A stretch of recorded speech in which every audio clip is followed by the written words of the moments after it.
Okie dokie. Yesterday's stream, when I remuxed it into an MP4, was like 64 gig, which is large enough that Windows Media Player can't open it and thinks it's corrupt. But VLC can open it. So I get to enjoy trying to upload that to YouTube in the hopes that YouTube can open it. Yeah, that's gonna be interesting. Anyway, I did play some more after the stream yesterday, and as you can see, we've now got Pugilist and Marauder both up to 21.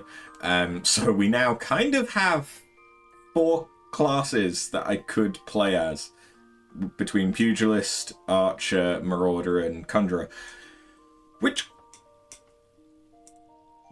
kind of works out because we've got one of each of the major archetypes, except for magical ranged. Oh yeah, interesting. Maybe I should split the recording at some point. Yeah, I could do that. What we'll do is we will see what happens with the streams from this weekend, because I won't have to worry if I do need to split recordings. I won't have to worry about actually doing that until next weekend. So we will just see how things go for now, I suppose. But yeah, the goal for today is going to be to get our Chocobo, so we'll have a friend, and to get our retainers. Those shouldn't be too difficult goals to get. And then I also want to get White Mage unlocked. And depending on how things go, we might even be able to get Warrior or Monk as well.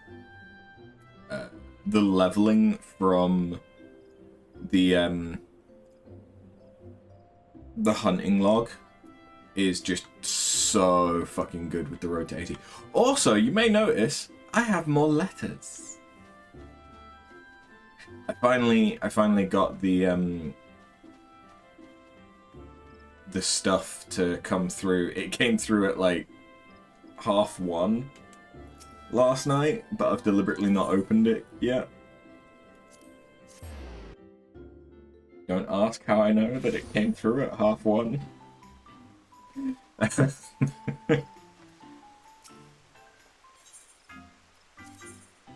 So we have the Cruise Chaser, which is a 2-person mount, which means that I can ride around with someone, and the Fatter Cat, because it's a fat cat. Why wouldn't I have it? The Cruise Chaser is honestly the useful one from that, because it's a multi-seat mount, which means that a party member can ride around with me, which was quite handy when I was taxiing Patinga around places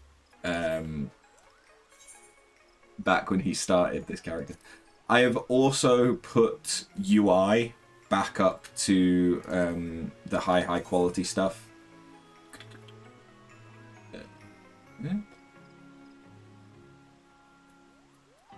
Not that one, I think it was in graphics. Yeah, UI resolution, I've gone back up to high.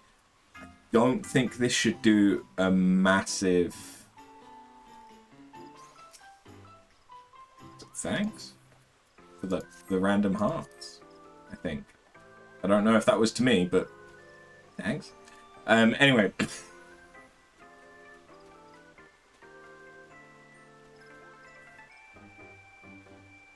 What was I saying?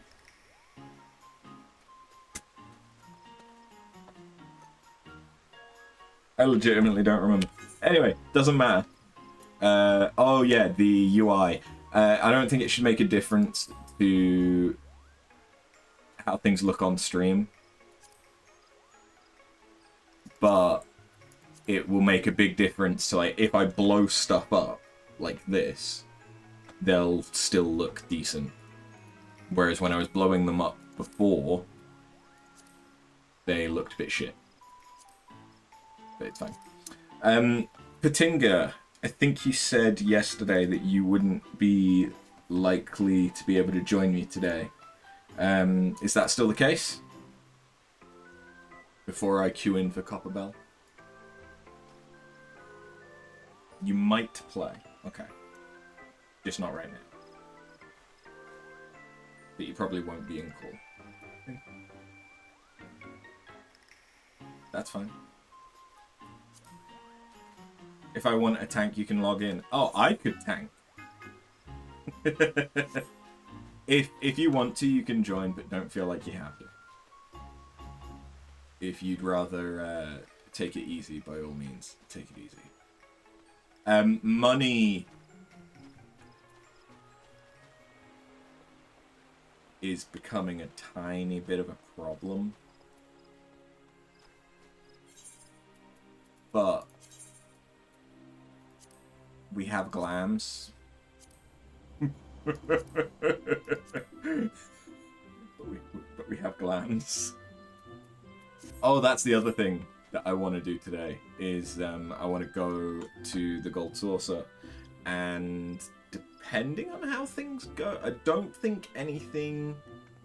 I think the current event, you get tombstones from doing gates, but I don't think there's any increased MGP gain.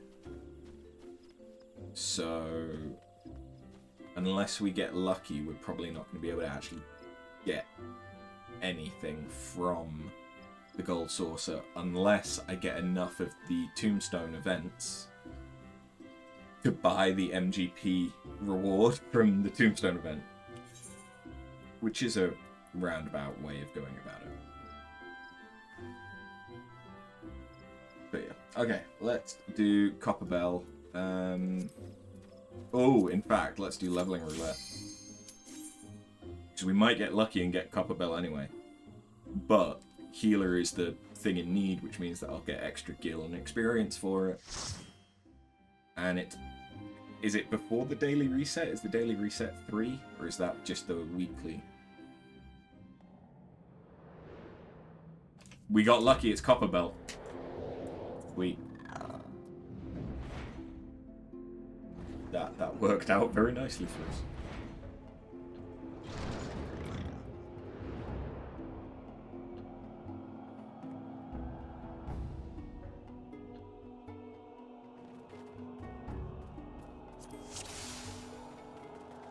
Okay, so we've got an archer, that means they've got an AoE, and we've got a pugilist, which means they don't have an AoE. I found out pugilist doesn't get their AoE until level 26. Why is everyone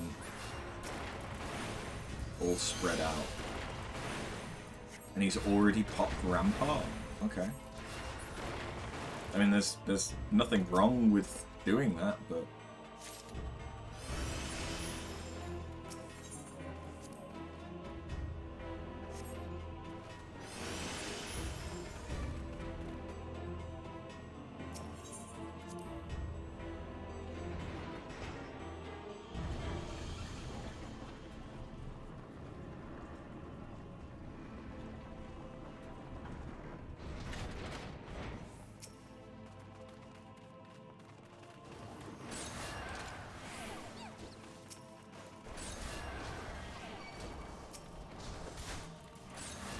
I feel like this guy maybe isn't an experienced tank.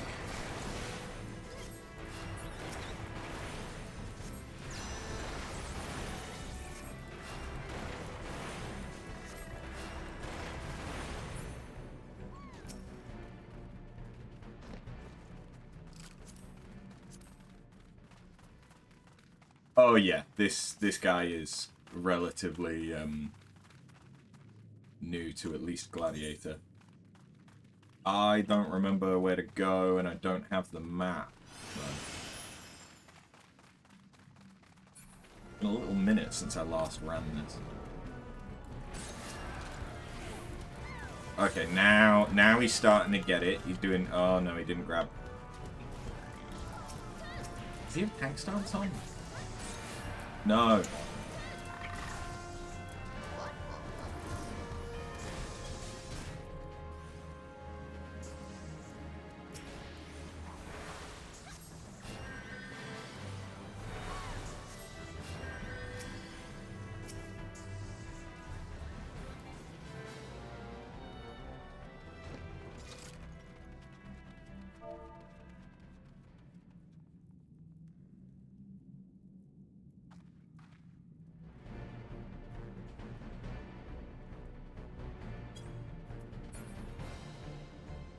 That's why there's a little bit of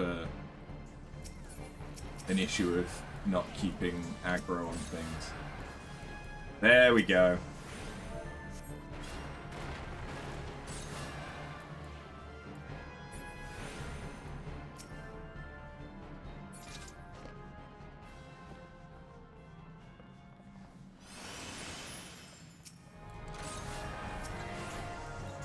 And there you go. Now your AoEs will keep aggro. Very nice.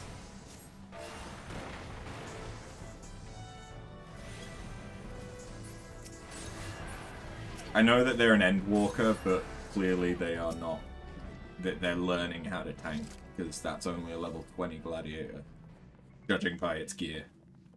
Although they are using the near glams, so it's difficult to tell. Didn't grab that one, but okay, it's fine. It's Copper Bell. It doesn't really matter if you don't keep aggro, but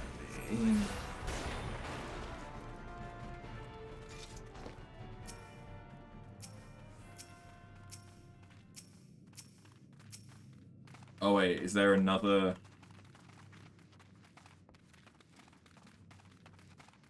Thing of fire sand?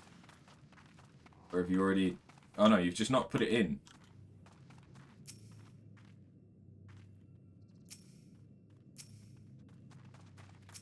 No, okay, no, there's 6 ounces missing. Alright. Oh, someone found it. Don't know where it was, but... I might just be being blind.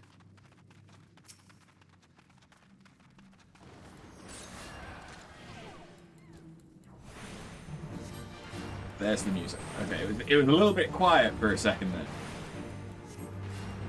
Tank Buster. Yeah, they're fine. I can DPS. Don't stay in the AoEs. I don't have rescue.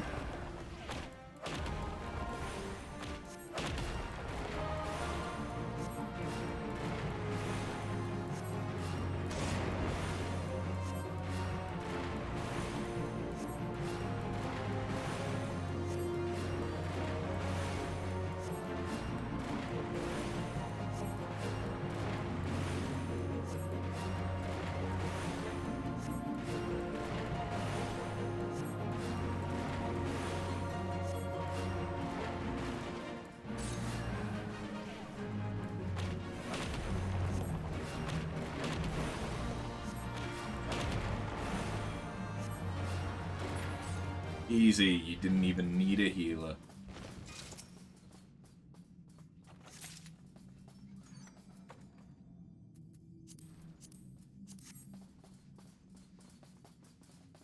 I might not need them as Conjurer, but I will need them as the other classes.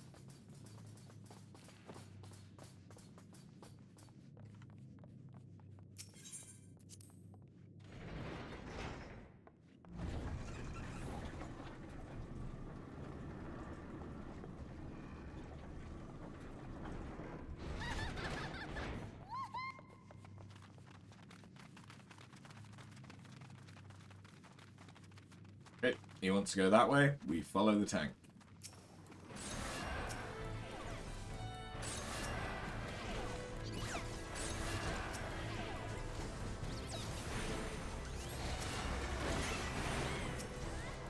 May not be a great deal that I can do yet, because I don't have any of the good abilities, but I also won't have those for quite some time. I mean, regen is not that far off. I say that.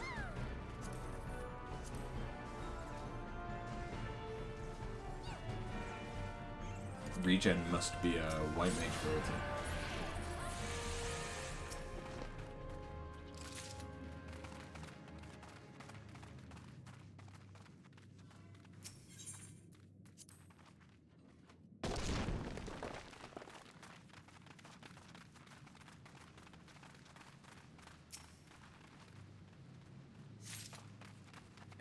I got it.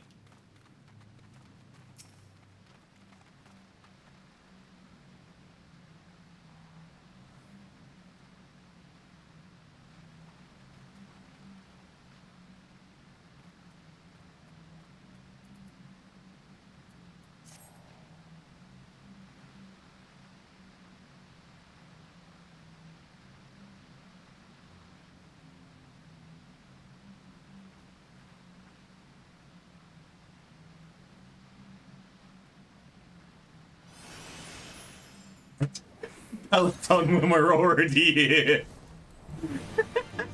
Nice. That was worth the wait. Peloton increases your movement speed when you're not in combat. It only lasts like 15 seconds. But that was a nice little apology for keeping us waiting for a minute.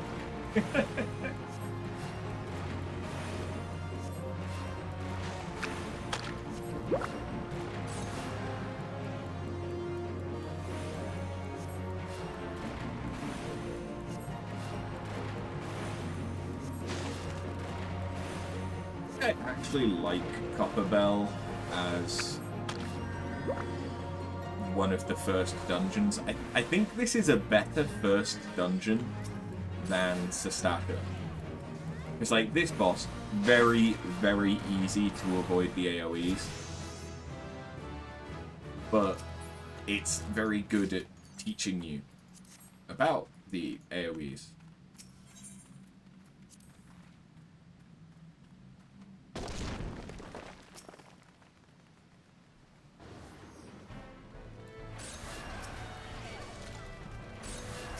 It doesn't matter if your healer doesn't know what they're doing, because healing isn't necessarily necessary. Which is an interesting sentence to say. You don't really need a healer. For the most part, the healer can just focus on DPS.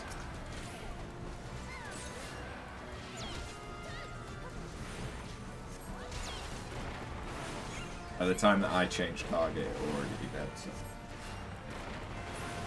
This tank is taking it a little bit slower, which is what I would expect of someone still learning how to tank.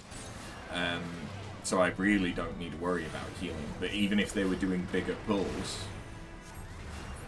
these guys don't do that much damage for it to be too difficult. It just means, oh, I'm not going to do any DPS, I'm just going to focus on healing, and no one dies. And if someone does die, I've already got raised, so it still doesn't really matter. Oh, Usagi. No, Black Swan is the one that's lagging behind a little bit now. Okay. What is the boss? Oh yeah, it's just the big giant, right?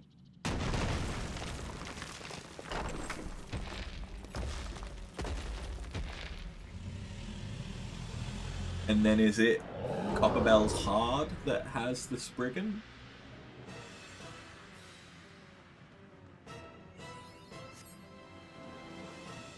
I know, I'm the worst kind of player. One that watches the cutscenes in dungeons, but it's got to be done. For the stream. For the stream. Oh no. Such a large AoE. So dangerous.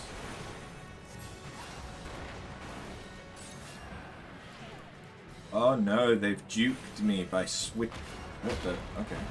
I mean, to be fair, actually, Black Swan knows what they're doing. They're not a sprout.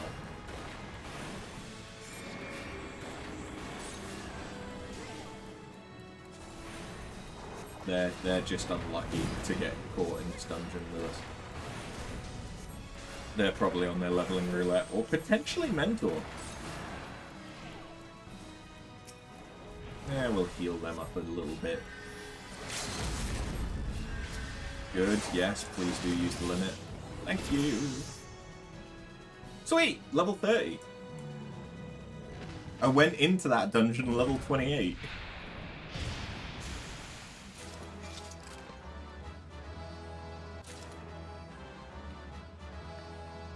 By the sound of it, they've all left the dungeon, and I just got all of the loot. Sweet, okay. I'll take it. Did I also get? No, I didn't get any comms. Didn't get any comms. Did get a new cane though, which is actually not the worst cane in the world. So I'll take it. I do think though that I want to look comfy. Nice. I don't have the Emperor's set in order to get rid of my accessories yet. But all in Oh! Gladiator weapons as well. Those will be useful for down the line. Sweet. Okay, so I now need to go to Painted Mesa, which is in Vanland. I also need to report to Jandalane in Limsa. And I can also go to Gold Saucer now. Okay. We've got quite a few things that we can do. There isn't any point in me doing Jandalane yet, because I don't have the modern aesthetics to actually get anything new out of it. Because all it does is let you change your hair and cosmetics, like anything that wouldn't require plastic surgery. The aesthetician will let you do. And I think it only costs 2,000 gil,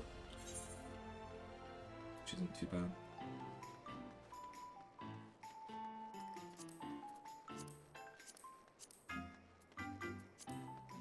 Cool. We were kinda lucky. Where? Oh yeah, Painted Mesa is in the Adventurers Guild, right?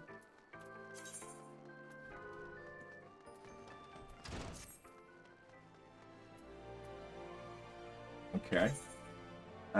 It could into a copper hell, so that's level 17. What do we reckon that we want to do this as? We could do it as Pugilist, or we could do it as Marauder. I've not really done any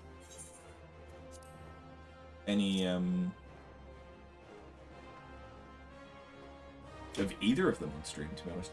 I think I've done less Pugilist though, so let's do Puge.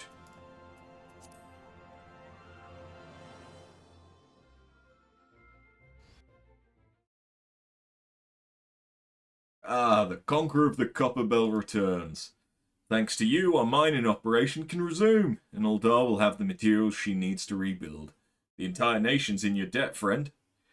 I'll share the good tidings with Papashan the next time I see him. As for you, you'll want to report to Momodi. It'll do the woman well to see you alive and in one piece.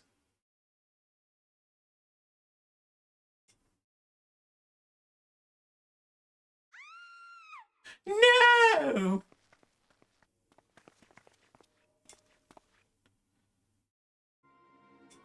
Shut your mouth, you thieving little swine. You stole from me.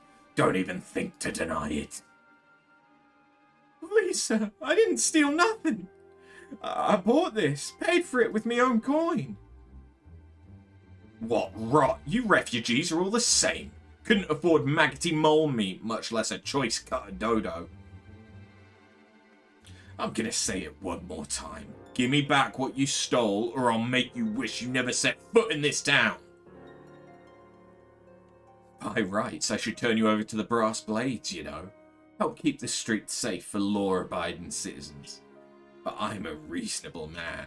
If you agree to serve me in whatever capacity I require, the authorities needn't hear of your crime.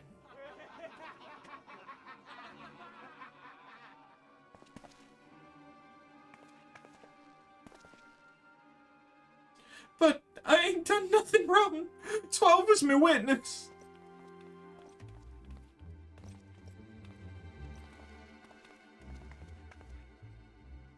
Please, adventurer, help me, I beg of you. I swear on my mother's grave, I didn't steal nothing. I bought this with the coin I'd saved. I only wanted to treat my children to a decent meal.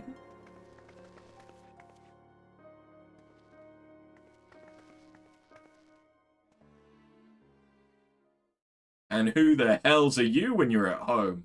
This dog's master. I've had enough of this mummer's farce. You lot, teach him a lesson.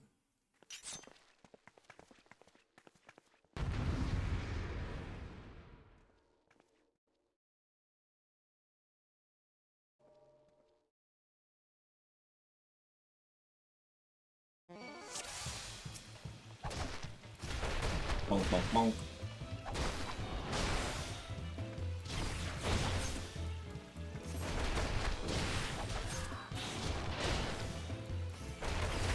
So, as Pugilist, I now have a branching combo.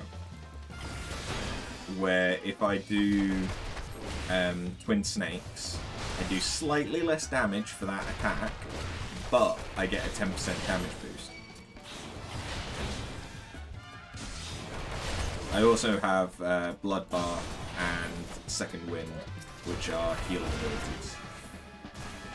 Bloodbath is basically just lifesteal, and Second Wind is a one-time heal that I can use once every 2 minutes. But it can be useful when you need just a little bit extra health. And if I was someone that used potions, I can stagger it with potions. I ain't getting paid enough for this. Hey! Where the hell do you think you're going? Thank you, kind adventurer. Thank you, Trice over. Or thrice over, rather, not trice. Trice is like Triceratops.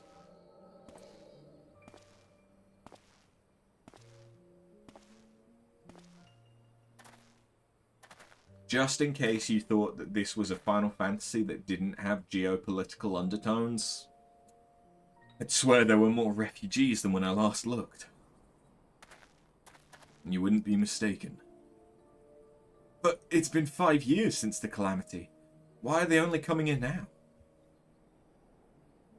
It's simple, really. While a number of hamlets survived the immediate aftermath of the Calamity, many were no longer able to support their communities. The residents found their lands had either been rendered barren or cut off from trade routes, and problems like those aren't easily solved. Though they tried to make the best of it, it was only a matter of time before they were forced to abandon their homes and seek a new life in the city. See. But the Calamity affected the whole realm, didn't it? It's the same thing happening in the other cities? If the talk is true, yes. Though perhaps our situation is more pronounced. Uldar has a reputation for being prosperous, so it's natural that the refugees would try their luck here first. My heart goes out to them, it truly does, but I would be lying if I said that I wasn't apprehensive. I hope their presence doesn't foment lawlessness in the city. Well, if things do take a turn for the worse, we always have the immortal flames.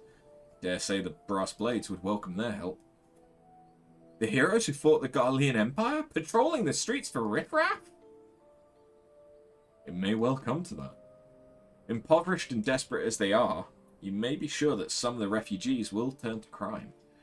You know what this place is like. If you've no coin, you've no hope. What will become of our city? Not all refugees are bad, mind you. Some are able to find employment and lead honest lives. Dodo tenderloins! Get your Dodo tenderloins! Guaranteed cheapest in Thanalan. Thank you for your custom, madam. Please come again. Looking around, you'd think that Uldar was well on its way to recovery. But peer through the veil of prosperity and you'll see no end to the misery and suffering.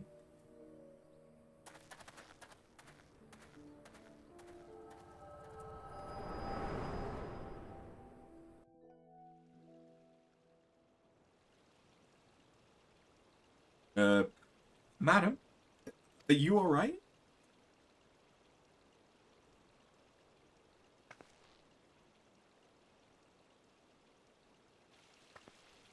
What now? You mean to threaten a defenseless citizen? What? Saw her buy that meat, you say? That's absurd. Aye, as did I. Leave the poor woman alone, you damnable vulture. Who said that?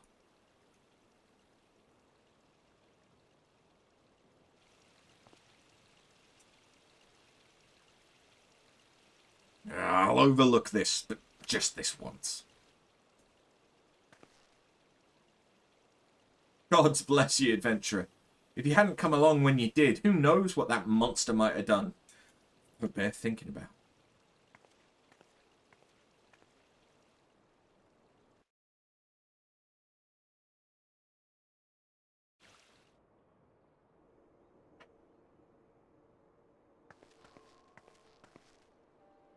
Case closed. Hello again. We've been keeping a close eye on you ever since you left Gridania. You discharged your duty as envoy impeccably, and never once faltered in the face of myriad dangers. But more importantly, you were always ready to help those in need, even if you didn't stand to earn a gil by doing so. You are possessed of all the qualities we seek in an adventurer. Of this, we are convinced. Even if you were kind of dragged into that business with the dodo meat. Yes, thank you, Ida. And then there's the matter of your gift. I dare say you are curious as to the nature of the vision you bore witness to moments ago. Well, we can help you to understand it. You're not the only one with that power, you know. We have a friend who has it too, and we'd love for you to meet her. And meeting her is only the beginning, for we would also have you lend your strength to our cause. In return, we should be glad to assist your adventuring endeavours in whatever way we are able. Should you decide to take us up on our offer, and I sincerely hope that you do, pray speak with Momodi. The proprietress of the Quicksand is a good friend of ours. She'll tell you where to find us.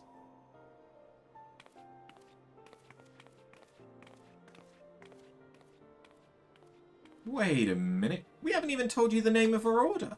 We're the Scions of the Seventh Dawn, Defenders of Justice. Oh, don't tell anyone, except for Momodi. She knows already.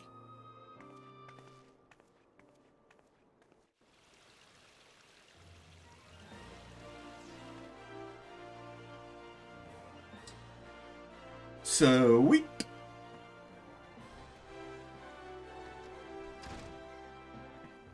Now, if I had to prioritize what class I want to benefit from the experience of the MSQ, I'm going to prioritize Pugilist, because DPS are harder to queue into dungeons and stuff.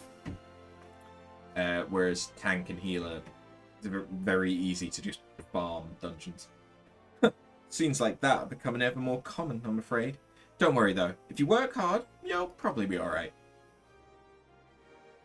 Saying that, if you ever find yourself in a spot of bother, come and see me. Just don't go pestering me every time you graze your knee, eh? Of course, I do enjoy hearing tell of a gentleman's woes with the womenfolk from time to time.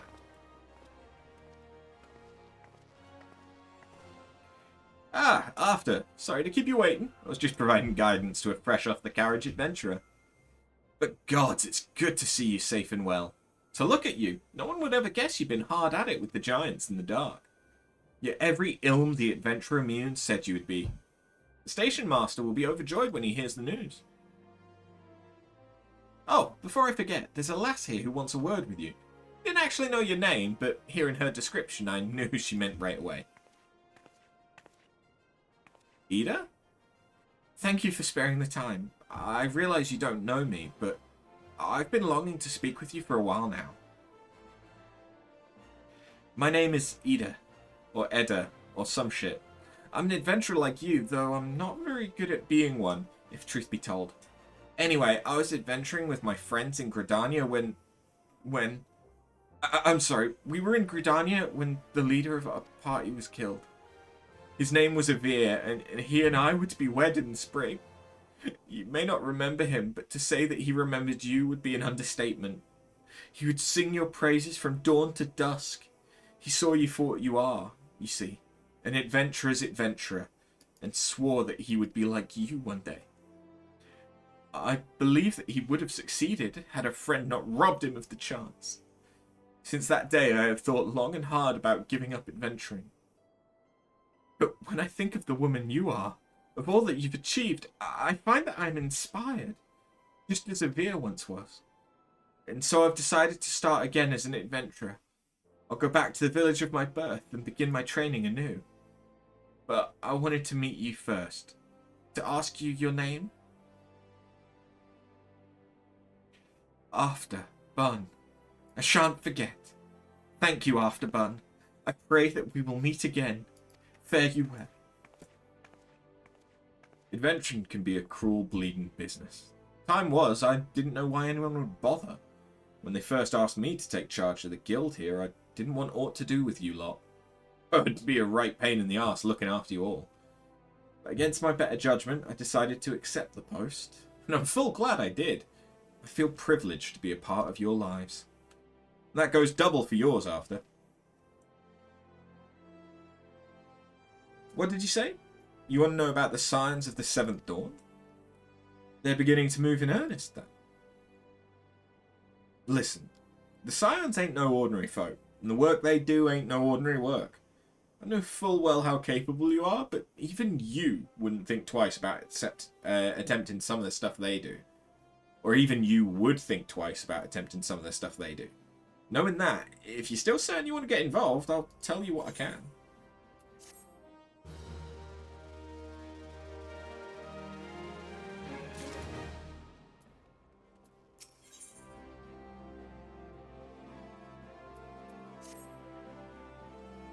So you want to know more then, do you? Well, ain't that a surprise. I swear, if I painted certain death on one door and limitless wealth on another, 9 out of 10 adventurers would go through the first, and the other bloke wouldn't be able to choose on account of being all darn. Anyway, don't say I didn't warn you. First of all, if you're wondering whether you can trust these Scions of the Seventh Dawn, you can. They're good people who've made it their mission to solve some of Eorzea's most pressing problems.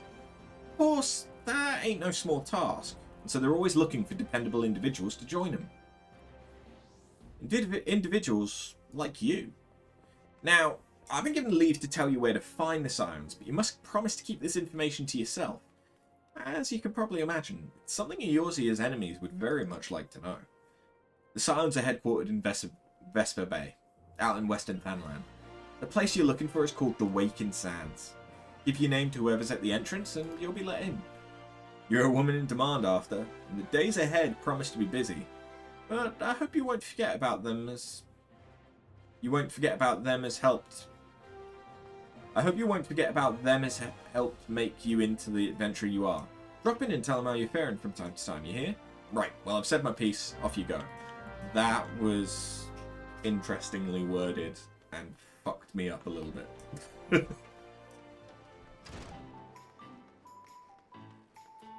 So, Vesper Bay is out back where we were near Horizon.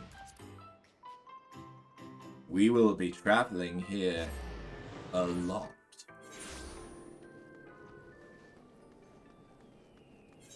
Here's a question. Do you sell level 20 stuff? No, you go up to level 14. That's fine.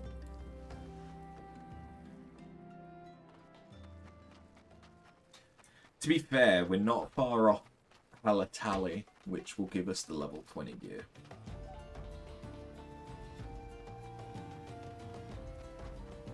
But yeah, I leveled up by mainly just doing the hunting log, so you can see that we've done the first two levels, first two ranks rather, for Pugilist, which it basically works out that you get one rank per 10 levels. And for Marauder, we've pretty much done the same. I ended up not needing the last one to hit 20 because I was doing the Hall of the Novice to get the unique armor set from that. But it also turns out that you can't do some of the last parts of it in order to get like the chest piece. Unless you've also done the class quests for Marauder or Gladiator.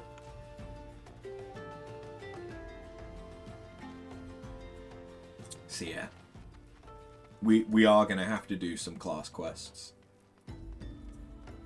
for the various classes today. Braving New Depths. Is that...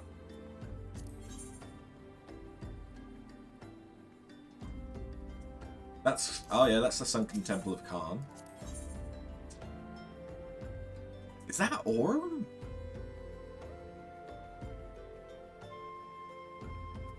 Aurum Vale isn't MSQ locked? Okay.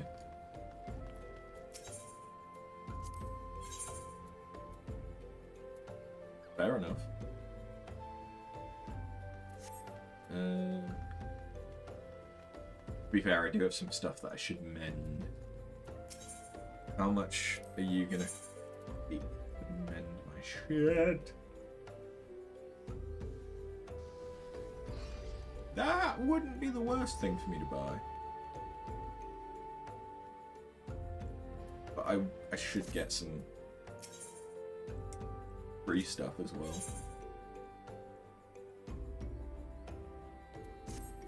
I've not leveled any of my crafters yet, so I can't repair stuff myself. Luckily,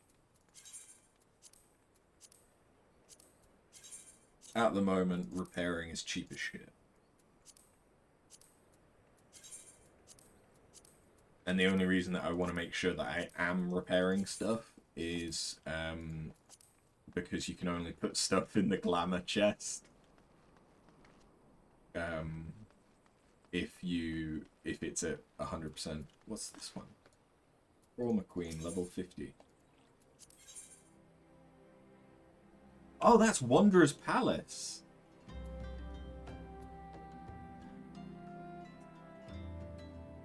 Isn't it?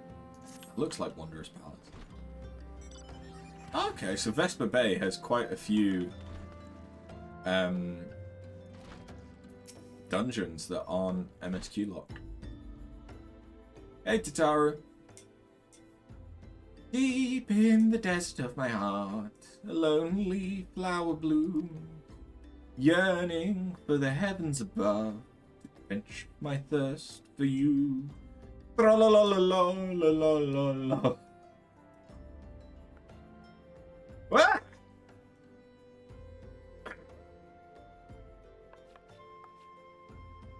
I would thank you not to sneak up on me like that. Now, please be advised that this is private property. Unless you have pertinent business here, I must ask you to... Here at the behest of Ida and Papalimo? My sincerest apologies. May I please have your name?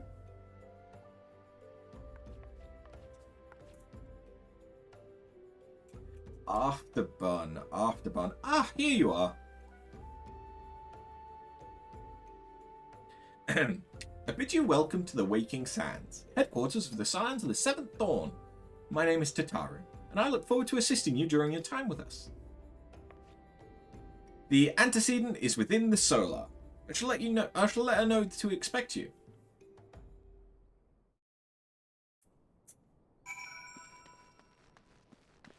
Yep. A lot of people get confused as to where the actual entrance is when it's their first time playing. Which, yeah, I can't exactly say I blame them. Is there already the shop? No, I don't have access to it yet. Okay. There's a shop in here that sells weapons and armors at some point. I take it you were after Bun. Tataru sent word that you'd arrived. Lady Minphelia has eagerly awaited your coming. This way, if you please. Oh yeah, you get free free tickets just to get here. I actually want the guild.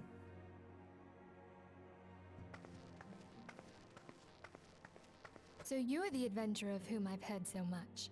Voice acting! Well met, friend.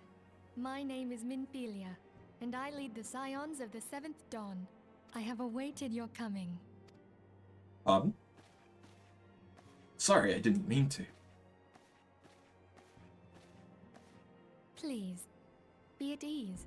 You are among friends here.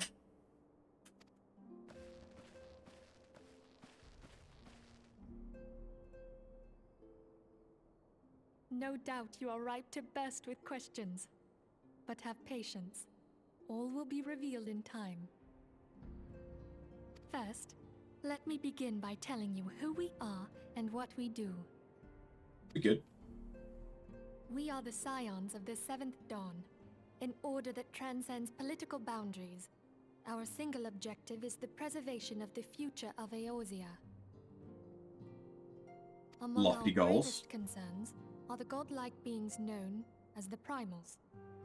Their existence is a bane upon Eorzea, nay, the world at large, and we have striven to find a lasting solution to the threat they pose. Our order is home to a number of individuals who, like you, possess a rare and special talent. This talent takes various forms, but one holds particular interest for us. Tell me, have you ever experienced a sudden, inexplicable loss of consciousness? Have you ever had the sensation of being pulled away from reality? Felt as though you were hovering in space, a mind without a body? All these things are the manifestations of your talent. Yours is the power to transcend the boundaries of the soul, a power known as the Echo. The Echo allows you to pass through the walls of a man's soul and hear the resonations of his past. You will be there in his memories and see things as he saw them. You may even interact with that which you see, though you cannot change the outcome of events. For another blessing, the Echo will enable you to know a man's mind even if you cannot comprehend his words. In short, the Echo is a truly extraordinary power, and this power is strong within you. It is only a shame that we cannot use it whensoever we choose. That's right. I too possess the Echo. With that established, let us return to the subject of the primals. So long as they exist, the realm cannot take so much as a single step towards true peace. Measures must be taken. Measures which transcend boundaries, be they of faction, race, language, or creed. And to do so, the Scions require the aid of those with our talent. Make no mistake, the Echo will be instrumental in dealing with the primal threat. Without it, we cannot hope to save the realm. I know not what it is you desire for yourself, nor what it was that first brought you to Eorzea. But I firmly believe that the power we possess was given to us for a purpose. Why else would the gods entrust man with a gift so extraordinary, if not to have him use it? And so I implore you, Lend us your power.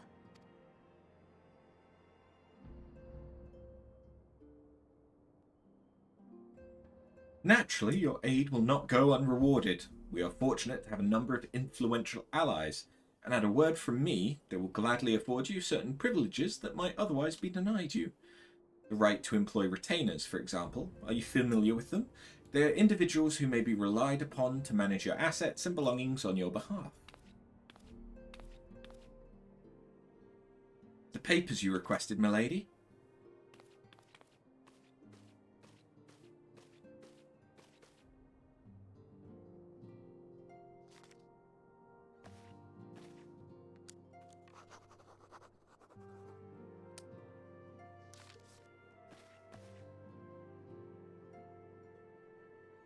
Thank you, Tatara.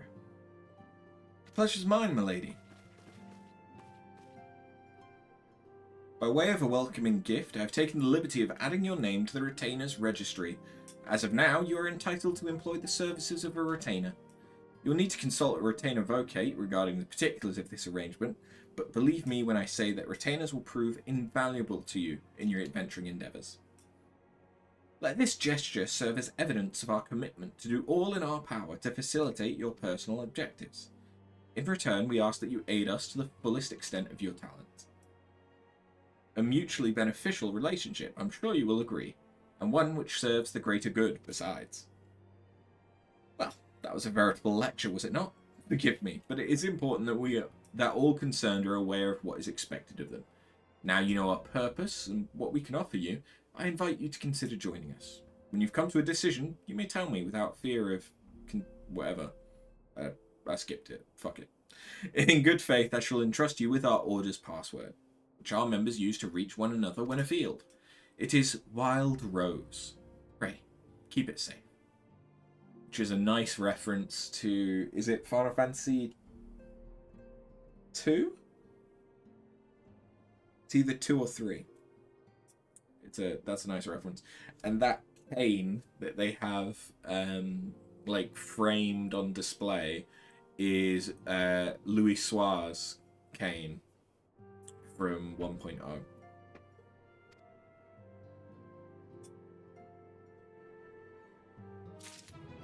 Which is a nice little detail. Oh, I've learnt a new action. Faint. And I can now hire a retainer. I love how it tells you about Ishgard and Kugani as well. Okay. We Scions have but one objective, to safeguard the future of Eorzea. Among our gravest concerns are the godlike beings known as primals. Long have we striven to find a lasting solution to the threat they pose. I know not what it is you desire for yourself. Okay, that's just repeating what you said, yeah. I will go whither the wild rose blooms.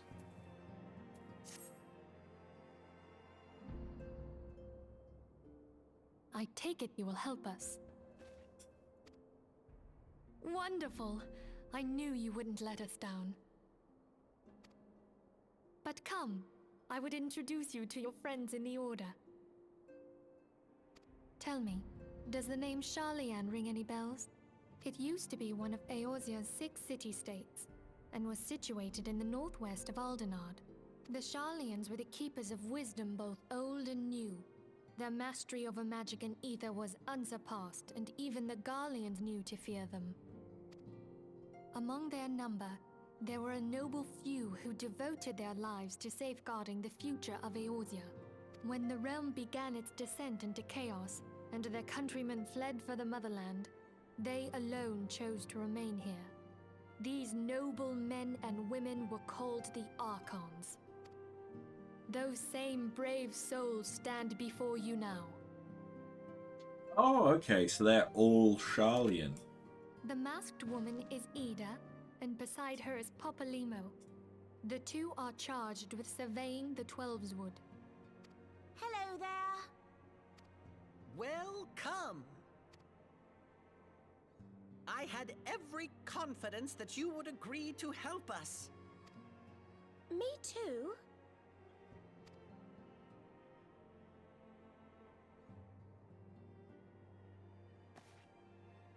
Okay, my turn to introduce someone.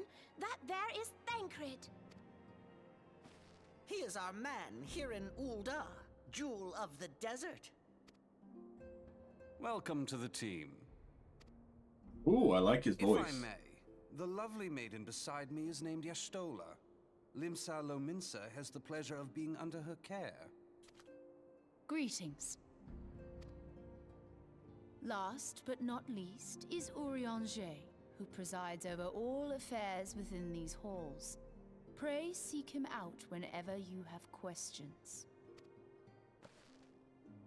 Dawn may banish even the darkest night. The words of a dear friend. I am glad of our meeting. At the Battle of Carteneau, our leader was taken from us. But we did not stray from our purpose. We sought out Minfilia and others with her talent, and together established the Scions of the Seventh Dawn. Along with the Archons, those blessed with the Echo play a pivotal role in our endeavor to forge a brighter tomorrow for the realm. Oh, I should also introduce you to Tataru, our clerk. She ensures that everything runs smoothly. Pleased to make your acquaintance. In time, I hope you will come to think of us as family. But without further ado, I would assign you your first task. Eorzea, have the documents arrived from the students of Baldessian?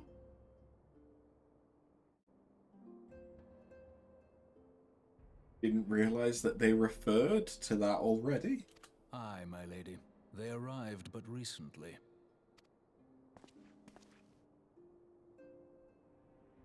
We have received a request for aid from the Immortal Flames. Thancred, would you do the honors?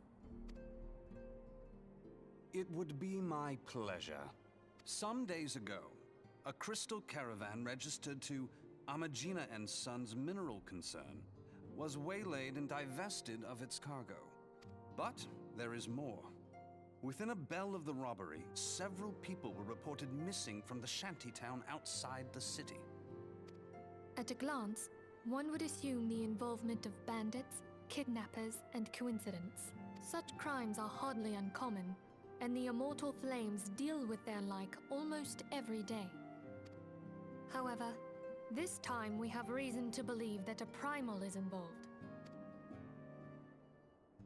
Aye, the evidence left behind implicates the Eorzea, who are known worshippers of Ifrit.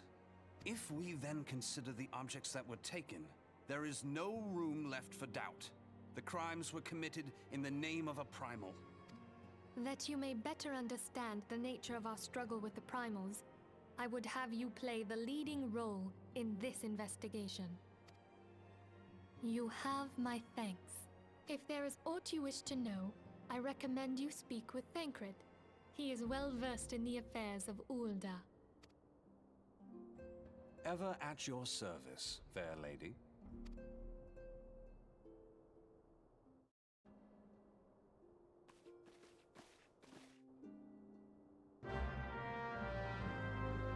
Sweet! Time to get ready to kill a god already. Ready to begin, are we? That's the spirit. So then, your mission is to investigate a crystal robbery and a spate of abductions. Crimes which we believe to be connected. Assuming we are correct, it's like that any discoveries we make in relation to one will further our understanding of the other. Now, since the attack on their caravan, our friends at Amagina and Sons Mineral Concern have doubled security over all their shipments.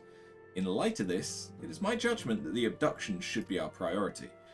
According to our preliminary findings, the majority of the missing were last seen in the vicinity of Camp Drybone, so that would seem a fine place to begin. A fellow by the name of Isambard serves as the camp's de facto leader. Pay him a visit and see that he gives us his full cooperation. Whenever I need a tank, just give you a heads up. You're just queuing leveling roulette. Okay.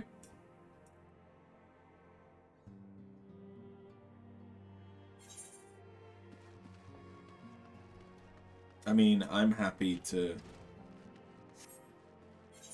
run whatever if you need it.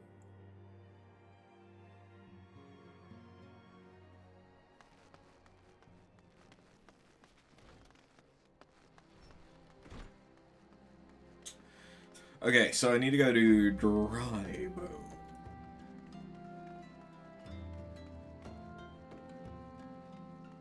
Can I get a chocobo there?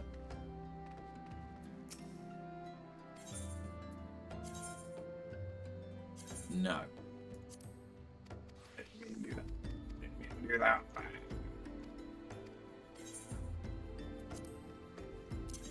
Okay, well, I do have Drybone because I went a little bit all around the place to do the hunts.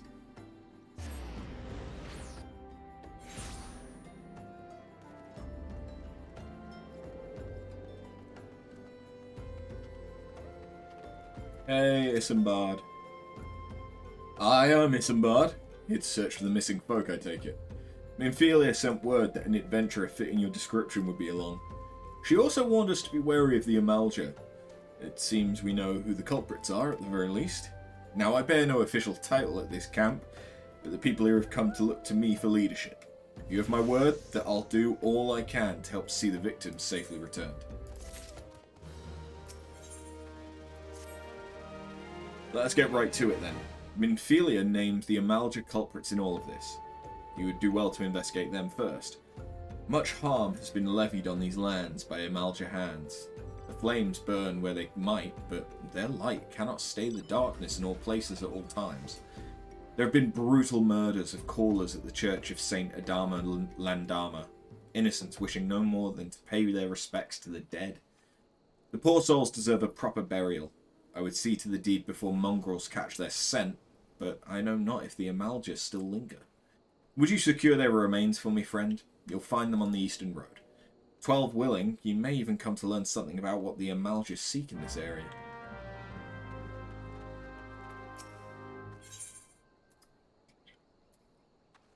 Don't need any of that.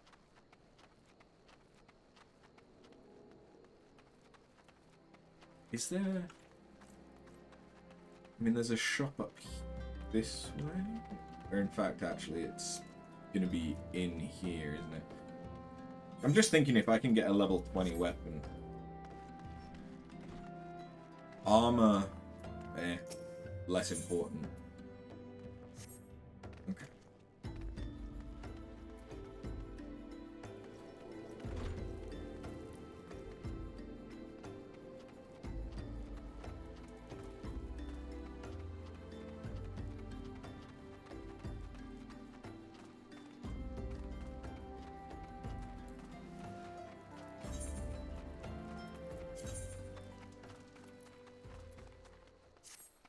I want to keep wearing the friendship circlet until level 25. Oh, they're right.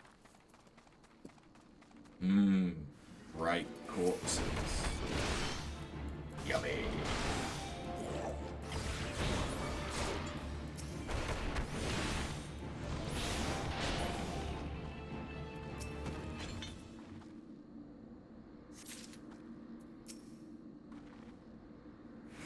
Of course, they can't show you having a corpse in your inventory, so it just shows a flower.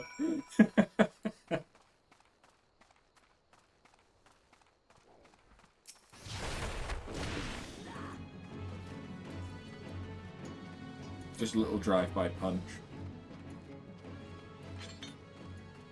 Does me no harm. Oh, my knees!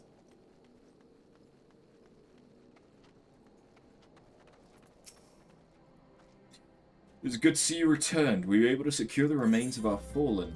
Here you go. Some corpses. With the bodies given back proper to the earth, the souls will find their way across to the other side. You've done a noble deed this day. I thank you. Now then, what of the Amalja? Did you see any? Surely such massive monstrosities as they cannot conceal their presence, much less take their quarry unawares. Ah, so there were Amalja remaining after all. I feared as much. Their part in the lowborn disappearing is all but confirmed, but I sense there is more to this than meets the eye. The occasional Amalja raiding party would not account for people going missing in these kinds of numbers. The total is too great, and the questions too many. It would not surprise me in the least to learn of another hand in this. But whose? Countless travellers pass through Drybone every day, and even if it were one among them, how would we best discover who may be implicit in these proceedings, in these vanishings? Back, let me bump that up for stream's sake. Like, I don't need it that big, but just in case anyone wants to read along, that should be, yeah, that should be easily readable. Hey, Logic, how you doing? What say we turn an eye to the common folk themselves? It may be among them we find the reason for these vanishings. Well, forbid it be so. There's a merchant by the name of Ungust, who was born here in Drybone and grew up in the Golden Bazaar. A rough character, but he knows the people here better than anyone else.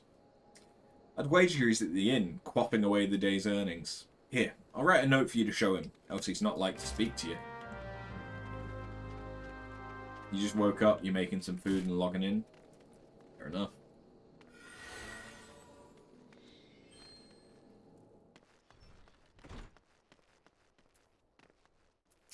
Oh, it's this cunt. Well, God be damned, you're that bloody adventurer who threatened me back in Uldar. What in the seven hells do you want with me now? Dear friend, missing people, please help. Yours, Isambard. Folk around here are as wary as they come. They'll turn tail and run if you so much as pass a wind nearby. Played them all for fools and coached some hard labour out of them, I did. If anything, they're even more timid than before, what with all the disappearances. You can go talk to them yourself if you don't believe me.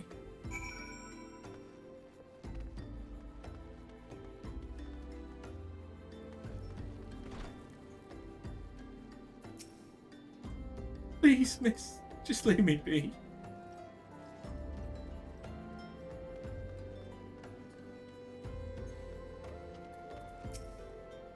I've nothing to say but this. They'll take who or whatever's been feeding off us low folk.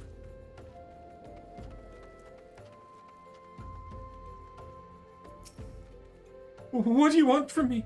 I don't know anything, I swear. Please don't kill me.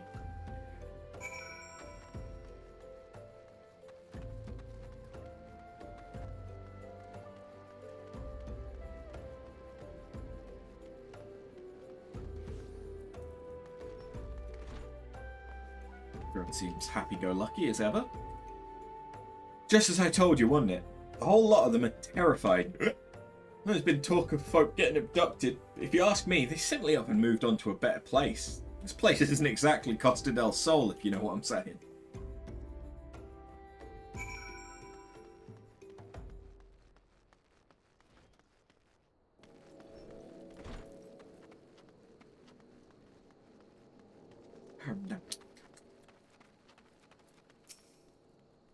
Welcome back after. Have you learned aught of import? I see. Suppose I should have expected as much from Ungust. Well, another thought occurred to me in your absence. The common folk are nothing if not fervent in their religious beliefs. Perhaps if they speak freely to their gods, then the clergy may know something of use.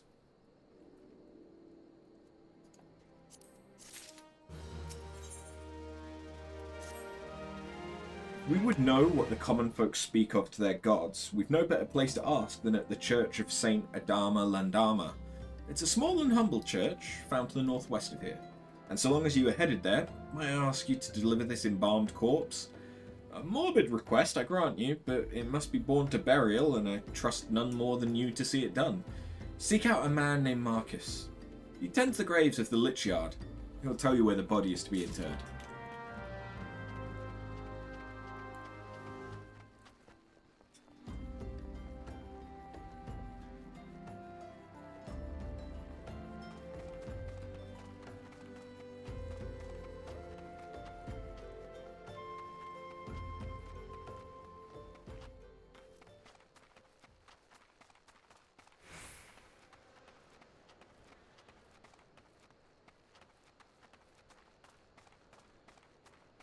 Hey, I am Marcus, yes. A body, of course. There have been so many bodies of late. I apologise, miss. If you seek a place of burial, then there's an empty grave atop the ridge. Take the path and lay him to rest there.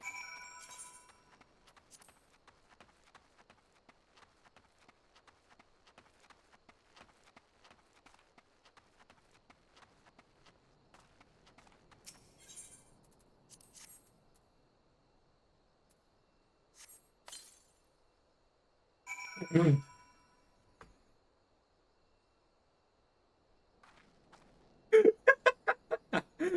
not so sure that's what they meant. Oh, okay, it's fine. I turned the corpse into some rocks.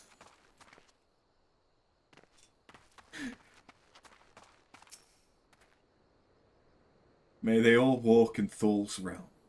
What? Missing people? I'm afraid I cannot help you. You look awfully familiar. Interesting goggles you've got on there. But maybe Sister Orson can. She's been kind to me. Everyone has been so kind. Don't know why, though. Pardon me. You'll find Sister Orson within the church walls.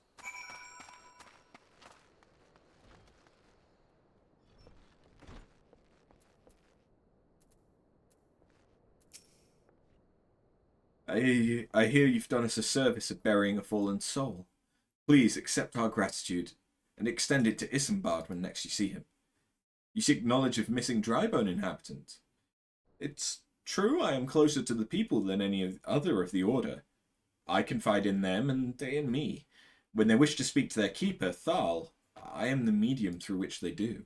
Should I learn anything pertinent, I will be sure to share the information with you. I only wish Marcus would be more helpful in the matter. I pray he did nothing to offend. He saw terrible things during the calamity. His scars run deep. Indeed, he seems to now prefer the company of the dead over the living. While tragic, I fear such behaviour is befits the church. I received word not long ago that one of our recent visitors, a man called Thancred, I believe, took offence at his conduct. I must have words with Marcus, and soon.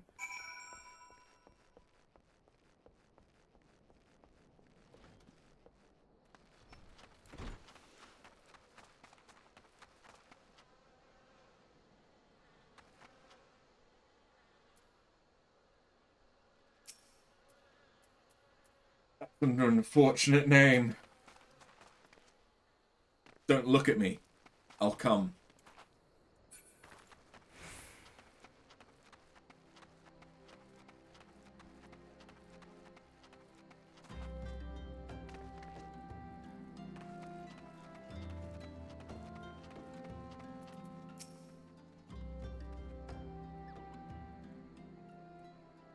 Thank you, After. Burial is no easy thing, even when the departed is a stranger.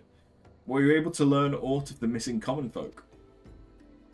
You've been keeping yourself rather busy of late, haven't you, After? A pleasure, my dear Isambard. The name is Thancred. I share a passion with you and our mutual friend here for learning what has become of these missing persons and why. I, too, spoke with Ungust more times than I care to count. There seems to be some truth to this notion of the common folk speaking their secrets only to those in service to the gods. Prostration, prayer, and penance. Abject deeds done behind closed doors, away from prying eyes. Who better to take the pious unaware than she who takes confession, the good Sister Orson herself? Orson, she wouldn't! She couldn't! Even the most beautiful roses have thorns, my friend, and you'd be wise to keep an eye to this rose. Still, the Lich Keeper Marcus, I'd swear to the 12 I've seen that face elsewhere before.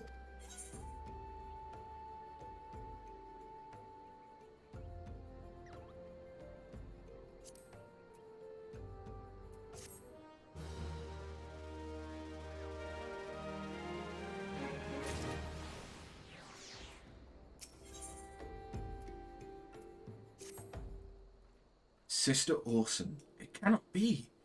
though she is wont to travel to the Golden Bazaar on her own, and it is not uncommon to see her speaking to the children, but no, it could not be she, could it? I grow weary of these suspicions. I know there is one child in particular that she is fond of. Pray, seek out the boy, and see if you cannot glean something from him about Orson's activities.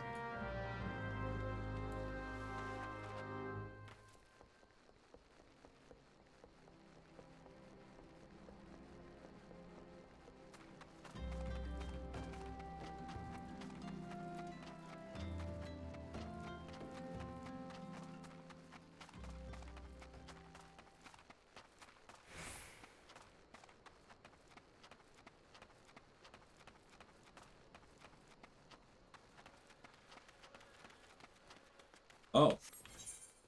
Oh, the child is not here. Fuck.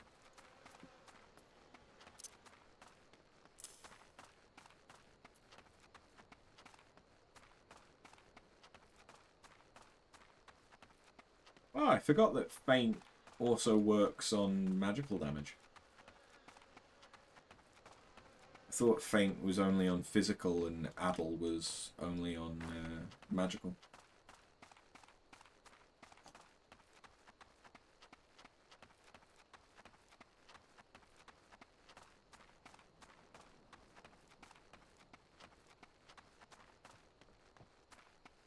Thanalan's night music is very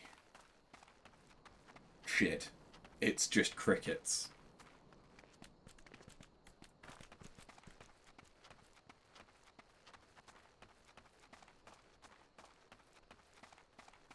In fact, I don't think that's even the background music. I think that's just the ambient sound. So there is no background music for Thanalan at night, which is just a bit shit.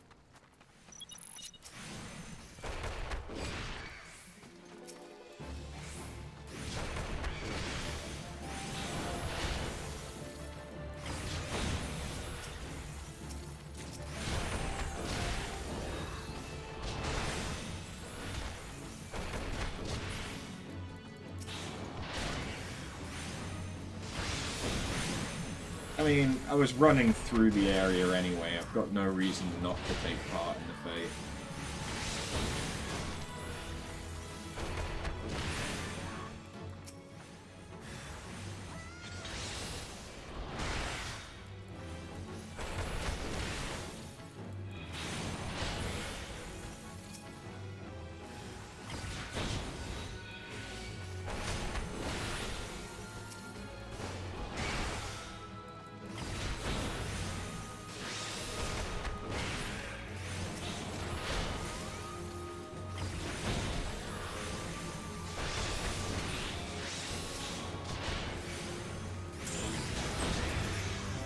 Ding.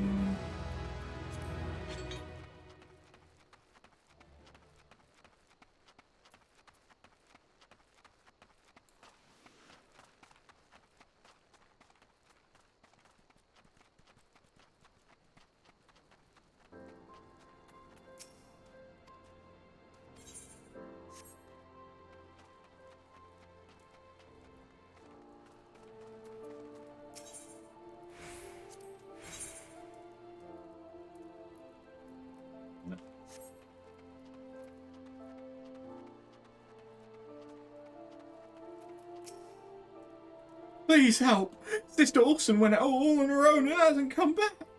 She always reads to me right here about Thal and the Order and the other side. I told her I lost my shiny thing and she went looking for it. But what if the monster's outside her? Please, find her.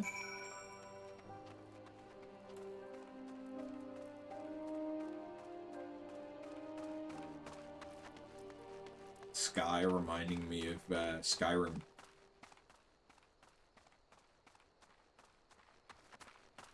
Like, obviously not the crystalline structure there, but just like the galaxies that you can see.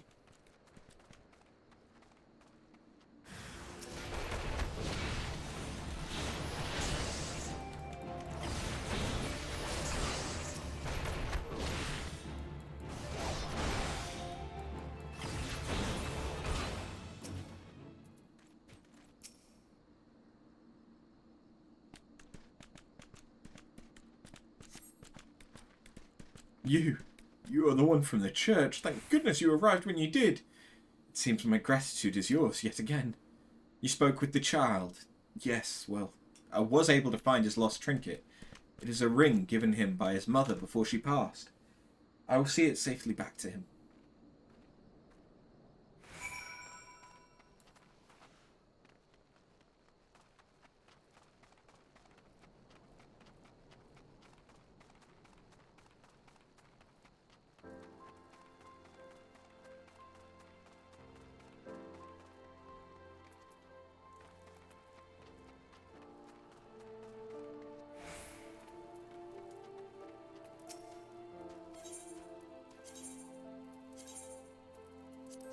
I'm lazy.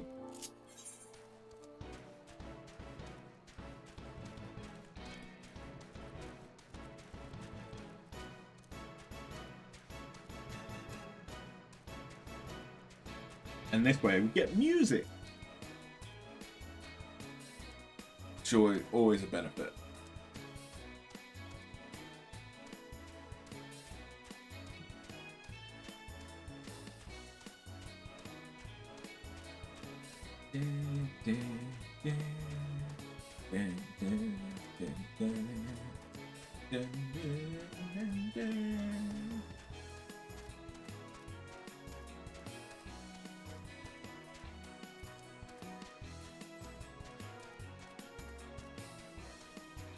Now this is where the chocobo takes the wrong route.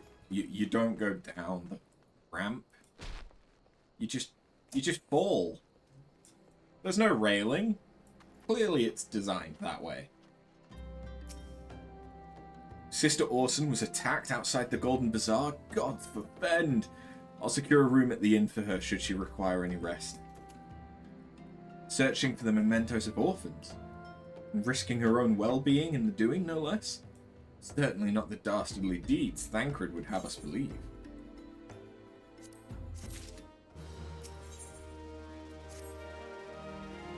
I am well glad I reserved that inn room for Sister Orson. It seems she received greater injuries from her attackers than she initially let on. Thankfully, she's expected to make a full recovery. But now, onto the matter at hand. Thancred came looking for you once more. He left word that you'll be waiting at the Amaldur encampment to the southeast. Pray if the two of you are able to uncover some evidence regarding these disappearances.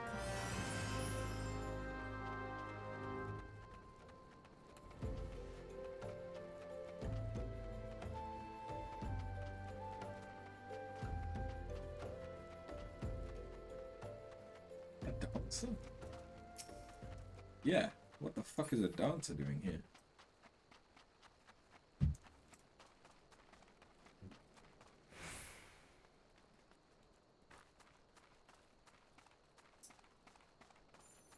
By the looks of it, they're doing leave quests.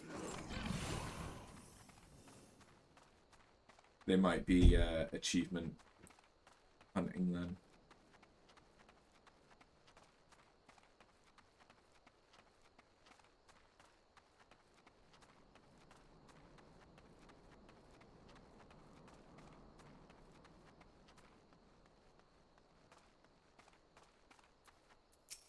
Hi, Thancred.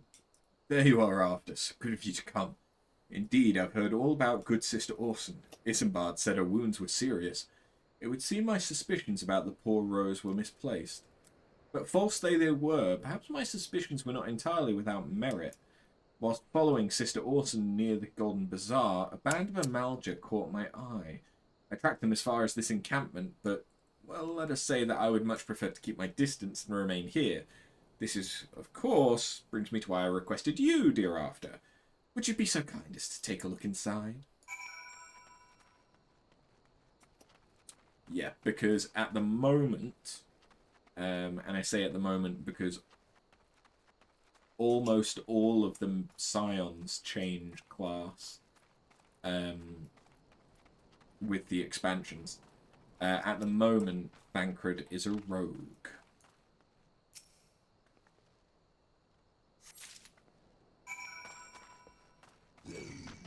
Oh no, I've been spotted. Whatever will I do?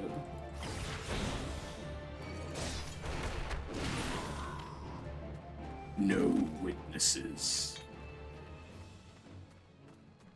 I'm so stealthy. You don't see anything. Get fucked.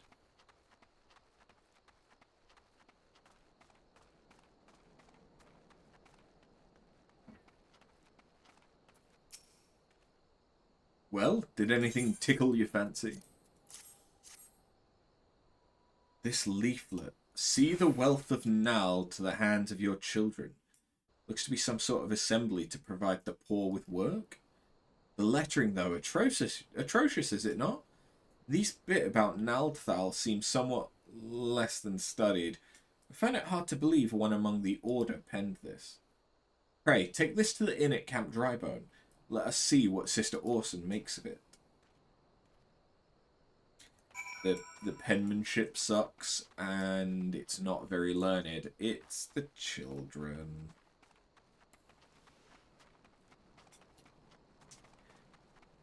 It's the children, isn't it? Am I gonna have to kill a kid? I'll do it.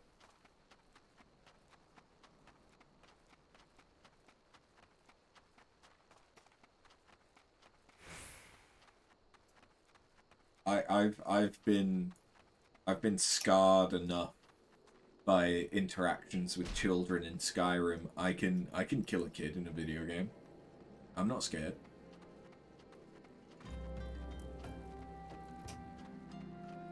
I think it's this one. Yeah, I remember. This is the wrong room though. Sorry. My saviour comes again. To what do I owe the honour this day?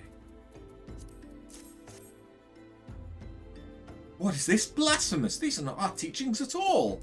This was not made by any true brother or sister of the Order, of that I can assure you. Come to think of it, weeks ago, the church was plagued by missing garments. Could someone be posing as a priest of the Order to deceive the people? The plot thickens. A culprit pretends to be a priest to lend credence to his deception. There's no doubt an irony in there somewhere. But I suspect we have a worthy adversary on our hands. I should consider how best to handle this. For now, tell Isambard what we've learned here.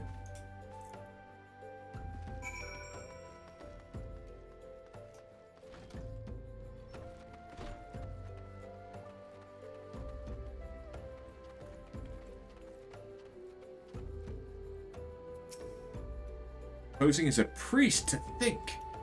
These troubling notions aside, it is gratifying to finally be able to move this investigation forward. Thank you once again. I shall keep my ears and eyes open, now more than ever.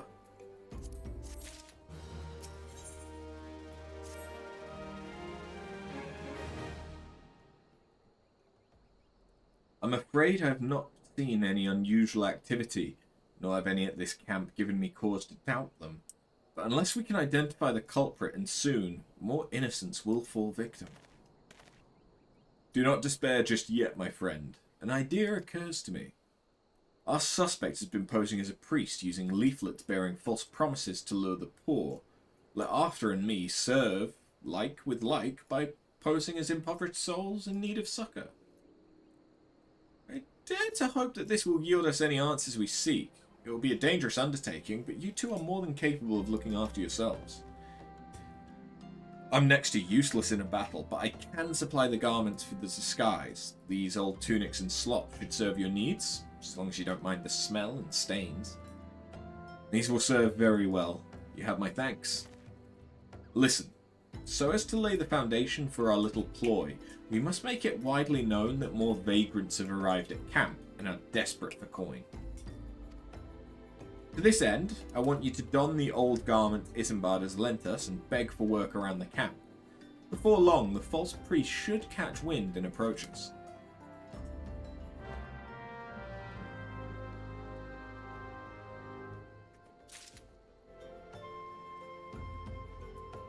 That means that I need to put on my pretty new clothes. Which is the weathered shepherd's tunic.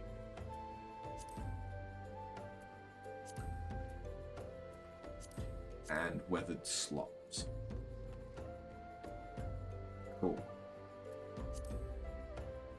Now I just need to talk to some people. Huh? And you are?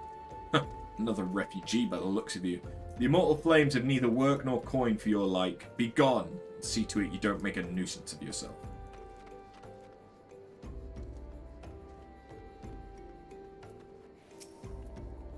I preach the teachings of Eorzea, the warden. Hast thou come to partake of the honey of her wisdom? Eorzea is keeper of the sun and goddess of inquiry. All is laid bare beneath the light of her divine countenance.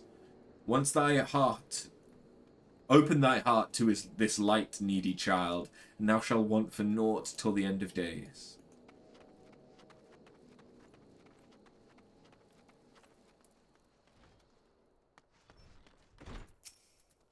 Greetings, good madam. Is there aught I might assist you with? Oh, I don't believe there is. I'm afraid our wares are very expensive.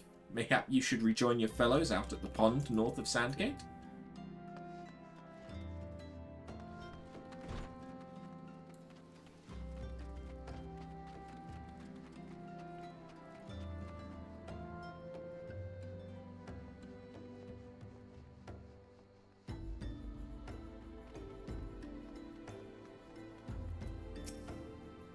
What is it?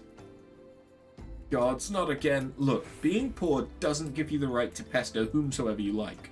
Why don't you keep with your own kind out by that muddy pond of yours at Drybone?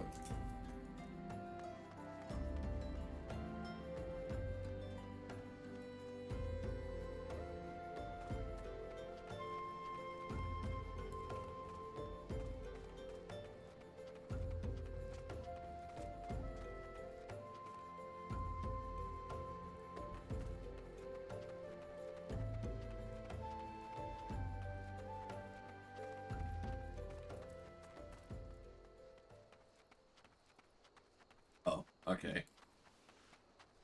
I actually need to be down.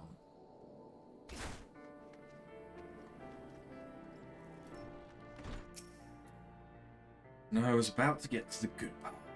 Looking for work, you say?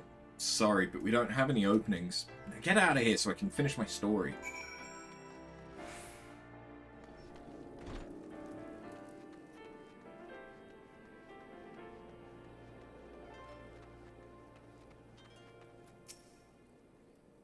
Quite a knack for being a nuisance after. The camp is abuzz with talk of newly arrived vagrants.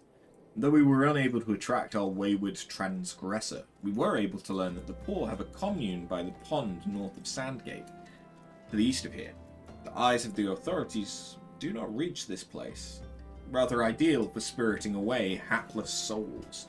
Let us go there and wait for the kindly priest to come and offer us aid and comfort. Needless to say, you'll need to remain in disguise. This isn't exactly the pretty princess dress-up that I had in mind, but I can make it work.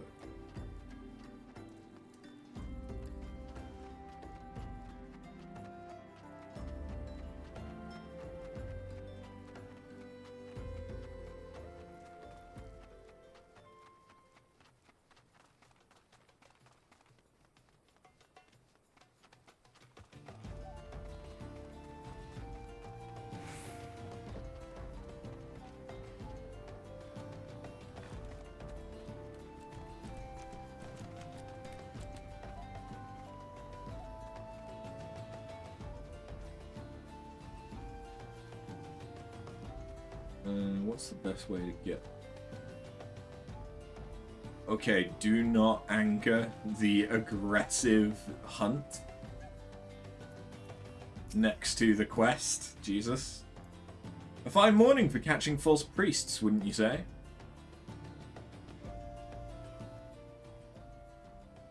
You look absolutely smashing. Positively dressed for deception. All that's left, then, is to wait for our quarry to appear.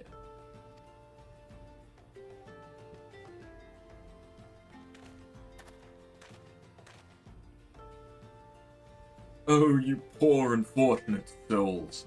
This is no way for men to live, no way at all. Who are you? What do you want? Be at ease, child, for I mean you no harm. I am a priest of the Order of Naldthal, and I come to offer you succor. This leaflet bears the teachings of Nald. Trust to them, and they will surely set you free from the shackles of penury.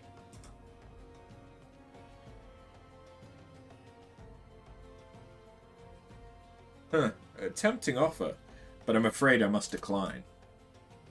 On account of that atrocious performance, you would have made a god's awful mummer, Ungust. What? How did you know? You bastards tricked me! Please don't hurt me. I was only doing it to protect my people. Is that so? Do continue. Very well. I'm a man of the Golden Bazaar, raised there, if not born. Some moons ago, the Amalja raids began. They would appear sudden as a sandstorm and plunder and pillage as will. Even our defenders couldn't stand against them, few as they were. Everyone lived in fear. I wanted to save my people, but being a merchant was all I knew, and so I did the only thing a merchant could. I approached the Amalja in hopes of brokering a deal.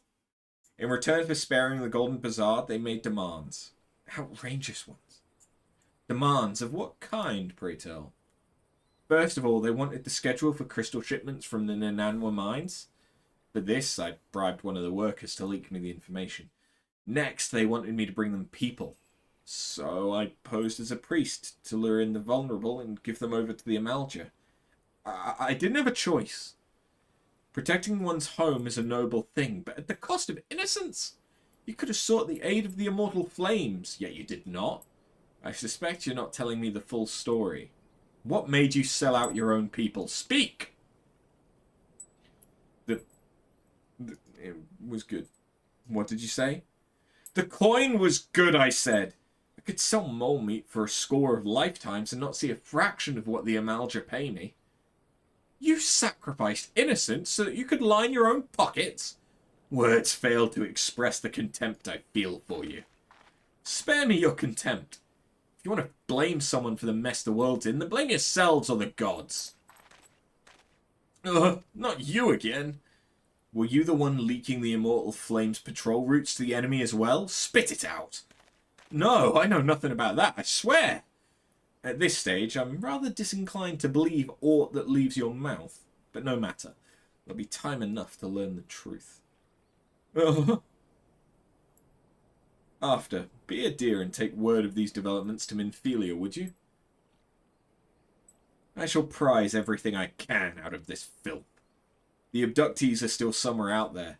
Our foremost priority is to rescue them. I mean, I'm right next to a fate. And this is pretty much guaranteed to get me to 25. Oh dear God. Oh, I've made mistakes. Oh, I've made mistakes.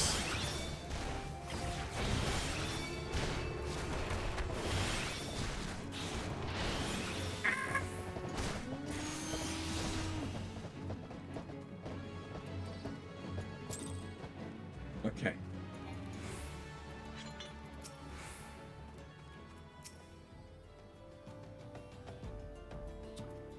I see, so they're all linked together.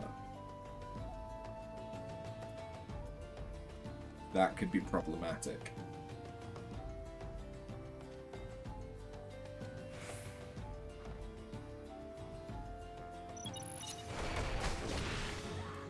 Oh, okay, no. It's they're all linked to the Longhorn, but they're not necessarily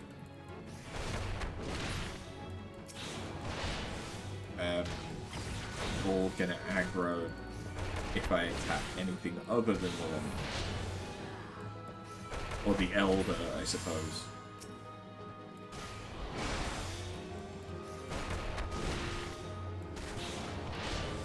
Okay, then this can be manageable.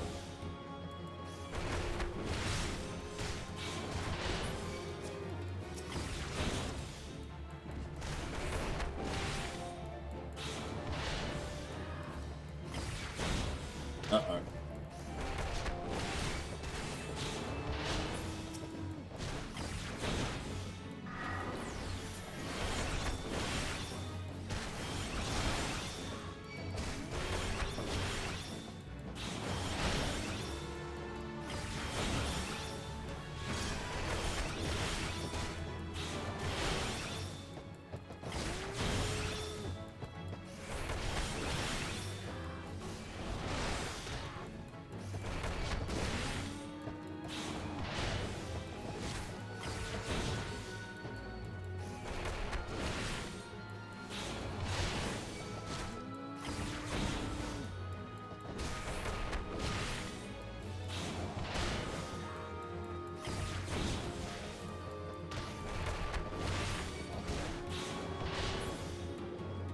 weak.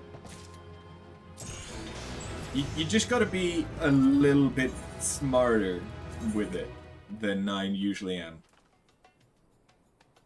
Oh, I was also not wearing the right armor. Yeah, that'd do it too. That would do it. Pray, return to the waking sands.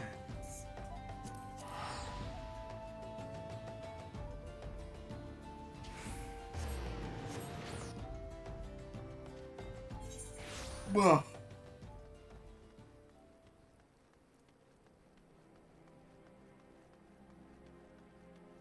Okay, I'm now level 25 and doing level 19 content, so I should probably switch to Marauder for a bit. Get some experience on this.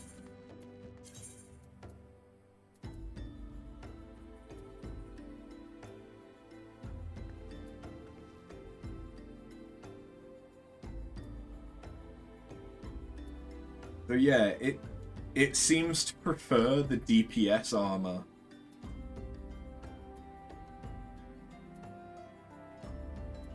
To be fair, the DPS armor is just better.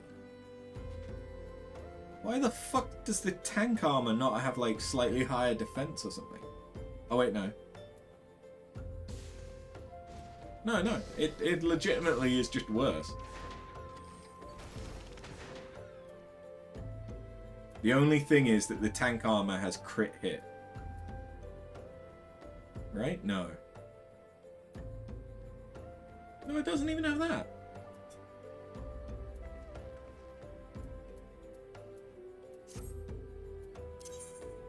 Yeah, why would I wear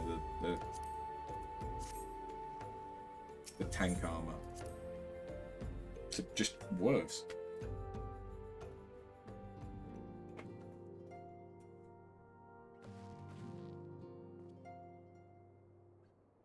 Don't know if Nep is done with the hoovering, but I need some air.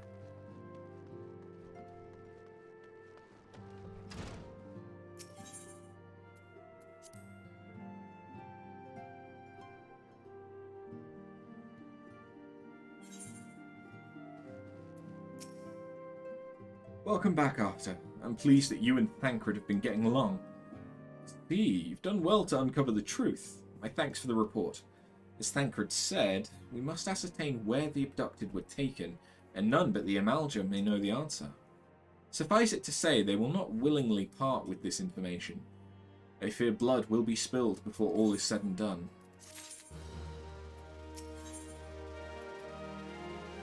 Oh, okay, there's a level 18 buffer. Though we seek a peaceful solution to the primal problem, we must needs be ready to fight for our cause. That you might take to the field suitably prepared, I would have you meet with a goblin acquaintance of mine. His name is Mutamix Bubblypots, and he is a scholar of no small repute. Mutamix is renowned for having introduced a revolutionary method of enhancing equipment to Eorzea. The knowledge of this method was once a closely guarded secret, but thanks to Mutamix and his students, it's now been disseminated to the great benefit of all the realm. It would serve you well to acquire an understanding of the process. For this purpose, I shall lend you a blade.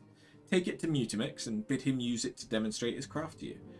Mutamix is ever to be found at his camp in central Thanlan, a place known as the Bonfire. Look for a pillar of smoke, and the way will become clear.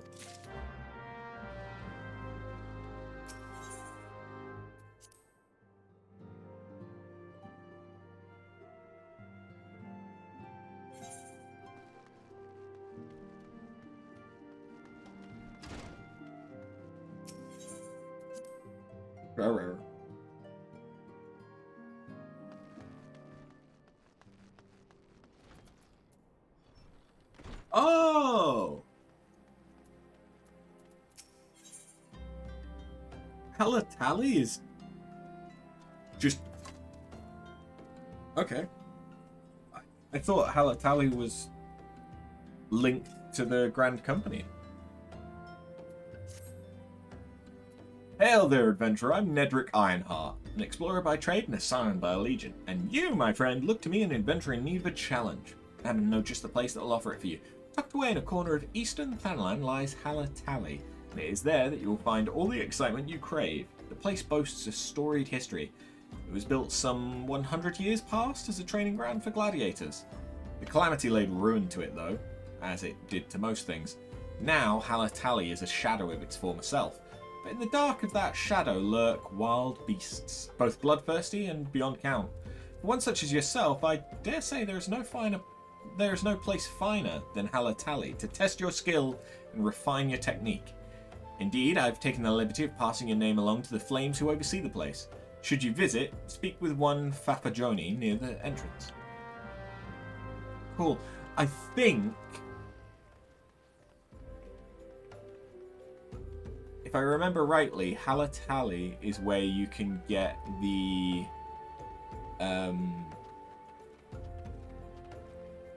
gladiator set or Colosseum set, which are class locked versions of the light steel and taffeta glamour sets, which is basically to say skimpy outfits. And I would definitely not say no to having those, because I am a whore for glams.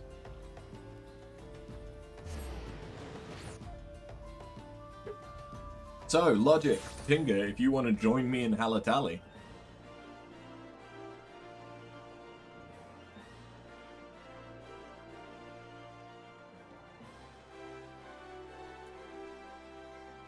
Why did I come? Oh, I know why I came here.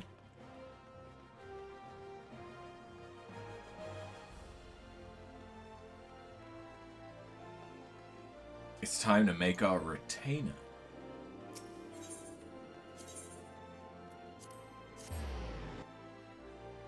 Which means character creation. Where's the...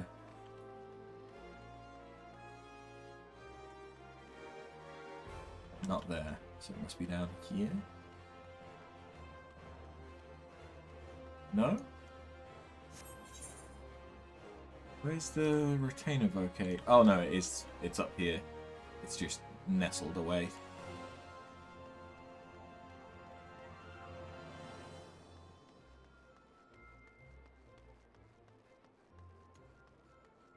Ah yeah. Greetings, I take it you've come to see me about a retainer. According to our records, you may hire up to 2 retainers. Currently, you have none.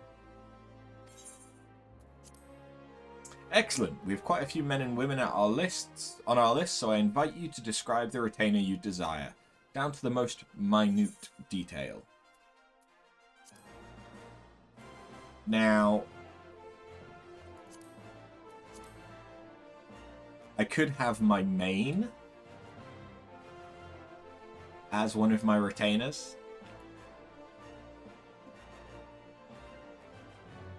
Which I'm not against. This was the data that I started my main off as. I've basically only changed her hair since then.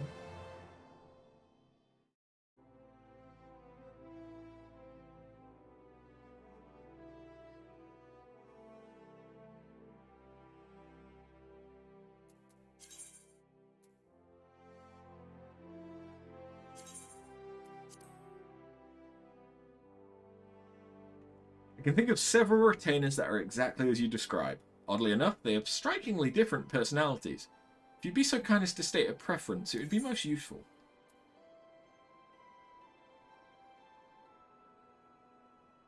Independent. Very well, I have just the individual in mind. When summoned, this retainer will greet you just so. It's not like I want to sell your items or anything. Oh god. I'm a tsundere. And when dismissed, you're leaving already? Fine then. It's not like I wanted you to stay or anything. God. Okay, I've got a tsundere dragon girl that is based off of my main. Great, yeah, that'll work. Excellent. It's also customary to give a retainer an appellation of one's own making, a nickname as it were. We find this deepens the bond between our client and their retainers.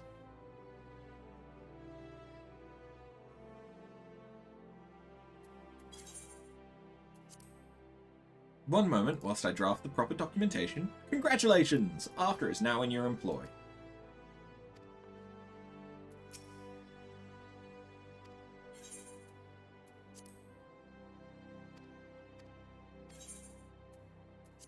Okay. So now comes the question of what is going to be our next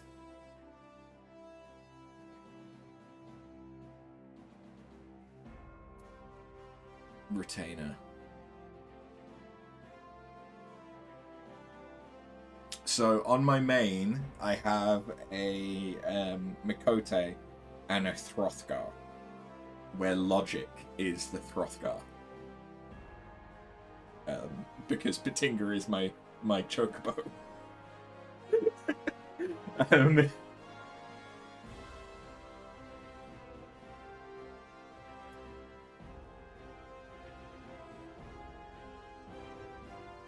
I think I'm gonna go Fem Elizon. Because you just never see that many Fem Elizons. And I could glam them up. Mm-hmm.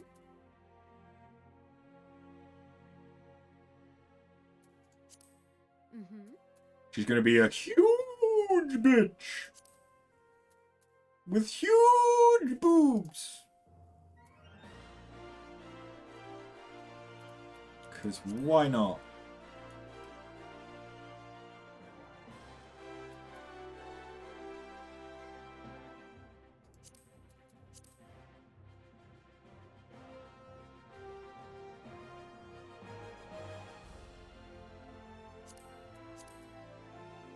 And yeah, this gives you a little insight into what character creation is like, because obviously I didn't show creating my bun bun.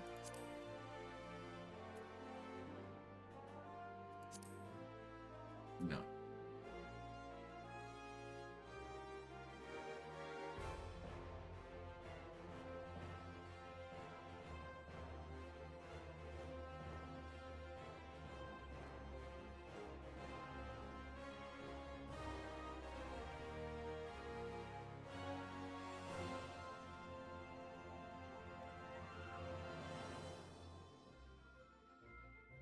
Oh, I could give her the anime corkscrew hair.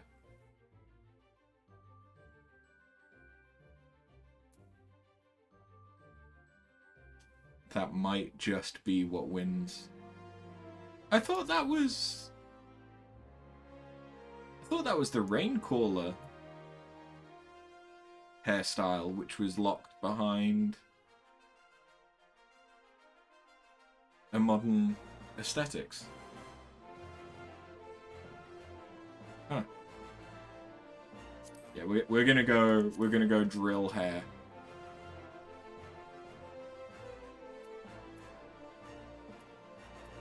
Blonde does seem to fit.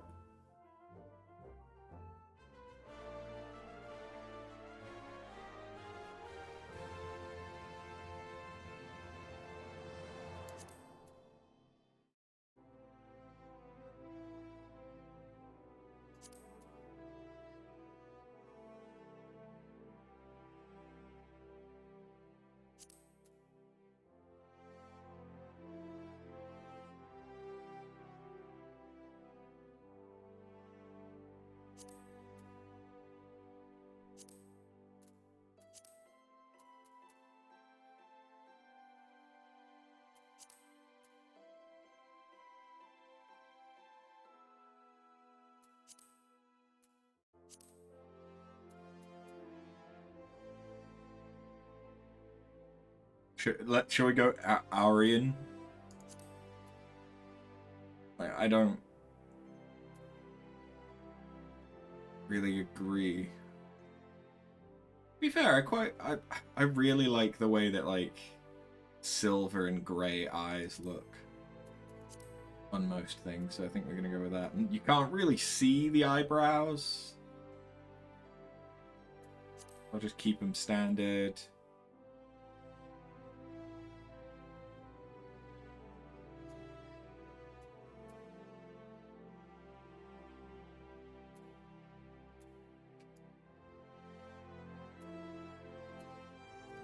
Yeah, give it a smaller schnoz.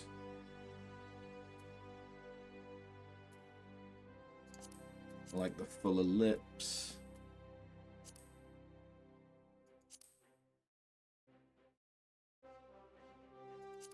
Give you some lipstick.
There we go. A little bit of that as well.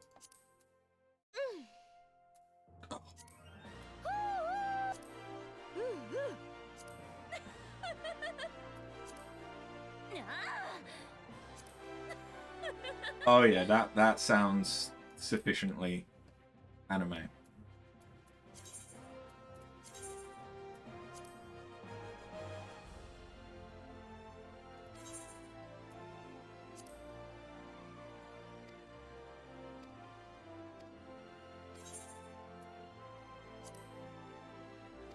What the fuck am I gonna nickname this one though?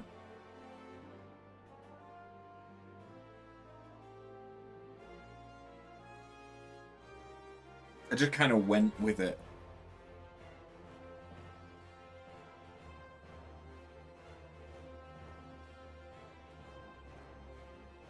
I hadn't thought of the end result of needing a name.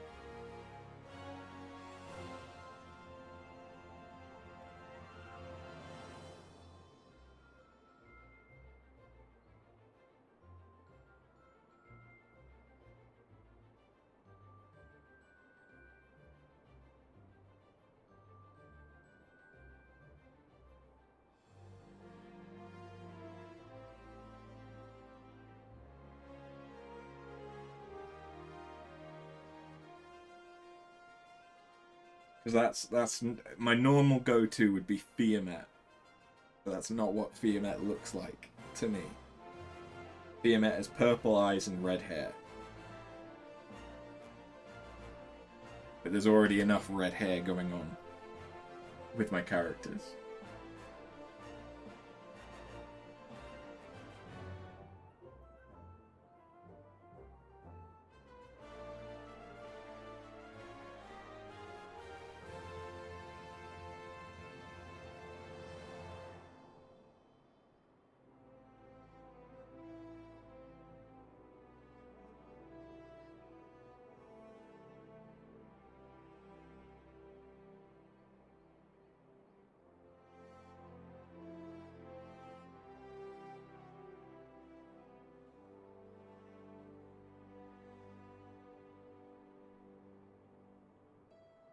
Marigold.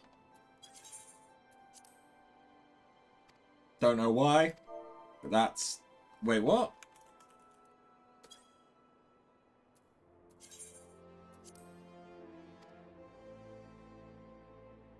Not allowed. Shit.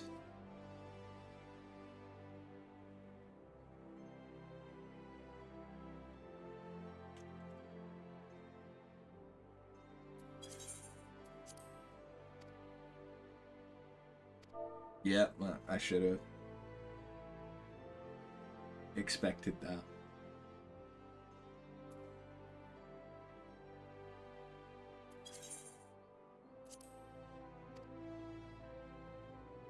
There we go. Okay, we'll do that. Fuck it. So, summoning bell. We can now summon our retainers.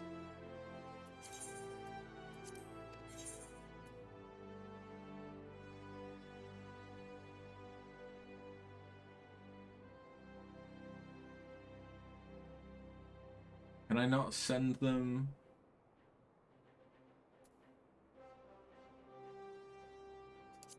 Okay, I can't send them out to do stuff yet.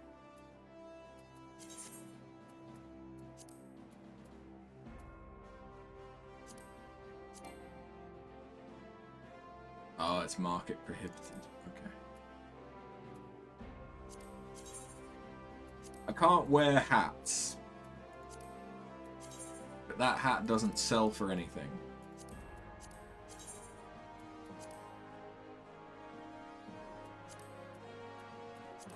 Disappointing.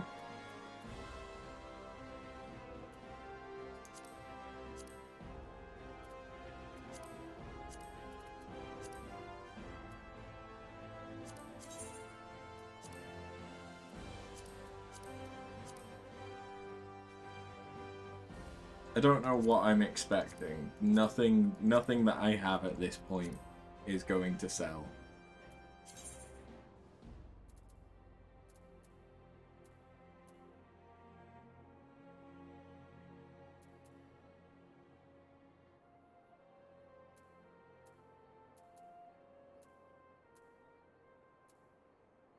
Yeah, okay. Well, we have the retainers.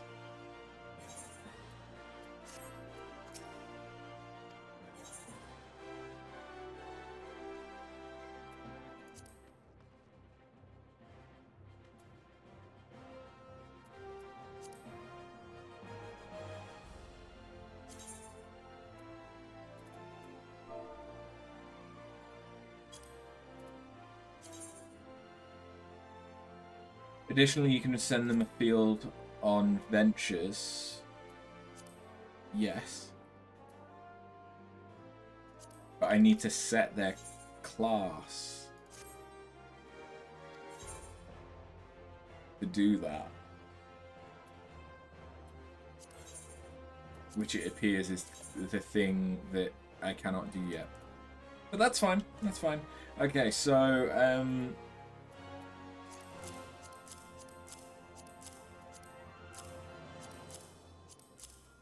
for the time being, we're going to have After be our combat one, which means they get all of the stuff that we get from killing things. This is generally the way that I sort my inventory. Is I will have one of my retainers be a combat class that gets all of the stuff that is from killing things. And they'll have another one, which is one of the gathering classes. Persona Before Death? Oh, Cutter's Cry. Okay. And yeah, that's how I'll manage myself. Which normally works fairly decently. Okay, what do I want to do now? I want to go to Halatali.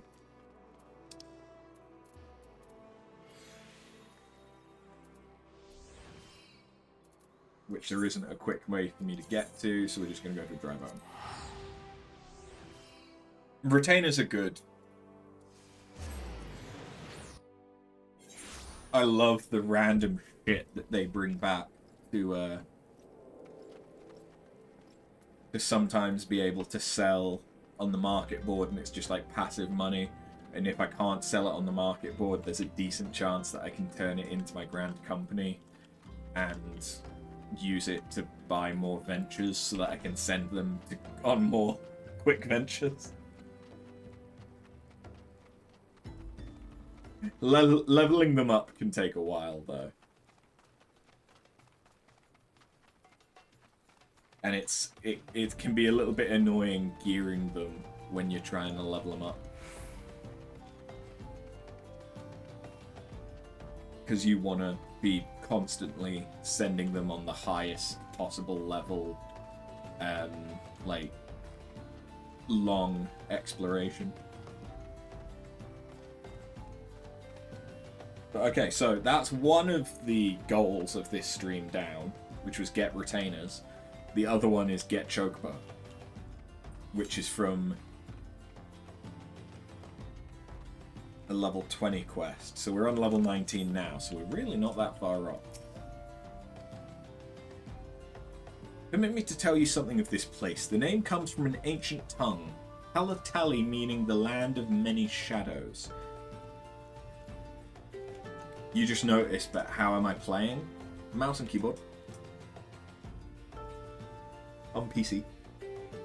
The name comes from, no, it was here that our distant ancestors first settled, and bah, you've not come all this way for a lesson in history. Do you not hear the howls and growls? Do you not feel how they shake the very earth beneath you? Those sounds are the work of no wind, my friend, nor that rumbling the doing of any shadows. Those are the calls of Halatali, for now the beasts once kept for the Colosseum lurk here. And these are not gentle beasts broken by the hand of man. No, these are those within that even the might of the immortal flames cannot tame. From the look of you, you must be after. I received word from Nederic that you might be coming along. By his recommendation, I grant you leave to enter freely. I only pray that you're able to find your way out. Cool.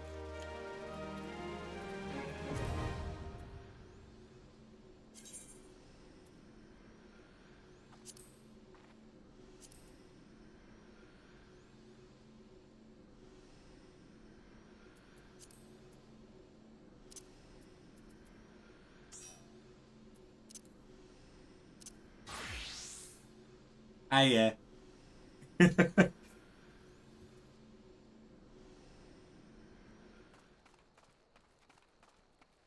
I have roped a tank along for Halatali. I don't know if you're up to anything, Tinga, so I won't queue up just yet. Where is it that I want to get to? It's to Mutamix, right? So that's through this way. You were doing class quests there.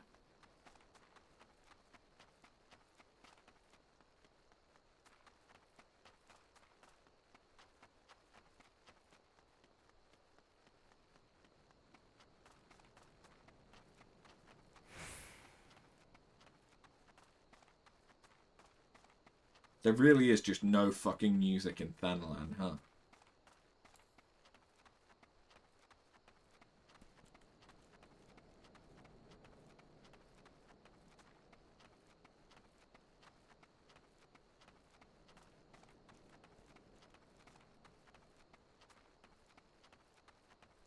Though I suppose it's after 6 PM, it might be being considered night.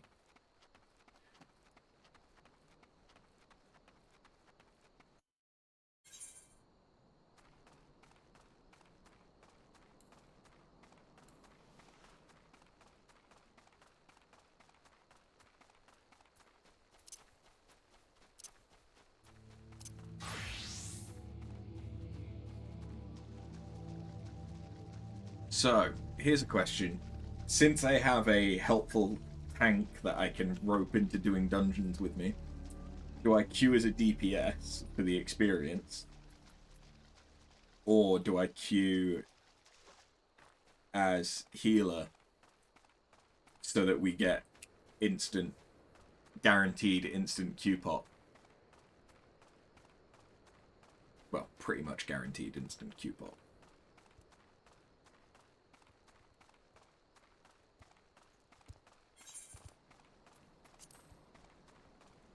Healer is the thing in need, so yeah, it would be...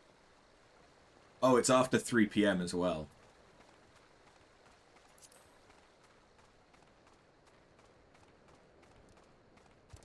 So yeah, Adventurer in need is reset.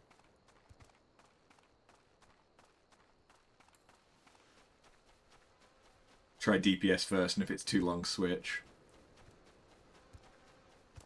Yeah.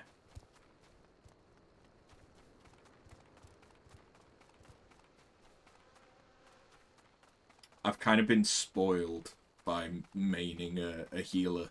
I'm just used to instant pops. So whenever I do actually queue up as a DPS, I don't really know what else to do.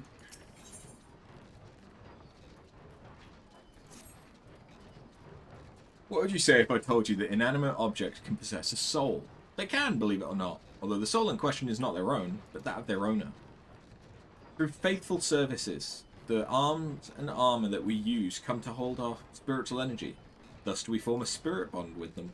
This spiritual energy can be drawn out and converted into materia, a special kind of crystal that can be attached to gear to enhance its properties. I am well versed in the ways of materia extraction. If you wish to learn more about the process, I would be happy to teach you. I mean, I do need to know. You're ready to commence your learning. Good. As you will have gathered by now, materia is the crystallized form of one's spirit energy. As this energy is derived from an individual's psyche, a volatile beast at the best of times, a degree of variance is to be expected in its production. In practice, it means that you won't know the exact properties of a stone until you cradle it in your hand. Now, materia won't grant you much of anything on its own. Its power must be tapped. And this is achieved by melding it to gear. Know, though, that it takes the deft hands of a craftsman to meld materia. You can always seek others to attach materia on your behalf, but if you would sooner do it yourself, I recommend you speak with Fobhaz. Melding is her field of expertise.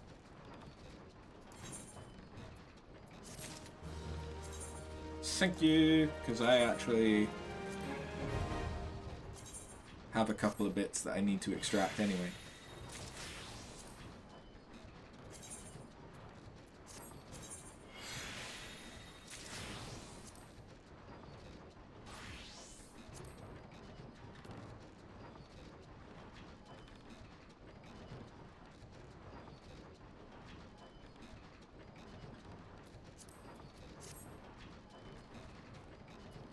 I've never had to use request meld because I've leveled crafters.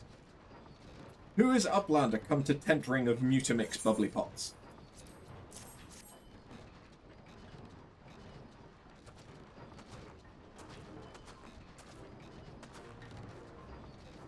Fighty Tool drinks in airy cell. When full of airy cell, Fighty Tool changes to stony shine, name of materia. If materia join with other Fighty Tool, then Big Eyes Fighty Tool gains power of airy self. Mutamix is reckoning that Uplander is friend of Minfilia?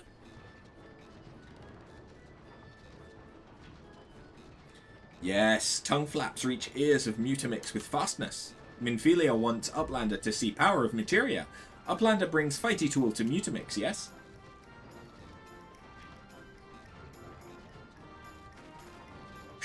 Fighty Tool is unstrong as Eating Tool. Make good teachy show of power of materia.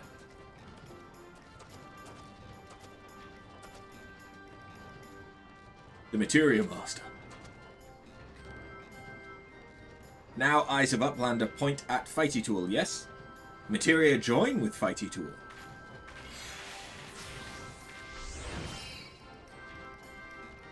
Fighty Tool gains power of materia. Fighty Tool reborn! Here, Uplander take Fighty Tool to Minfilia.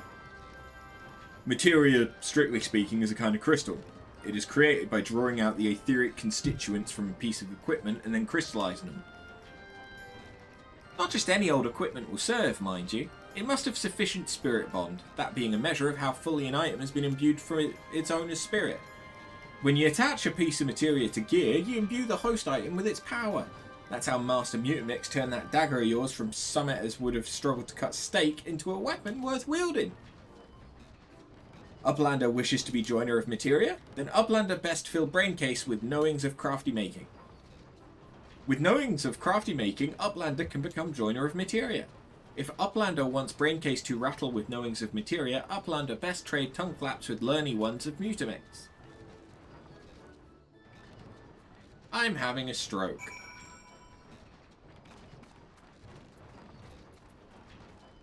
Yeah, and I need a level 19 crafter. Get the rest of it.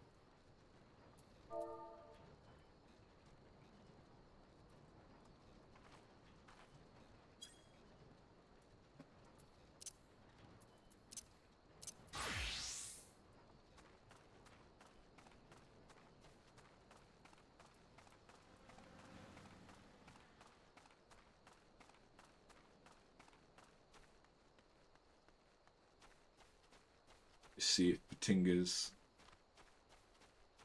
good to go into Halatalia, if he's still doing class quests.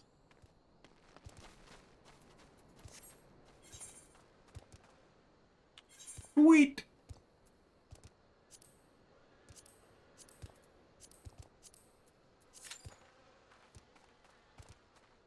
There we go. So, we are 1 tank and 1 DPS.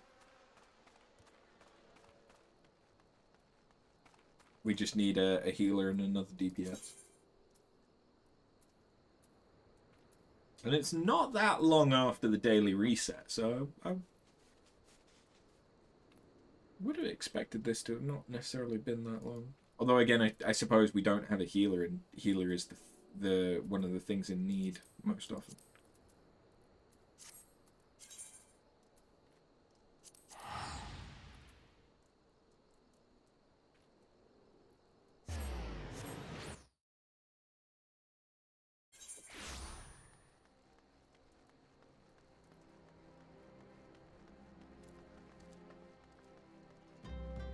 Being honest, if I was to go healer, we could probably run it unsynced already.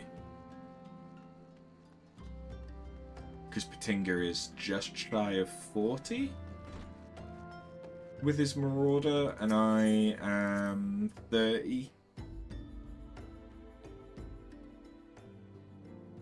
on my healer. Right? 31. Marauder 32, Paladin 39. Right. But yeah, we could probably do it unsynced, just the two of us. Not that my gear is necessarily good enough for unsynced. Welcome back. I trust your visit to the bonfire proved fruitful. Ah, what a remarkable difference a single piece of materia can make. Granted, the skills needed to manipulate this substance are not easily acquired, but one need only look upon the results to realize such efforts are worthwhile. As I'm sure you are aware, the quality of one's equipment can be the difference between victory and defeat. Materia may well give you the edge you need, so make it your ally. Now, it's time we discuss the matter of your next mission. Pray, speak with me when you're ready to begin.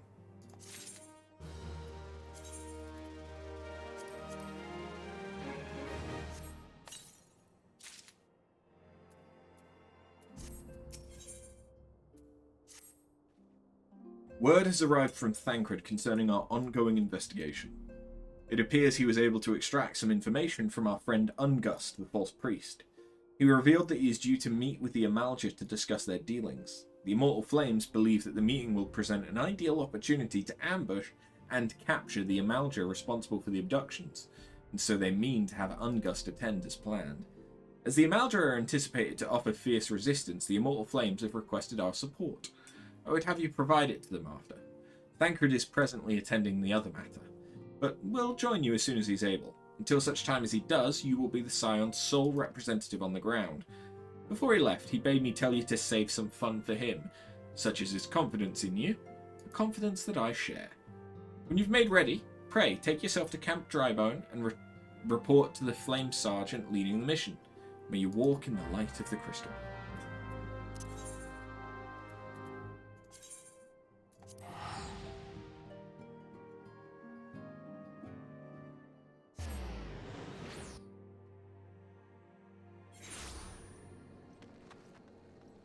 We are not having much luck with this queue so far, huh?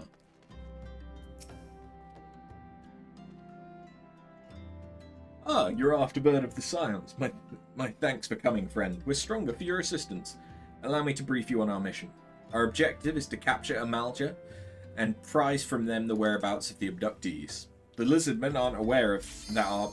Oh? Let's go. We can come back to the dialogue later.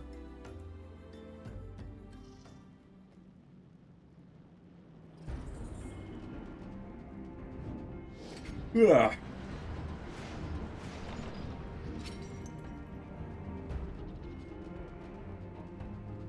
I don't think I've done Halatali not unsynced as a melee DPS. I think I've only done it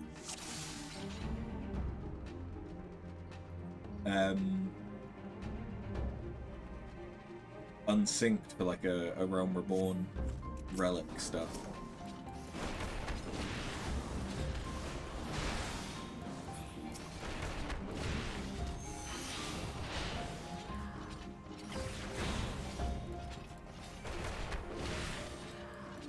Oh, we've got a mentor healer. Oh yeah, you can definitely do some big pulls.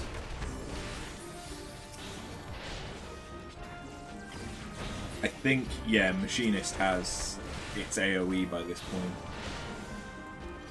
It's just me that doesn't.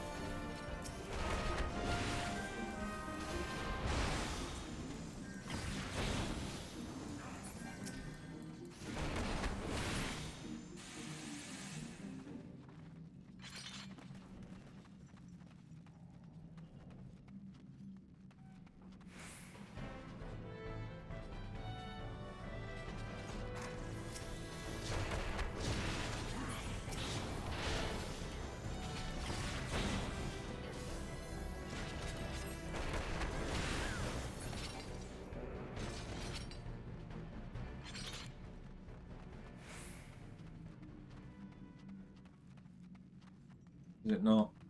Yeah. I think they're getting confused with Halatali Hard.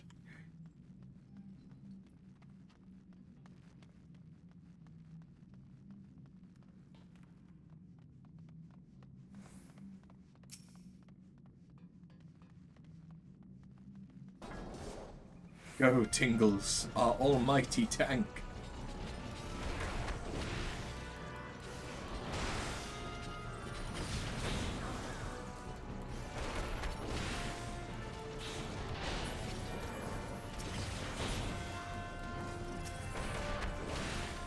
Where's the healer? Okay, there they are.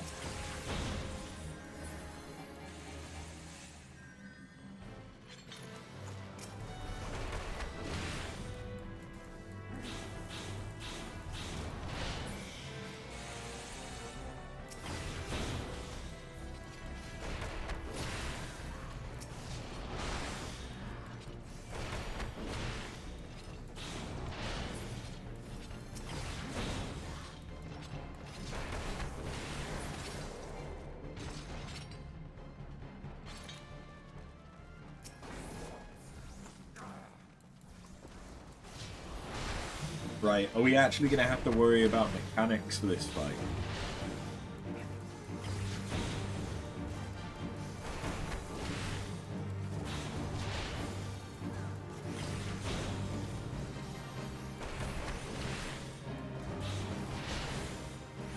It sure doesn't look like it, or am I getting confused? Oh no, there they are.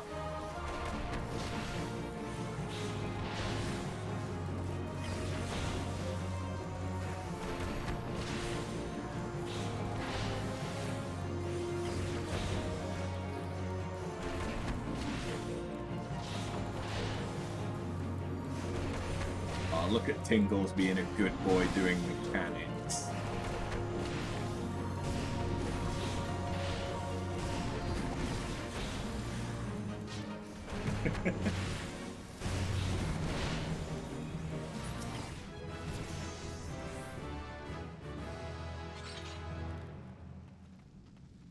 Oh hey! I got my AoE that I can't use in this dungeon. Yeah.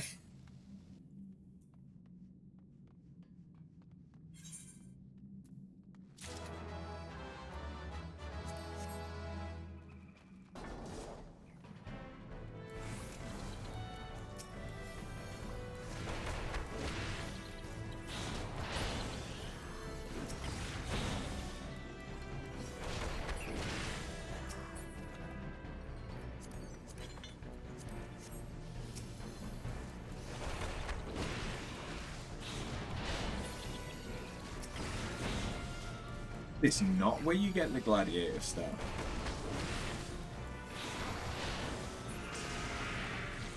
I don't know where you would if this isn't.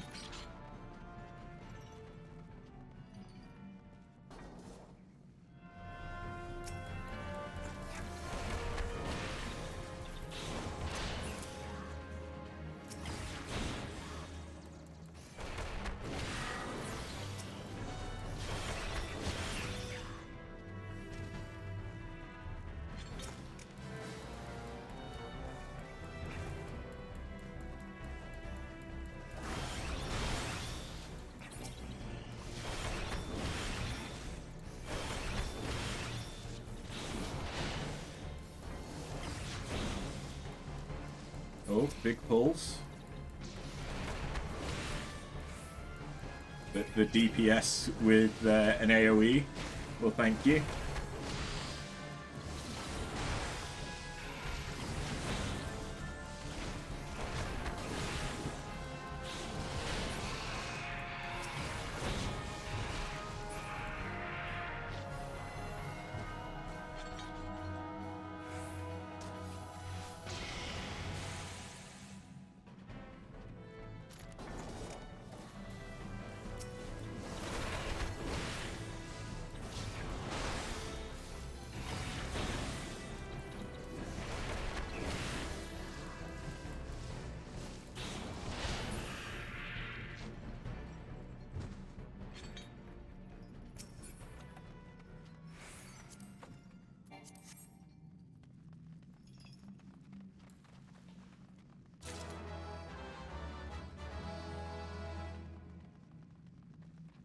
Now, I am going to have to worry about mechanics here, similar to Patinga, because we're melee range.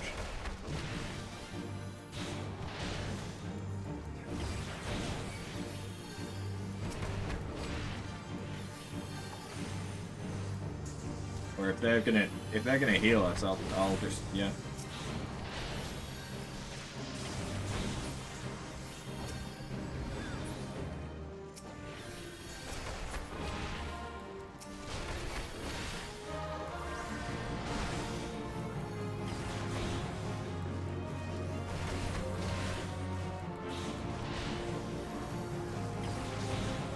I need to remember to stay to the side of things, because my my fast palm, or whatever the fuck the attack is, does increase damage from the flank.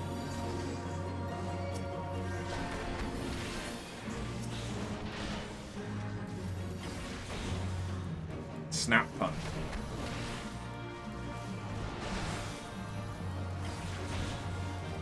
I think it's only about 30 extra potency, but still.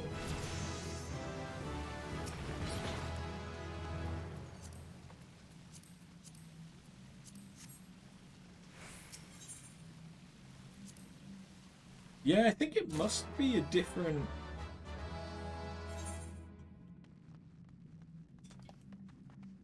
dungeon that has the gladiator set. I'm trying to think what it could be. It must be the Thousand Moors one? Maybe?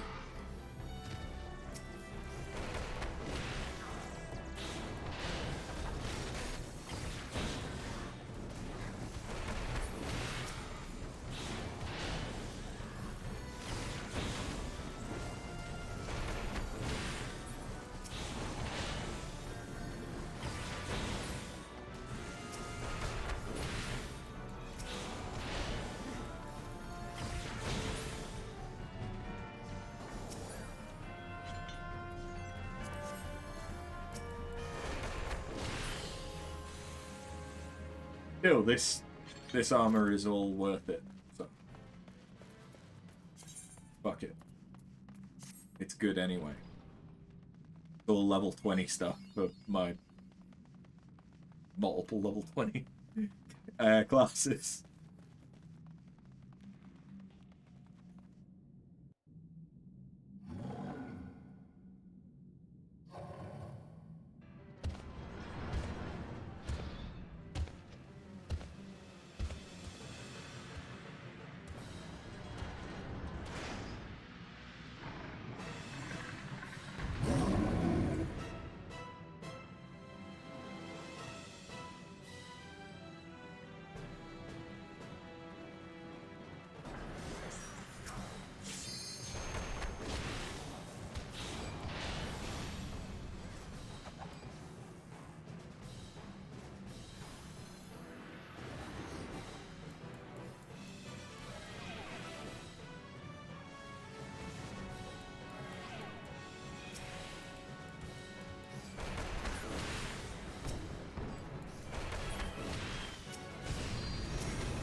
Yeah, I am not used to doing this fight melee.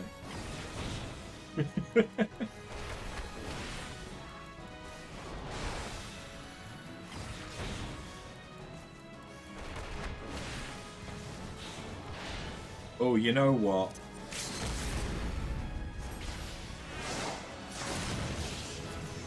Okay, I'll use the limit break. I was the DPS.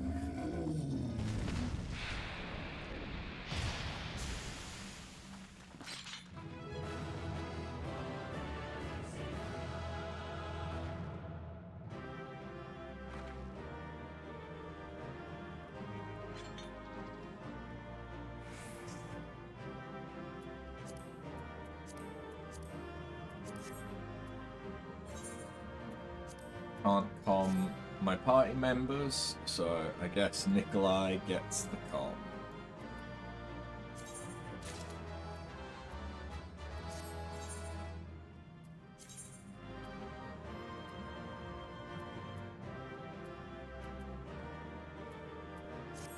Yep. And there we go. Oh no, that's...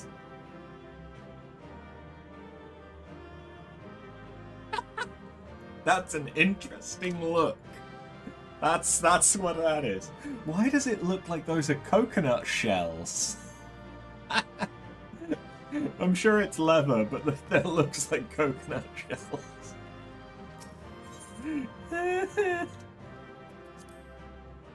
Thank you very much, Patinga, as always.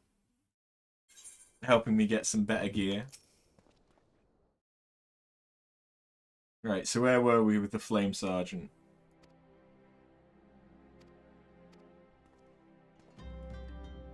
Owing to the clandestine nature of the mission, we can only deploy a small contingent. Every member must count, and so we request the aid of the Scions. The rendezvous will take place at the Invisible City. Please make your way there and lie in wait. We stand to learn much and more of the Amalja plot if the mission succeeds. Let's make sure it does.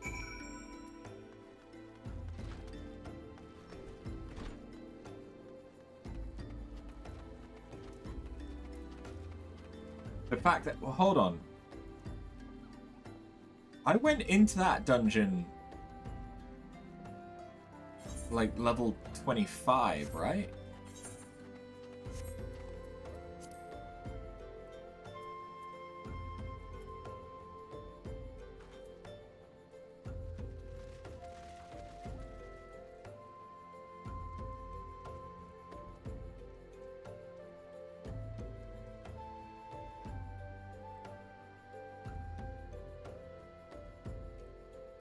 Yeah, I went into that dungeon 25 and I came out nearly 30.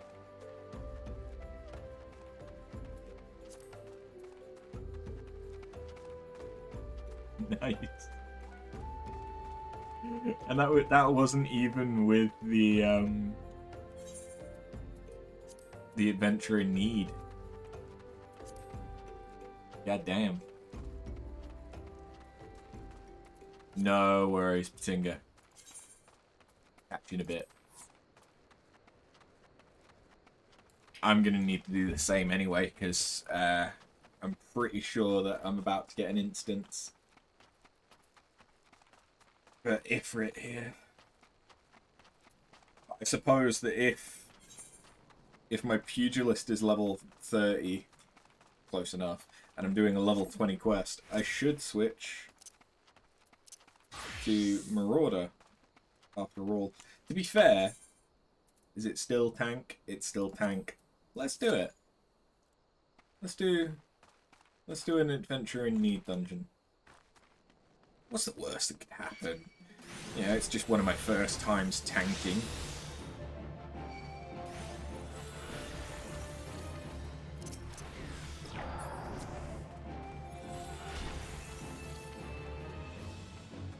Say that like there's a lot to tanking in these early levels.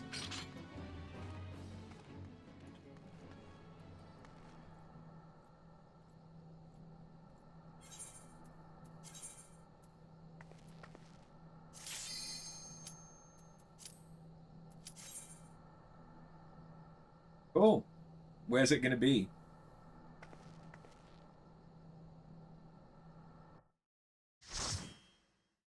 What dungeon?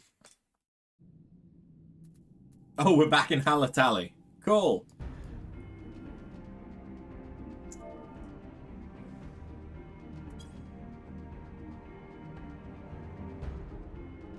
Oh god, people watching cuts.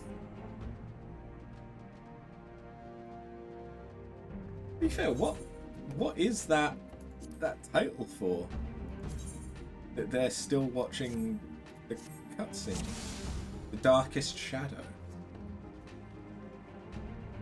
I don't know, but they are a conjurer, not a white mage, so they might.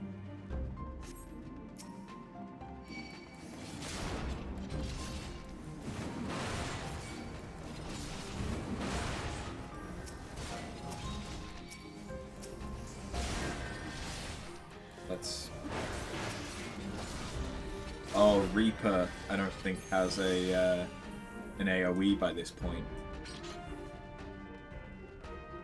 Must admit, I don't really know low level.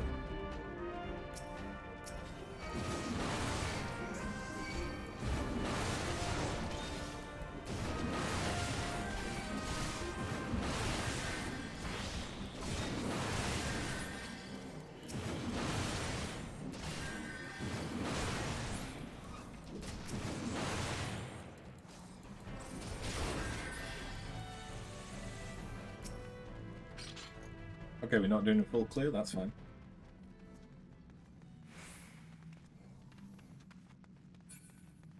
My health is 666. Metal.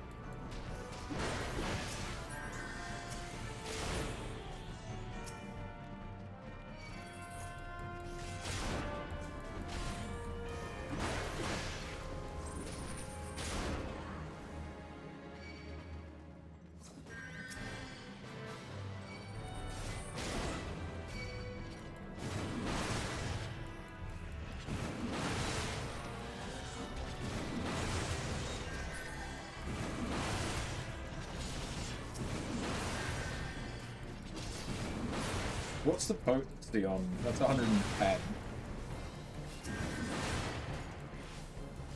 So yeah, so long as there's more than one enemy, it is worth me using overpower.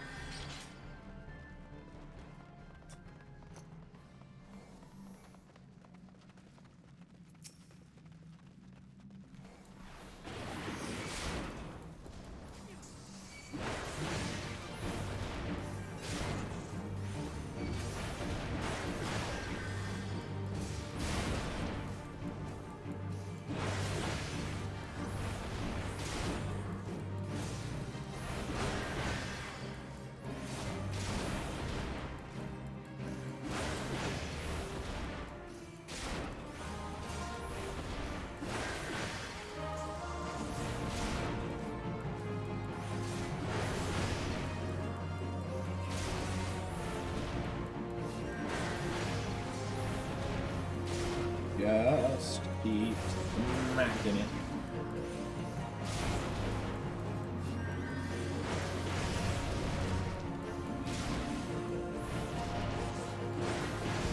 Pretty sure my gear is not properly leveled, which is why this is taking longer than when we were with Tinger's Party.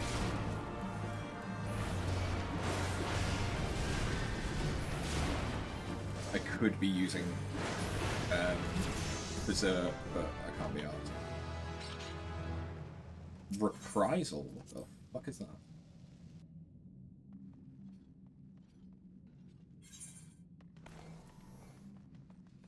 Reduce damage dealt by nearby enemies. Okay.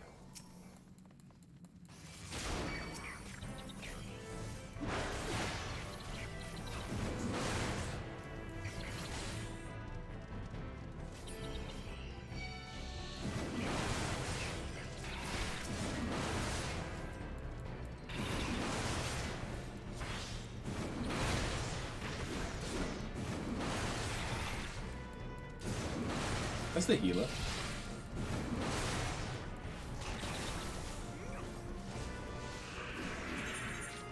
That's our first.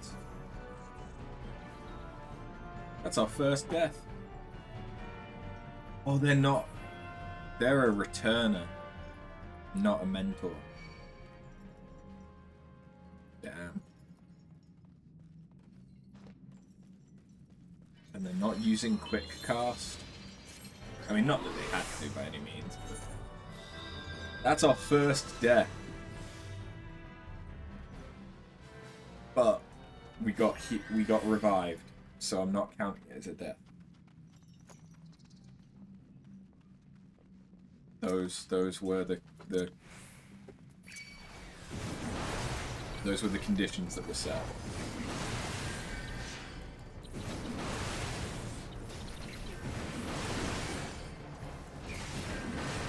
Only if it's a white, or if I have no choice but to revive from the start point. That does mean that I could have avoided getting weakness, but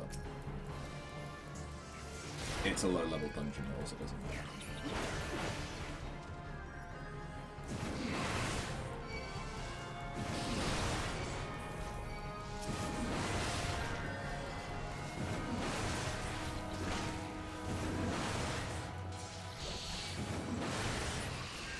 I'm going to try not to overwhelm the returner though.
Smacky. Okay, now it's Thunder Drake, right? I don't need that.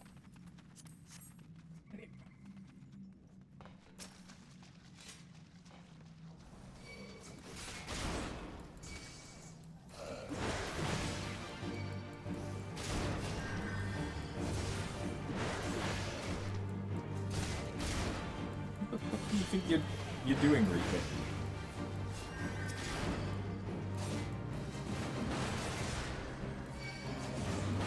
And the healer is... Why is the healer standing in the electrified water?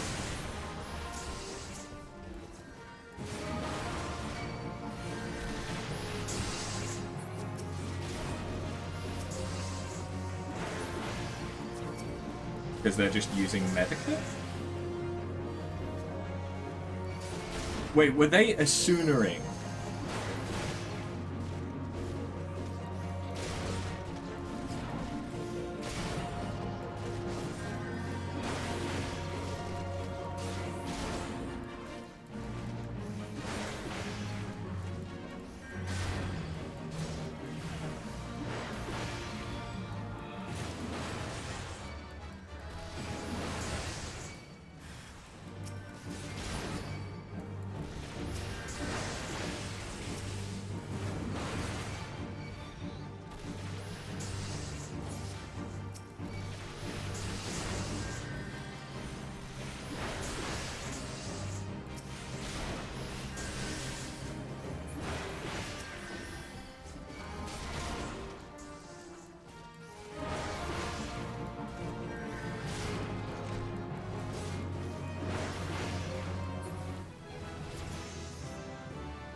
Sweet, new pants.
We're just going to keep it pointed away from these guys.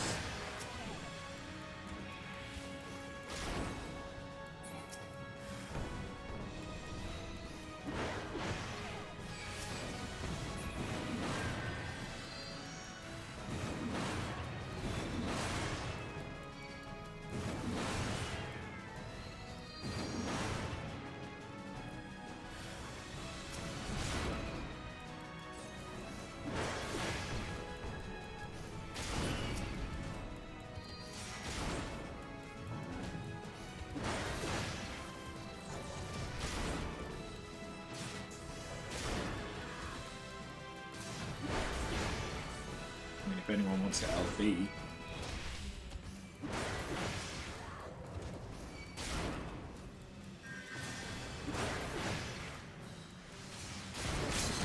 There it is. Nice.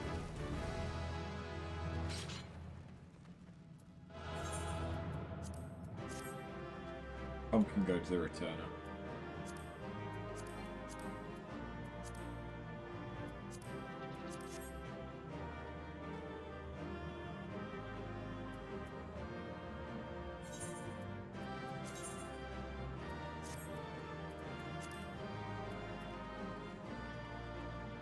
Oh, so I just need the doctor's boots.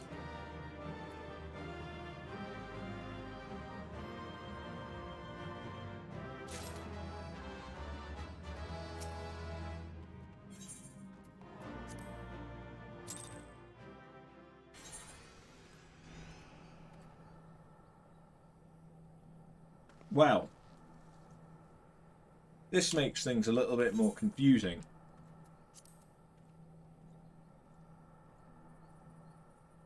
Because if those three are nearly up to 30 and I'm doing level 20 quests, I should probably switch to the archer, huh?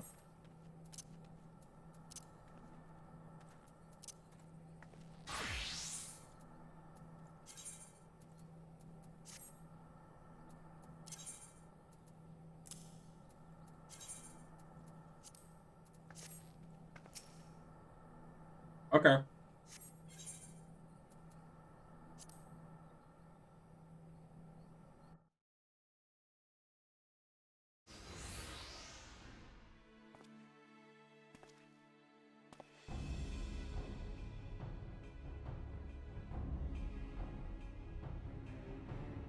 Is the bait in place? Our man is in position, sir. Good. We make our move as soon as the Amalja appear. Yes, sir.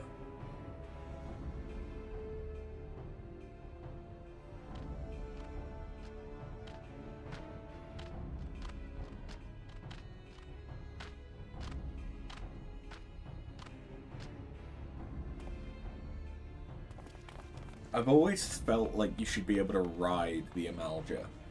Because that thing on their tails just looks like it's supposed to be a saddle. What is the meaning of this?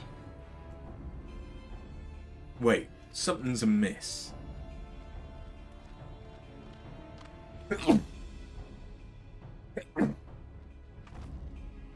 Oh, sorry, I'm allergic to ambushes.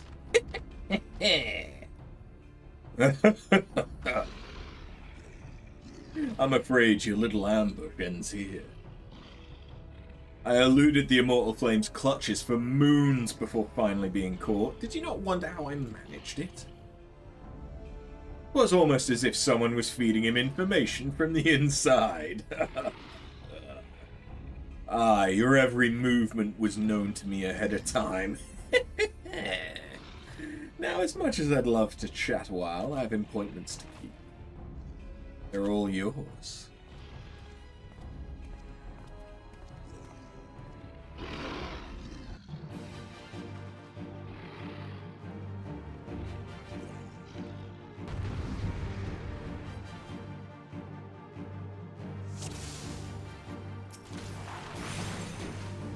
Oh yeah, but I have an AoE.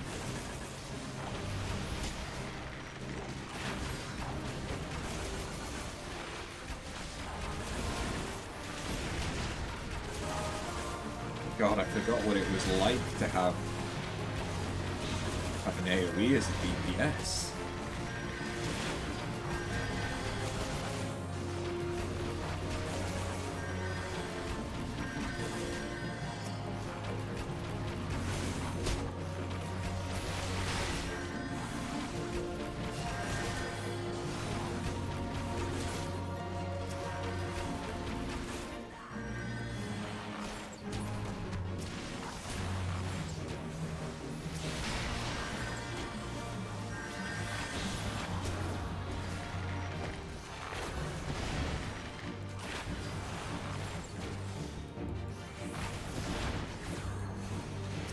Whoop.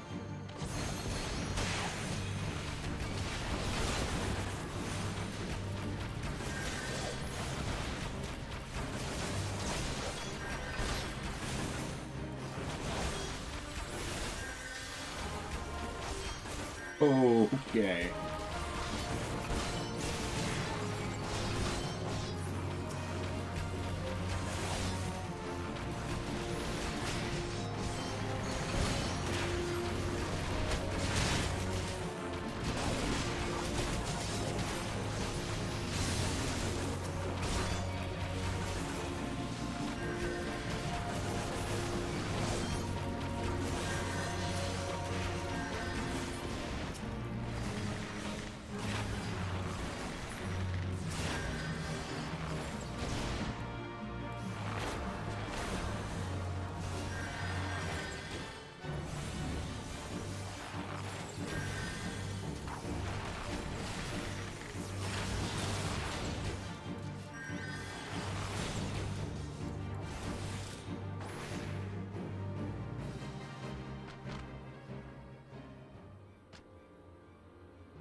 Put up your weapon, or your comrade's a dead man.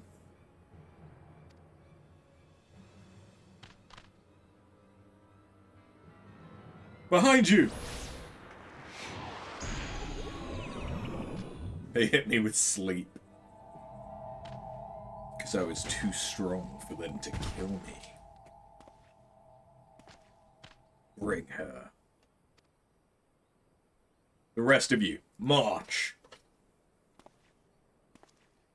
Traitorous scum.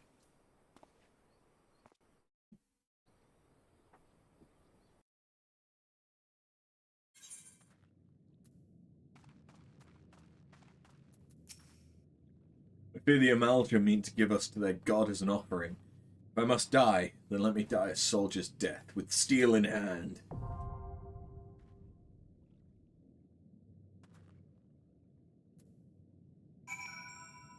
Cool, cool. Well, I find myself in need of a tank again.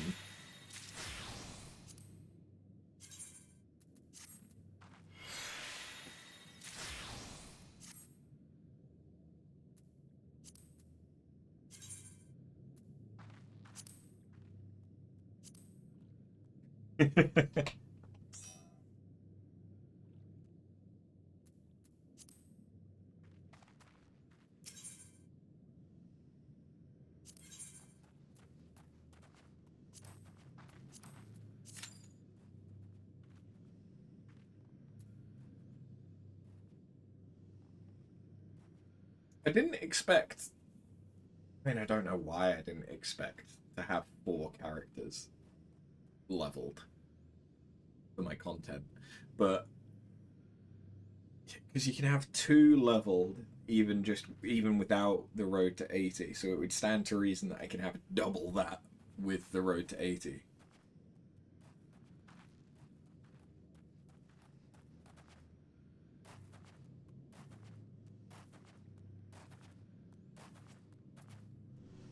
Damn.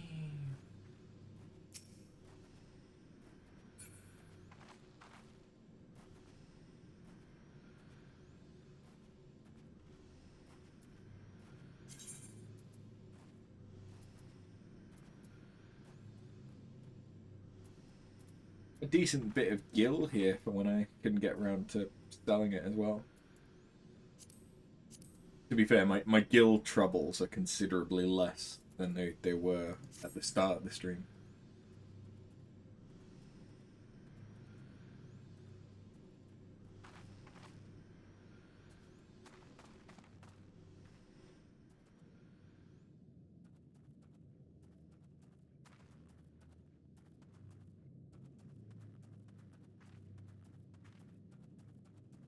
I could swap to healer.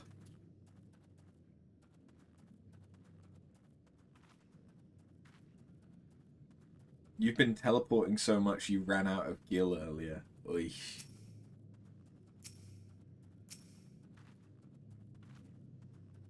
Yeah, don't know what class they are.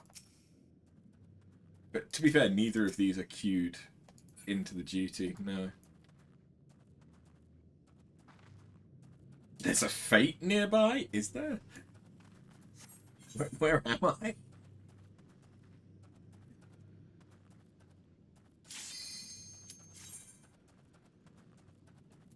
Okay, time to kill the first god that we've come across. I do count myself lucky that I got the digital collector's edition or whatever the fuck I got, so that I get the 99 free Aetherite tickets.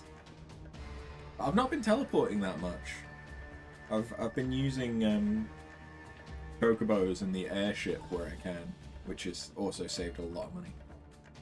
Lord of the Inferno, hearken to our plea. Lord of the Inferno, deliver us from our misery. O mighty Ifrit, Lord of the Inferno, your humble servants beseech you, grace us with your divine presence.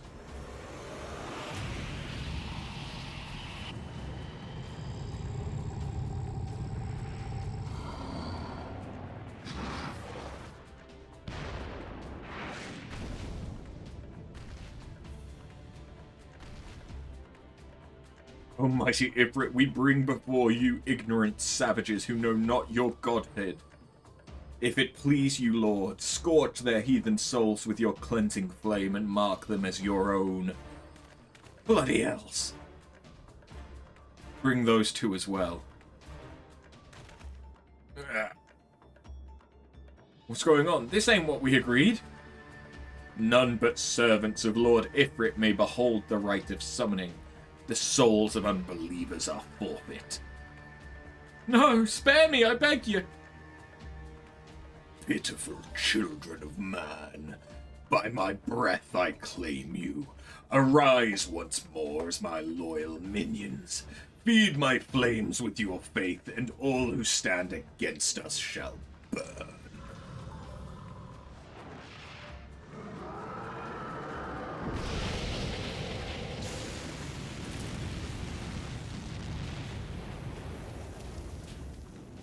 Mighty Ifrit. My one true God.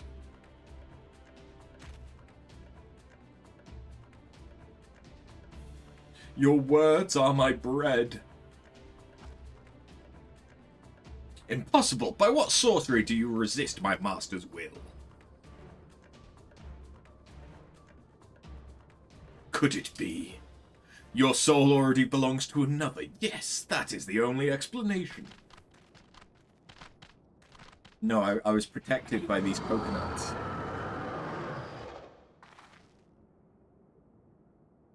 Forsooth, thy frail mortal frame can serve as vessel to the blessing of but one. Yet I smell not the taint of another upon thee. The truth of thine allegiance waxeth clear. Thou art of the godless blessed's number. The paragons warned of thine abhorrent kind. Thine existence is not to be suffered.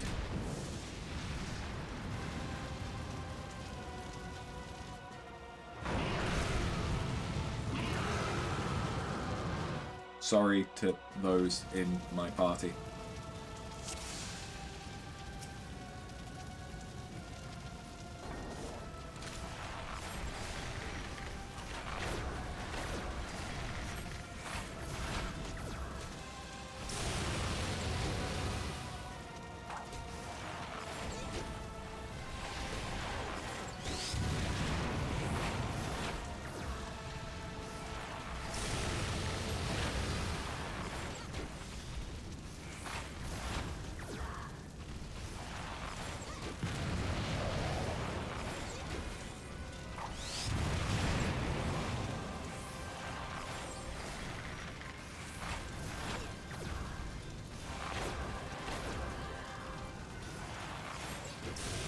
Ifrit normal is boring.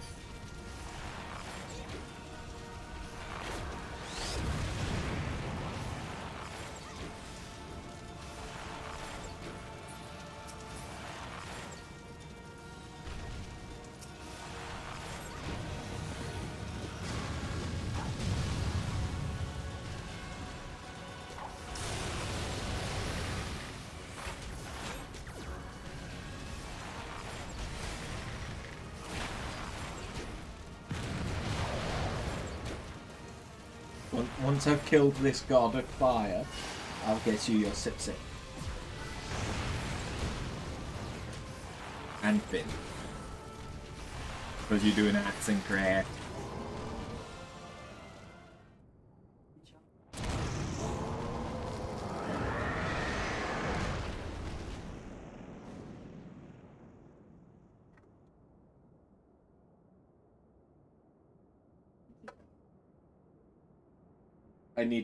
I need you to appreciate the coconuts on my character.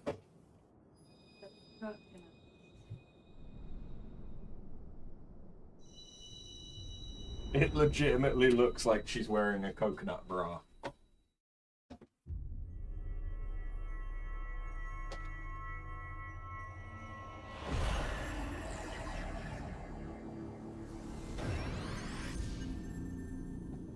Yep. I've got a lovely bunch of coconuts. Really do.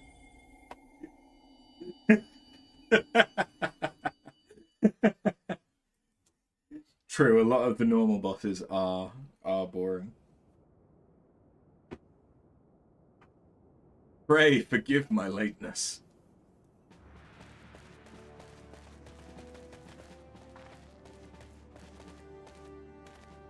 I was delayed by a congregation of Amalja zealots, or zealots even.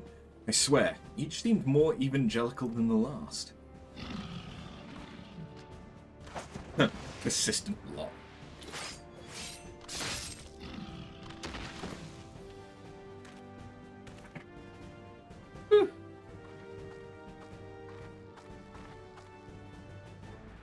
I see the Bloodsworn wasted no time extracting the captives, no less than I'd expect from the Flame General's hand-picked men.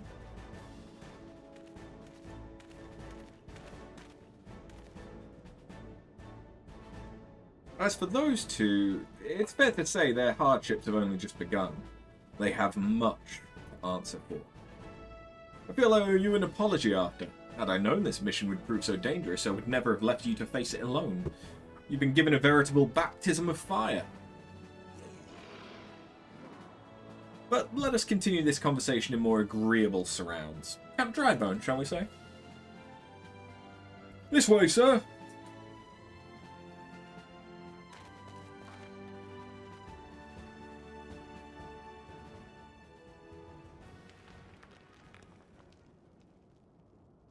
So that was the mighty Ifrit.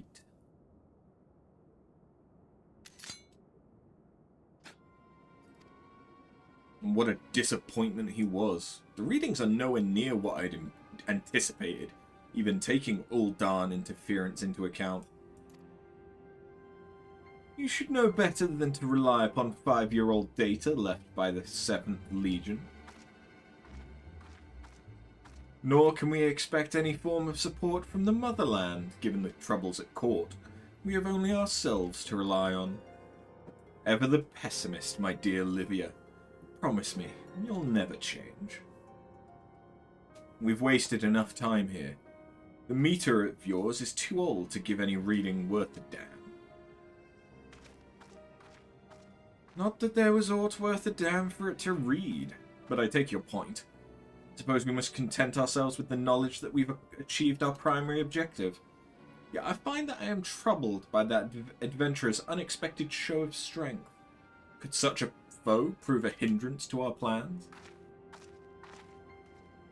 Perhaps, but that is a consideration for another time. You've been given a task. That is your priority. I suggest you treat it as such. Fail to do as my lord commands, and I will spare him the trouble of punishing you.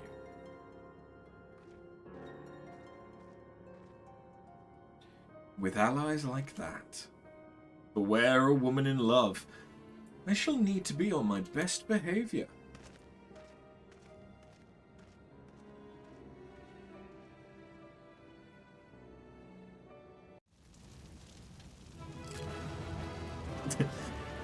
You are waiting for me?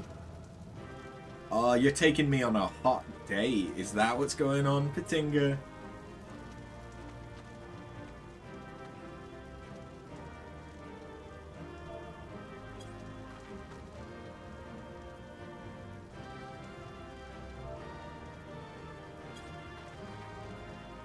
Oh god. Oh god.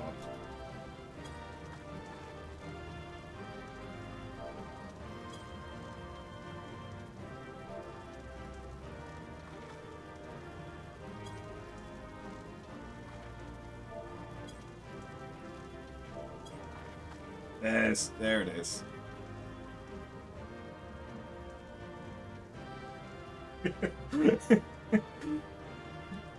What in the dark soul is going on?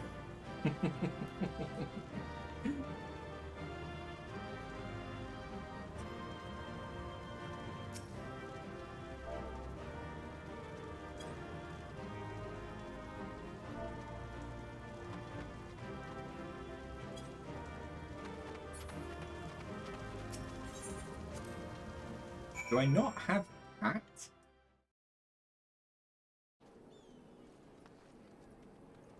I couldn't give you a head pat. How sad.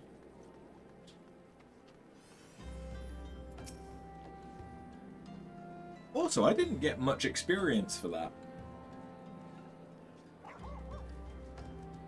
Like, at all. Ifrit was really disappointing when it comes to leveling.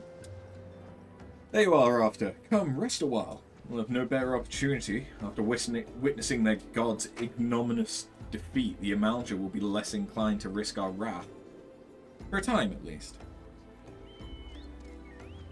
Yeah, I only got, like, 1,000 experience. Meanwhile, doing Alatali giving me 4 fucking levels. Now, where were we? Ah, yes. I was in the process of apologizing. I do hope you can forgive me. I arrived too late to be of any use to you or the abductees. They may be whole of body, but the same cannot be said of their minds, for once a man is tempered... but it ill suits me to dwell on the negatives. Amidst all our misfortunes, there is still reason to rejoice. Ifrit is slain, and by your hand, no less. That is the deed of no ordinary individual, After. Not that I ever thought you were ordinary. On the contrary, I have long suspected that you have the potential to shape the fate of this realm.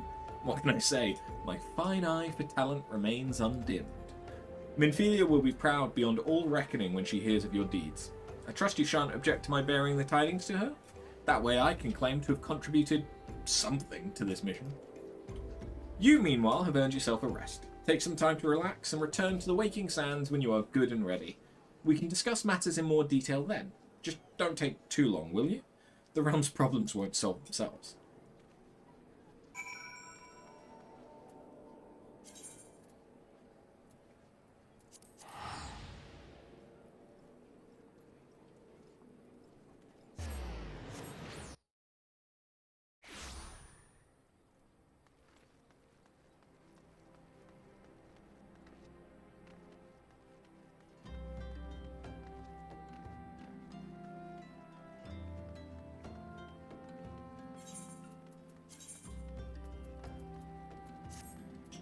Still don't want to wear the goggles just yet.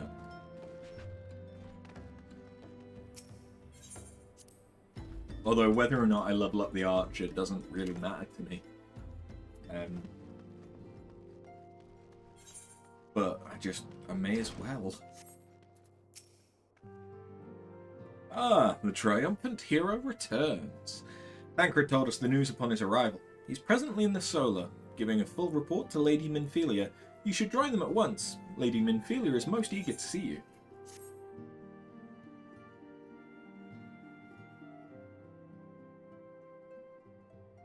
My late arrival nearly cost After her life. I wasn't there when the Amalja took her prisoner. And I wasn't there when they served her to Ifrit. Yes, by some miracle she survived, but that does not excuse the fact that she should never have had to face such dangers alone. I failed her utterly, just as I am failing you all. What's done is done, Thancred. You can ill blame yourself for every...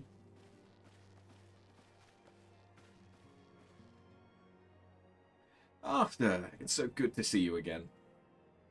Impeccable timing, my friend. I had just finished regaling Minfilia with your heroic exploits. Thancred has told me everything. You've done well to return to us. The perils you faced were undeniably great, yet a part of me believes that I had no cause to fear, and now we can put paid to our long investigation. As we suspected, the Amalja undertook both the robbery and the abductions with the aim of summoning their primal Ifrit. Nor is this tale limited to Uldar. Similar incidents have been rife in both Limsa Lominsa and Gridania of late. I dare say you've been curious as to how these crimes are linked to the primals. Permit me to explain. Having manifested in the physical realm, primals must consume aether if they are to maintain their presence here, and the stronger they become, the more aether they require. Now, aether exists throughout creation. It flows through all life and permeates the very air that we breathe. Alas, this alone will not suffice to sustain the likes of Ifrit. Nay, he and his kind require a more concentrated source of aether. Crystals. It is for this reason that incidents involving crystals can often be traced back to a primal. Which leaves us with the why of the abductions. To understand this, you must first understand how primals are born. When all is well with the world, primals possess no physical form. Their essence is dispersed across the great river of ether. However, when the world is plunged into chaos, those who worship the primals cry out to their gods for deliverance from suffering. These cries serve as a beacon toward which a primal's essence is irresistibly drawn. It is this coming together, or etheric coalescence, which grants the being's physical form. Once born, a primal gains strength from its followers' worship. The more numerous and fervent they are, the more powerful their god becomes. But the primals are seldom satisfied with such reverence as their adherents freely give, and in order to gain more power, they do not scruple to create followers. They do this by tempering mortals, a process to which you yourself were subjected. Yet even as Ifrit took your comrades in his thrall, you alone remained unaffected. This is thanks to the power you possess, the Echo. We know not the why of it, but those blessed with the Echo are immune to primal influence. It is as though a greater power protects us. When first you came to us, I told you that the Echo would be instrumental in dealing with the primal threat. Must you now begin to see why? The recent incidents all share a common trait: meticulous planning. Such elaborate designs are a new development, and one which fills me with an unshakable sense of foreboding. While I share your concern, my presiding feeling is one of relief at your safe return. The Immortal Flames assured me that they will deal with the aftermath, so you need not concern yourself with that. We may rest easy for a time. I suggest you take full advantage of that respite. You may be sure it won't last long. Once the people learn the identity of the hero who felled Ifrit, I fear you will have nary a moment to yourself.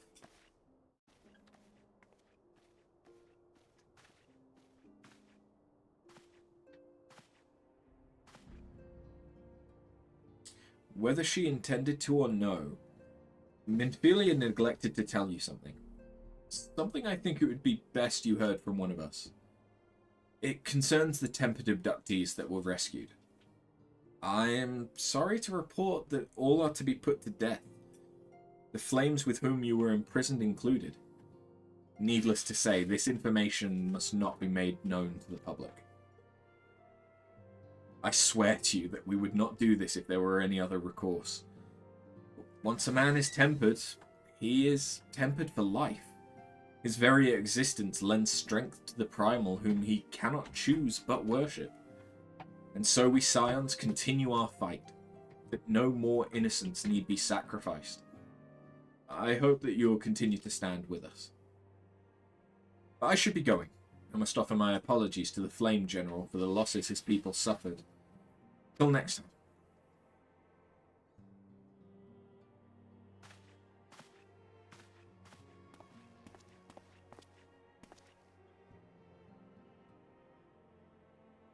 Gods forgive me. How many more lives? Louis Soir would never have allowed this to happen. I have to do better. I have to be stronger.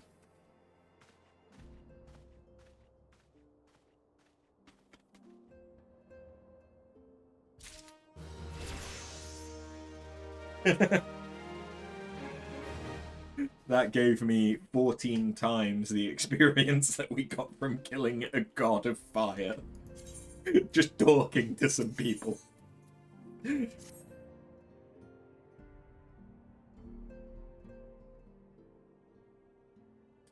Until not so very long ago, you were but one of the many adventurers seeking to make their way in Eorzea. But for your character and courage, you were raised to the esteemed post of envoy. Thereafter, you travelled the realm, aiding those in need without thought of reward, confirming to Ida and Papalymo that the Scions would benefit from your aid. And no sooner had you joined us than you personally bested the primal Ifrit.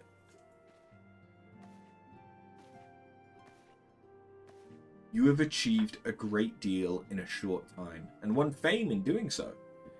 Alas, fame does not come without a price, as you will soon discover. Coconuts. We have quests after. Oh, we have guests. Or rather, you have guests. Beg pardons.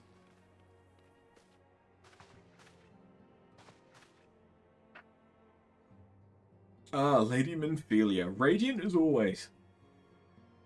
I am given to understand that the Sons of the Seventh Dawn have but recently welcomed a new hero into their midst. I'm here on behalf of the Maelstrom, Grand Company of Limsa Lominsa, to offer said hero a place of honour within our ranks. As you can see, your recent exploits have garnered you the attention of the Grand Companies of Eorzea. Each organisation would have Ifrit's Bane for its own. To this end, all three have sent officers to court you. We would not ordinarily go to such lengths to enlist a new recruit. That they have is evidence of their high regard for you. I find myself wondering how word of After's deeds spread so quickly. That the Immortal Flame should know of her triumph is to be expected, but what of the other Grand Companies?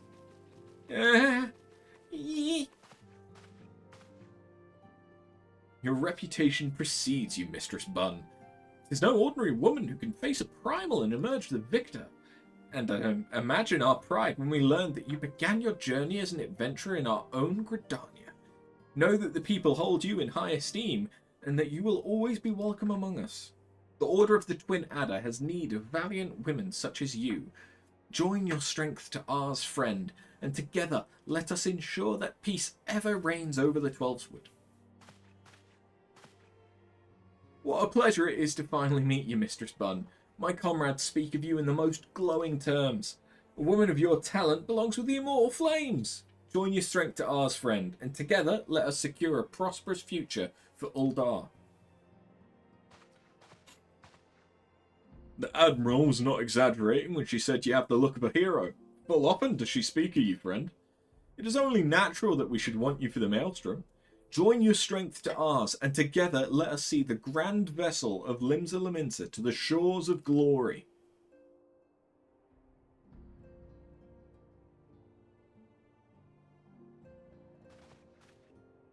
Lady Minfilia? Very well. Though I am quite sure you need no reminding, mayhap a brief summary of the situation would help to clarify your thoughts on this matter.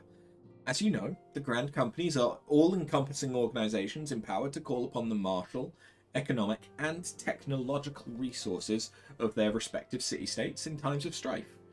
There are presently 3 such organisations: the Maelstrom of Limsa Lominsa, the Order of the Twin Adder of Gridania, and the Immortal Flames of Uldar. Serving a Grand Company means serving the nation to which it belongs. You'll be charged with its defence and tasked with advancing its cause. In return for your faithful service, you'll be furnished with various rewards, some of which may prove useful to you in your other endeavours. If you're agonising over which of the Grand Companies best deserves your loyalty, be at ease. The commitment you make this day need not be permanent. Should you wish to shift your allegiance at a later date, you are entitled to do so. And yet, I concede that it is no small choice you face. A thought occurs to me. You will, of course, recall that the 3 city-states are planning to hold remembrance services. Well, as part of the proceedings, I am given to understand that the leader of each Grand Company will deliver an address. Hearing these addresses ought to help you make an informed decision. What say you, my dear officers? A fine suggestion. You're as wise as you are beautiful, milady. Very well. Let After hear our leaders speak and return here with her decision. We eagerly await your answer.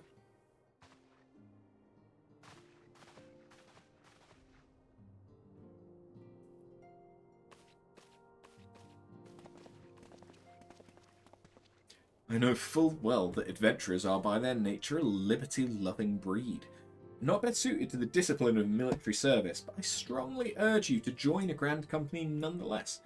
While the promise of reward is enticing in itself, it is not the only benefit.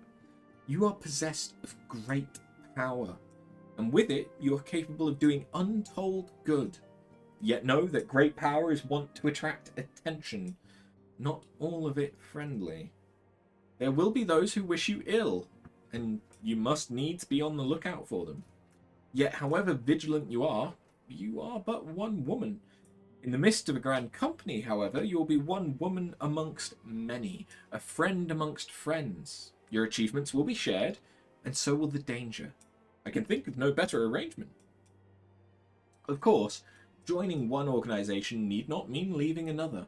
I hope that we can continue to rely upon your aid, and 12 know that we will have need of it in the days ahead. The Grand Company seek to protect their own nations. We Scions, on the other hand, seek to preserve the future of Eorzea as a whole. Similar, yet not quite the same. Same but different. Now then, I expect that you will be afield more often in the future. As such, I would have you carry this link pearl with you at all times. It will allow us to stay in touch, regardless of location. Eorzea is changing, and you have the power to help shape it anew. None can say what the morrow will bring, but so long as we believe in ourselves, there's naught we cannot achieve. Now, it is time you made ready for your journey. Before you depart, be sure to speak to Tataru. She will apprise you as to where and when the remembrance services are due to take place.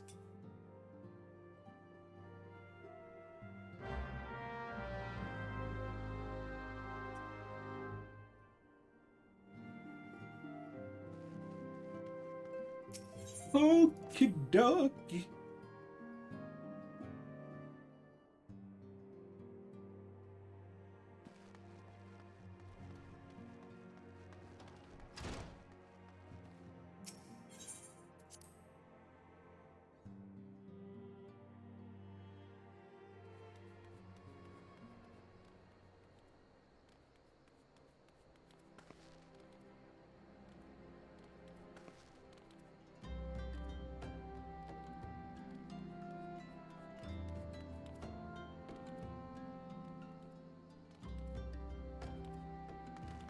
Right, Tataru.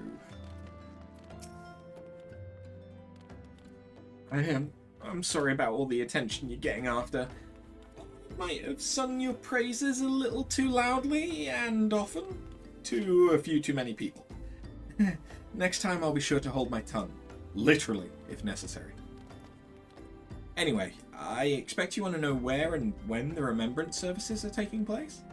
If all goes to plan, Gridania's Grand Company, the Order of the Twin Adder, will hold the first of the 3 services, and Elder Seedseer Kani Senna will deliver her address at Miketo's amphitheatre. I should probably mention at this point that due to the organisational challenges involved in assembling all of the involved parties, it's possible that the order of services might change. Still, there's not much we can do about it, so make Gridania your first port of call. Next, you'll need to go to Uldar, where Flame General Raban Uldin will be addressing the masses at the Royal Promenade. Oh, and it's rumoured there's to be a special guest. How exciting. Last but not least, you must make your way to the State Room in Limsa Lominsa, where Maelstrom Chief Admiral Merlwib Blofswin will be giving her address. The room is accessible via the Admiral's lift. Identify yourself to the sentry, Xanthiel, and he will admit you. Got all that? Well, off you go then. Hope you find the remembrance services suitably educational. I suggest visiting the city-states in my prescribed order, though with your record of impeccable timing and luck, the schedule may well change in favour of your preferred travel plans. Farewell.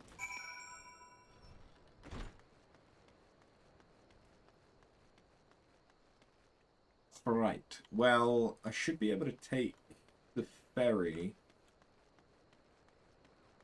straight to Limsa from here, right? Yep.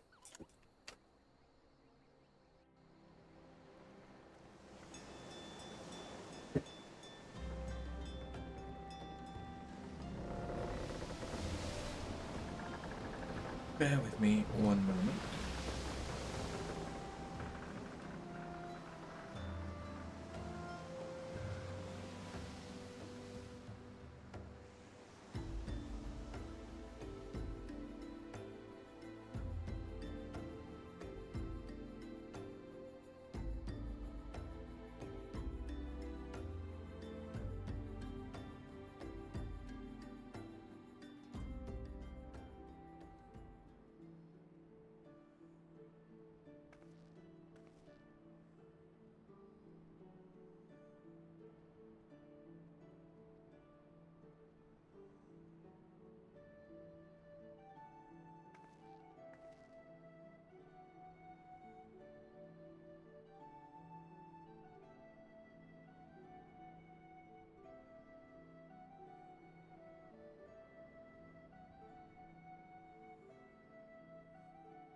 Okay.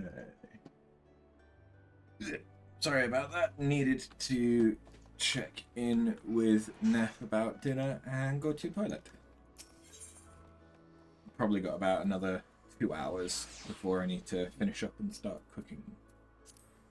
Where do I need to go for... There. That's where I need to go for Gentleman. Whilst I'm here, I could do my Marauder class quest.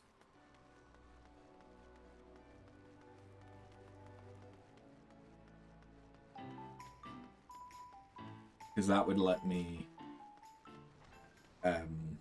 get the last piece of the armor from the Hall of the Novice.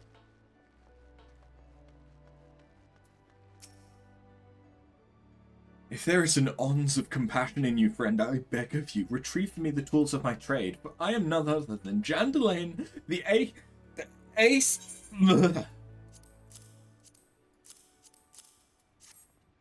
Could this be? Yes, I can feel it! The light returns to my eyes. Power courses through my fingers. I live!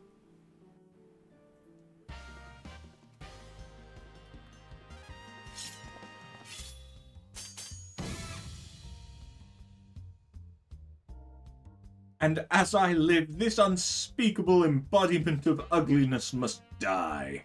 Begone, foul demon!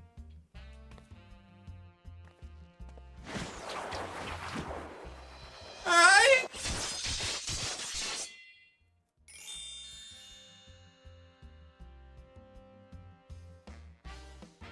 And so I ask, how do you feel, madam? Why, it's as if, in but a single magnificent moment, I travelled beyond the void and returned to life as the embodiment of all that is beautiful in this world. Could it be? Yes, it must. How else to explain such power? You are the one whose coming was foretold. You, yes, you, are the aesthetician. In the flesh, madam, I am Jandalain, crafter of coiffures? So divine that Menthina herself doth begrudge my clientele their beauty. But let us speak of you, madam, for where a moment ago stood a fashion-challenged frump, now there stands a beauty reborn!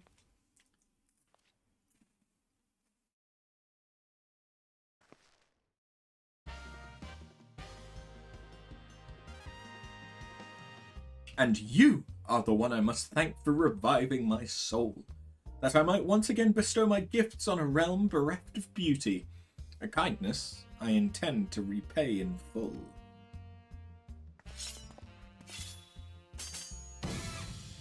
Do you fear that your own hairstyle is becoming passé? Fear the spectre of ugliness threatening to consume you? Fear not, friend, for it shall not survive my wrath.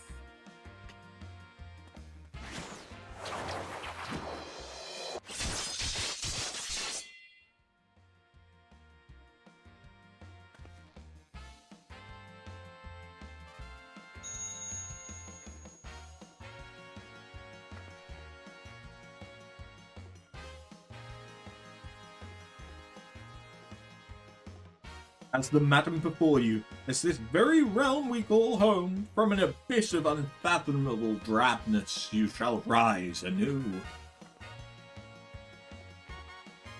My clients have been known to make reservations moons, even years in advance, but you shall know no such troubles, no, for proving a staunch ally to good taste when all others turned a blind eye. I gladly place myself at your beck and call. Yes, the next time you find yourself plagued by aesthetic ennui, you need only ring this crystal bell from the comfort of any inn room at which you have taken up lodging.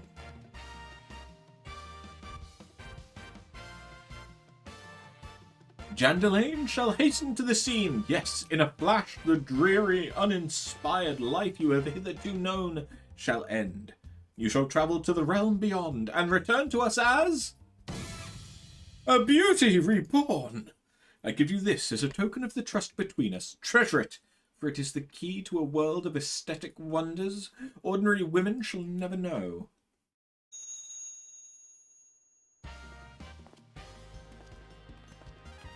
Oh, Master Jandalane, do come back! I've not made my next appointment!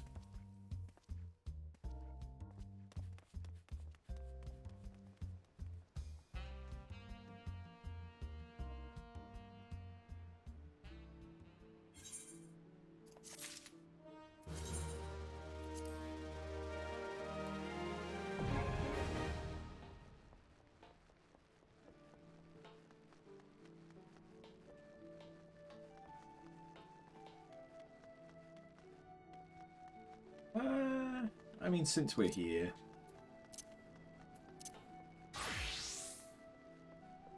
I may as well. And who knows, this might even get me...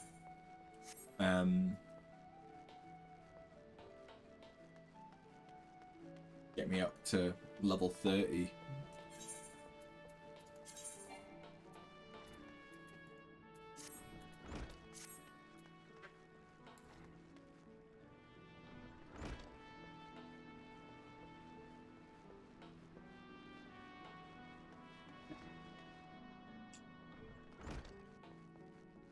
Albeit, I've not even done the level 1.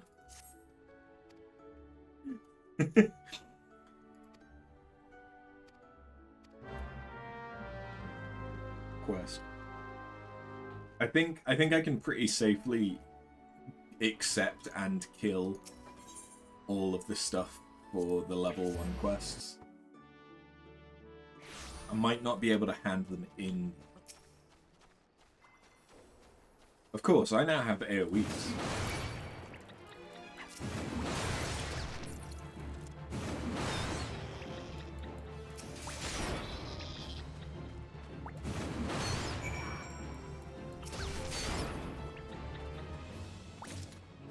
Is this? This is the ranged attack, isn't it? No, range 3 armed. Oh. Oh, okay. But it's the third hit of the combo that restores health. Okay.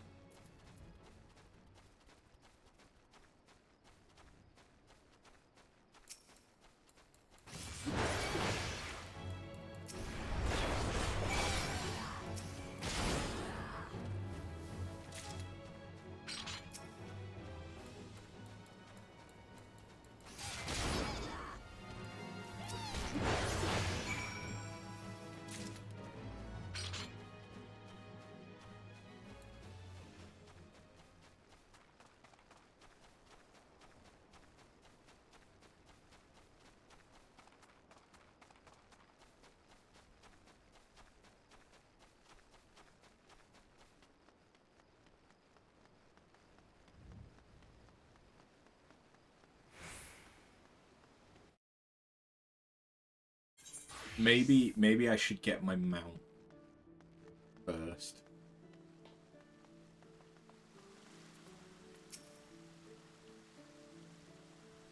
Here to attend the remembrance service. Be quick, the Admiral is due to give her address at any moment.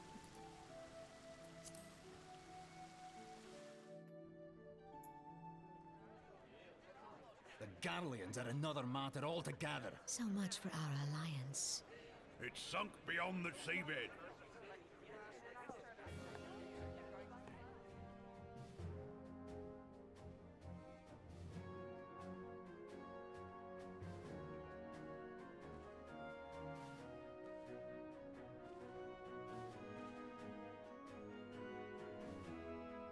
Brothers and sisters of the sea, hearken unto me.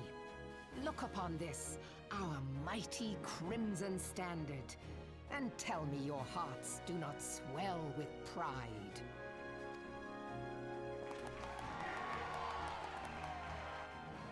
"700 summers have come and gone since our forefathers first ran aground in this fertile bay. In that time, guided by the Mother of Oceans, Limsa Lominsa has grown from humble fishing village to uncontested ruler of the 5 seas and beyond.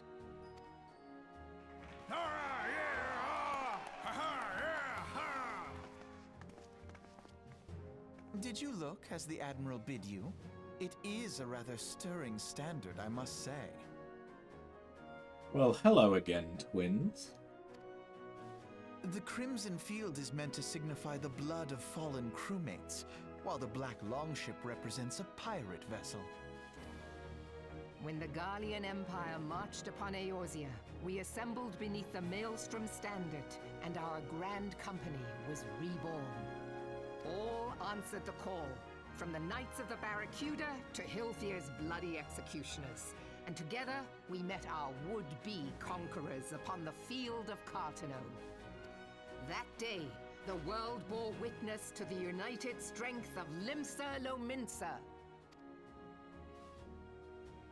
I swear to you, no army ever fought harder or with more courage, yet many of ours did not survive.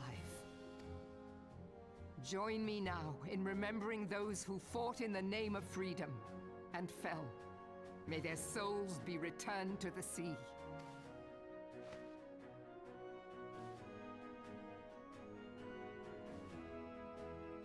Freedom. Yes, they have always been rather fond of their freedom. Much as the beast tribes have. Small wonder. Beneath the surface, one would struggle to tell them apart. It has been 5 long years since the Calamity struck. 5 long years of tireless rebuilding. Yet still the wounds of the Calamity fester and weep. But when I stand atop the mizzenmast and gaze out upon our battered and broken vessel, I see an undying spirit. Did we not build all this from the wreck of the Galadian all those centuries ago? Shall we not do so again? Yet there are those who would see this ship of ours sink beneath the waves of the restless Rotano. The Sahagin creep ashore seeking blood for their accursed god. Those fishbuck The bastards. Sahagin have risen? While the mines of Ogomoro spew forth kobolds who push ever south, despoiling our lands as they go. These savage beast tribes will be the first waves to crush against our creaking hull. And behind them swells the grim tide of the Garlean Empire. Even now the curs fly their flags within our borders. Doubt not, but that they will be upon us ere long. We are well nigh surrounded. Yet there are those among us who would rather turn their swords against their crewmates than our cannons against our foes. How can we hope to repel our many enemies when mutiny breeds below deck? There is but one course left to us. One bearing that will bring us victory over the beast hordes and the Empire both, and see this ship safe to port. We must mend the rift the Calamity has reopened twixt pirate and maelstrom, and stand fast with our adventurer brothers against the coming tempest. Mark ye well, a crew without unity is no crew at all. 'Tis but a mass of drowned men. To me, then, brothers and sisters of the sea, gather beneath the undying crimson standard, and pledge me your strength, your skill, your wisdom. And with the guidance of the navigator, this great vessel of ours shall ride the waves, till sea swallows all! Long live the Admiral! A good speech. None of the lads! Oh, where's me cutlass? I'll follow ye to the 7 hells, Admiral!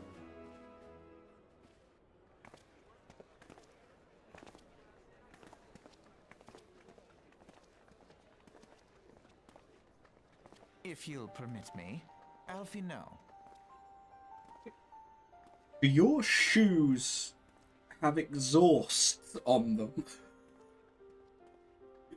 Is that... It looks like they've got exhausts. And my sister, Alize, at your service. I saw at a glance that you were a fellow traveler. You might call us students of history, sampling the realm's remembrances in pursuit of enlightenment.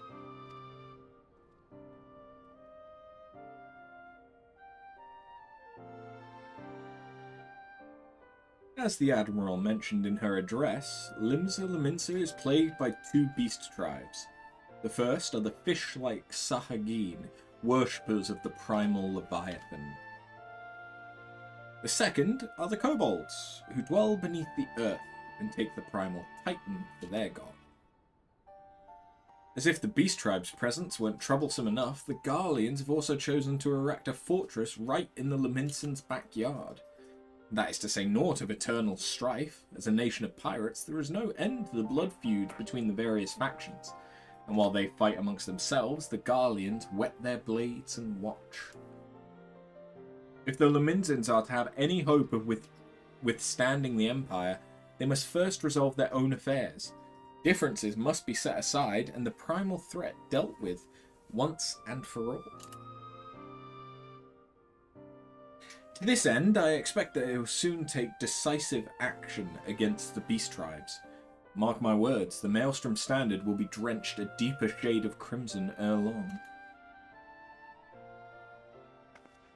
What a capable adventurer like you would be a valuable addition to their crew is beyond question.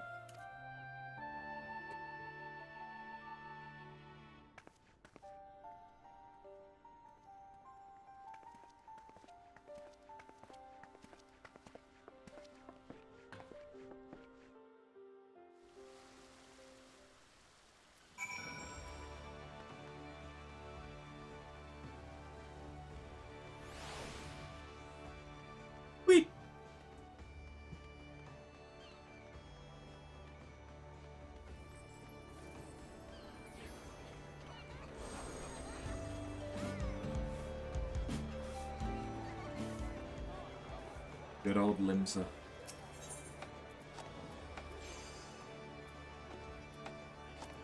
Right. What are the glam dwarfs?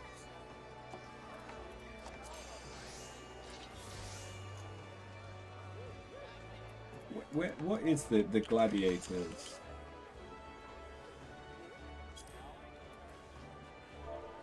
I suppose just gladiator? No? Oh, is it Colithi? Is it 1L or 2? Must be 2.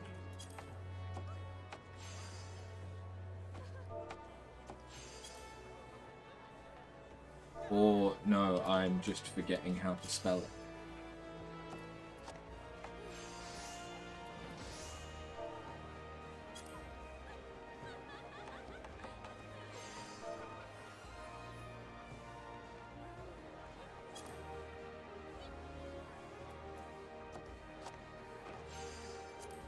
Oh yeah, no, I was just forgetting how to spell it. Oh, okay, that's level 44.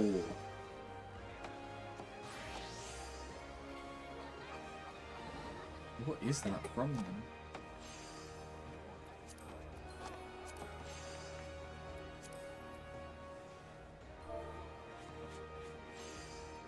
Dunno.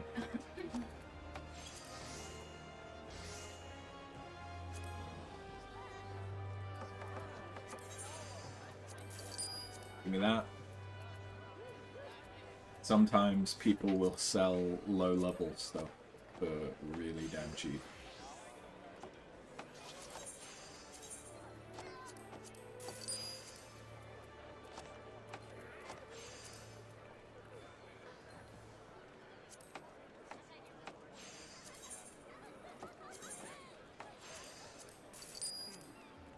Cool.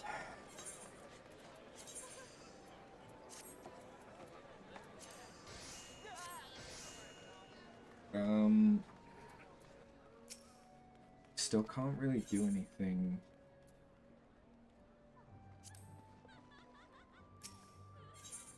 With my retainers, huh?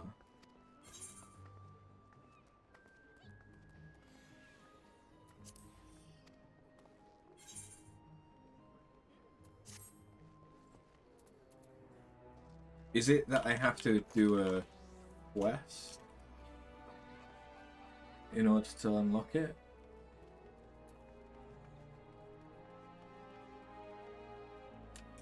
Yes. Yes, I do. This quest.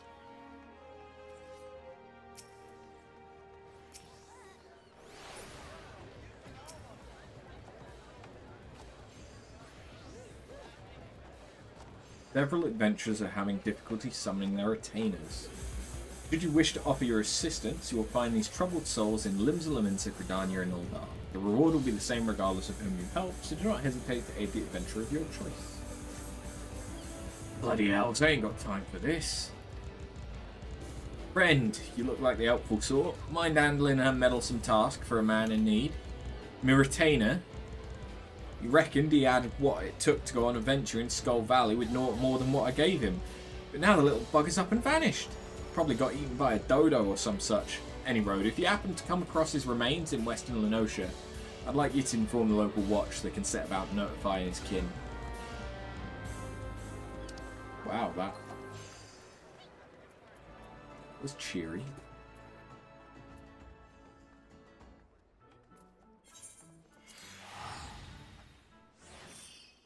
But yeah, the sooner I can start sending my retainers off on stuff, the sooner I can get them leveled up. Which matters because that then means that I can send them to get higher level stuff. And if I send them on quick explorations, the higher level they are and the higher eye level their gear is, the more likely they are to come back with good shit. And we like good shit.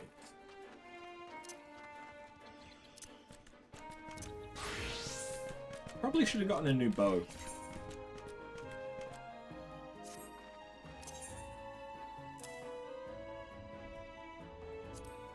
That probably should have been one of the things that I bought.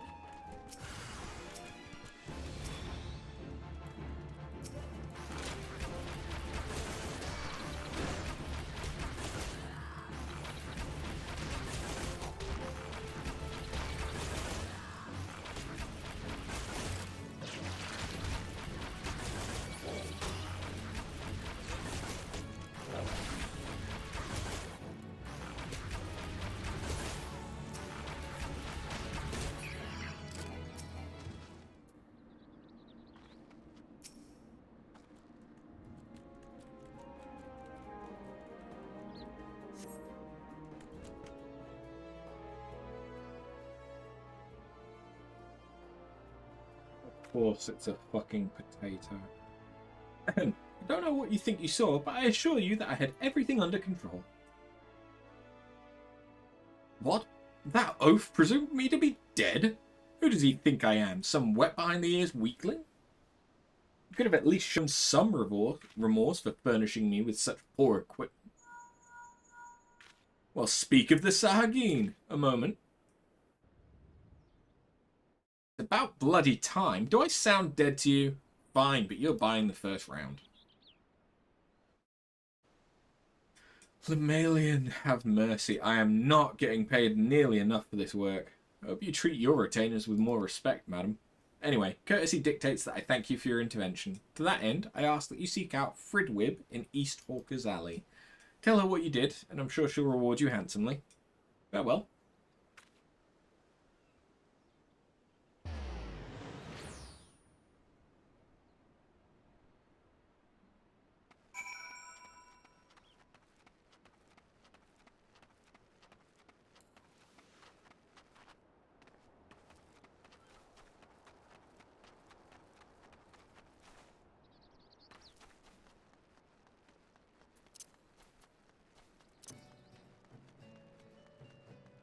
Experience on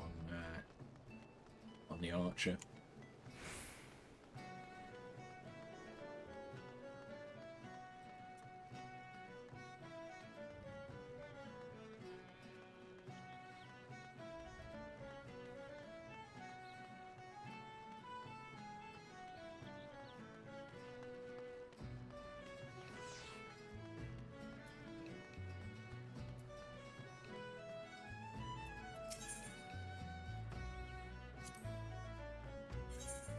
Take me to Limsa. For only 40 gil, I can do a lot worse.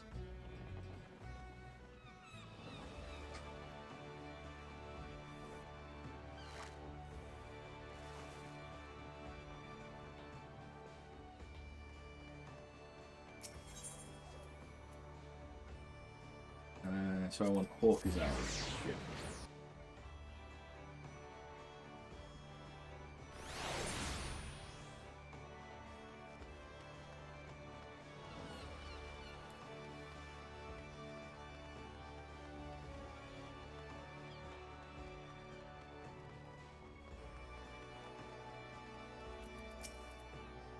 Greetings, miss. How may I assist you? Sounds to me like you came along just in time. The last thing we needed is another retainer dying during a venture. I gather from your expression you're not familiar with ventures. Quite understandable. Allow me to explain. In cooperation with the Adventurers Guild, we have established a new system through which retainers may be dispatched to procure items for their employers. Should you wish to avail yourself of this additional service, you'll need to pay your retainer in advance with Adventures. I speak of these. Special script issued by the Adventurers Guild. Accept them with my compliments. Let me assure you that it isn't a complex process. Any retainer can walk you through it. When next you speak with yours, why not raise the subject?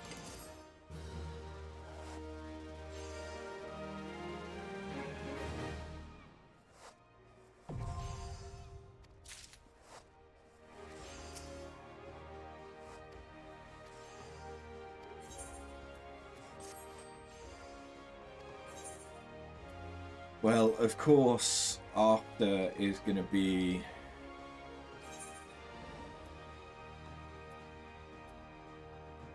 Tundra.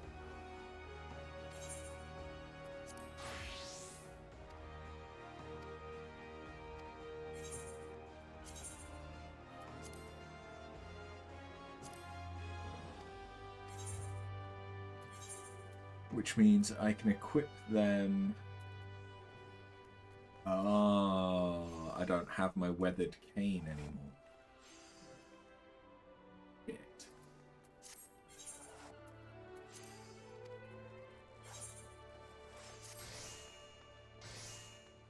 Are you weapons or armor? Your armor.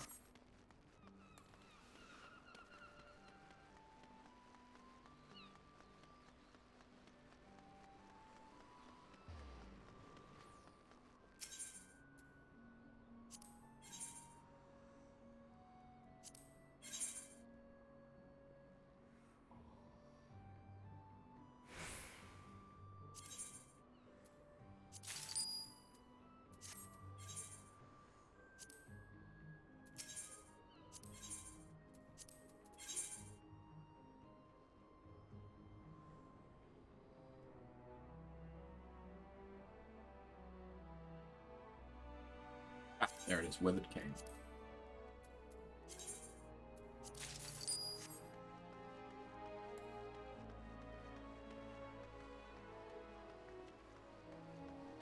Thinking about it, I'm also going to need to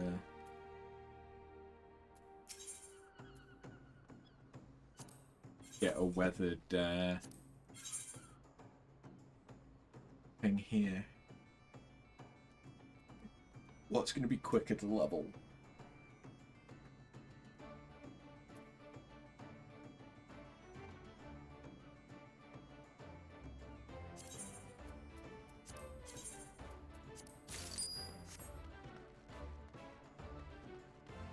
Pretty much anything but Fisher for me, even though Fisher is the easiest to level. And I will probably be doing quite a lot of fishing, because it's one of the things that is a part of the event at the moment.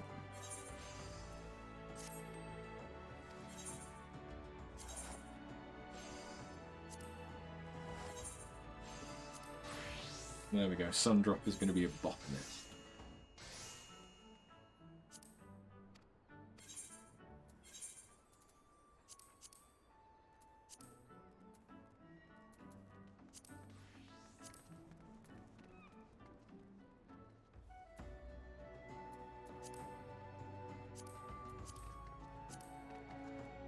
you can actually benefit from having a helmet, so you may as well take that. And not that I care about giving you anything else, because it has no benefit right now.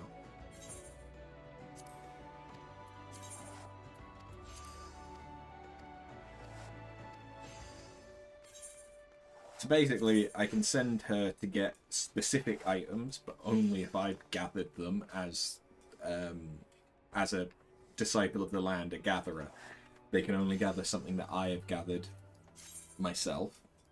Or I can send them on a long exploration venture, which will take 18 hours, but it gives them loads of experience. And once they hit level 10, they can go on quick ventures, which are only an hour. They give about a third of the experience of the 18-hour ones, but they cost twice. No, they cost the same as the long ventures, because that's two thingies.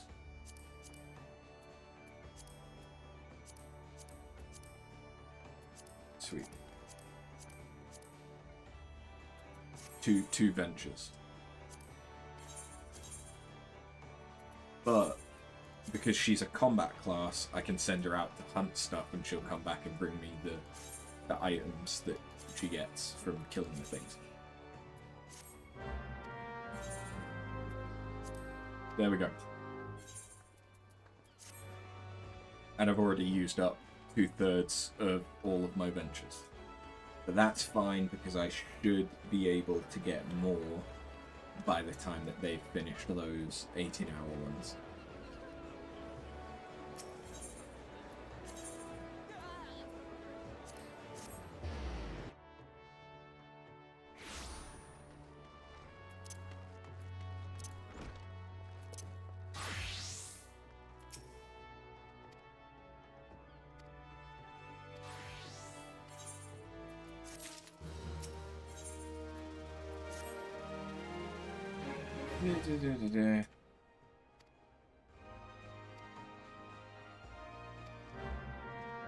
Okay, nothing actually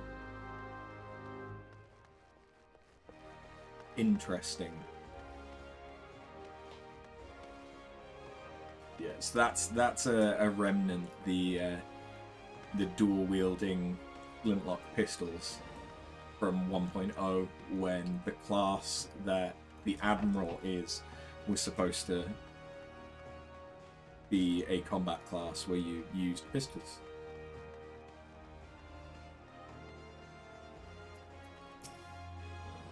The Axe Master told me you'd be on your way. My name's Brombar. Good it is to meet a new marauder. Now, we axe wielders build strength and control by splitting boulders. That's right, our traditional method involves smashing a rock with your axe. But you can't just use any old swing. You need to hit the rock just so. Rockgeim, a fellow marauder, is waiting just outside the Zephyr Gate, by the bridge over the Rogue River. She'll tell you how it's done.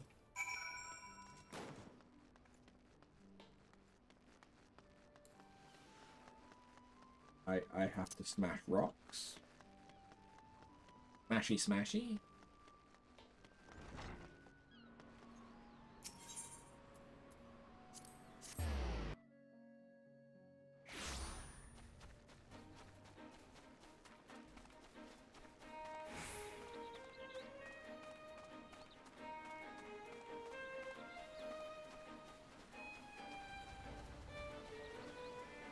Oh yeah, I wasn't gonna do... That's definitely a hunt. What the fuck is an Ixal doing out here?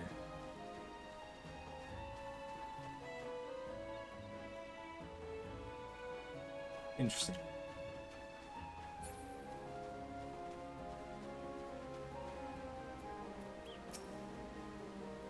Greetings, lass. Ready to split some stone, are you? I have 3 nice, hard rocks for you to build up a sweat on. Don't try nothing fancy now. Just hit them with a good, solid, heavy swing.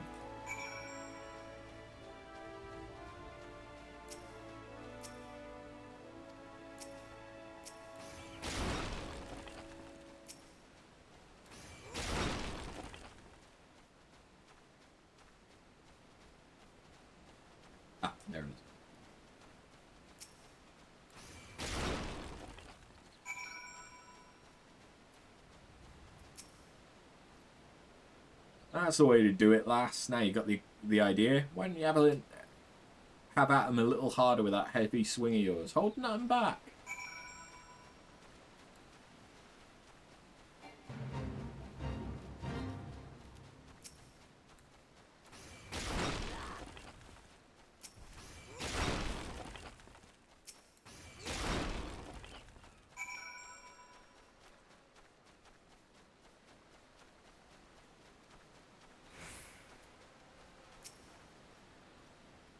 Aye, I can see you're a natural. My head's still ringing with the sound of cracking boulders.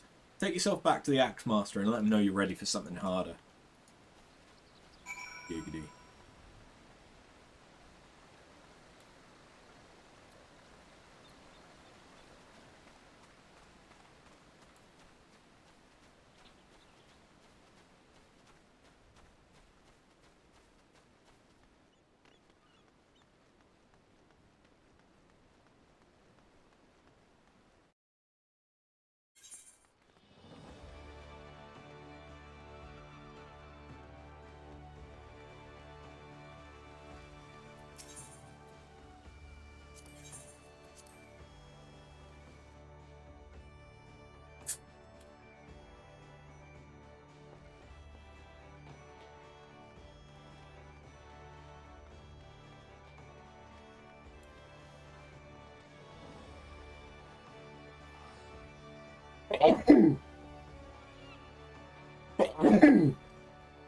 Ugh.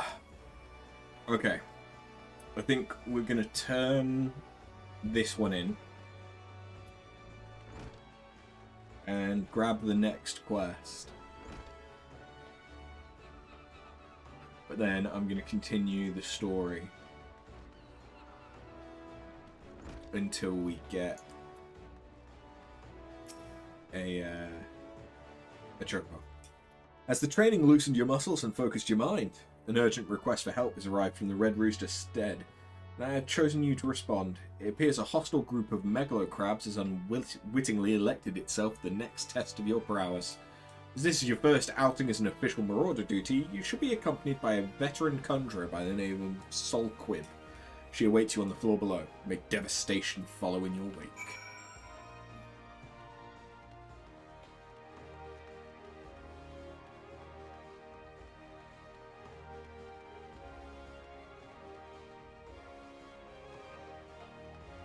I have a feeling that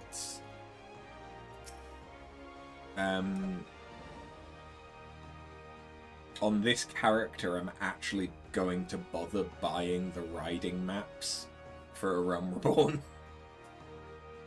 Aye, after. I know who you are. My brother often has me escort his fledgling marauders on their more dangerous tasks. I suppose Wyrnswyn expects me to give you the details then. Very well. It seems the farmers needs us to clear out a megalocrab nest near the Mourning Widow in Lower Notia. I shall trust you to find your own way there. Just don't forget your axe.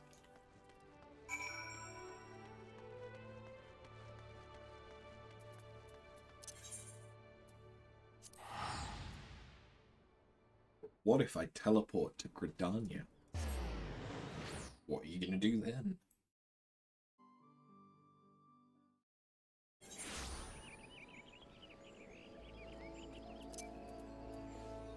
I mean, it doesn't really matter what class I am, I'm not getting experience from this.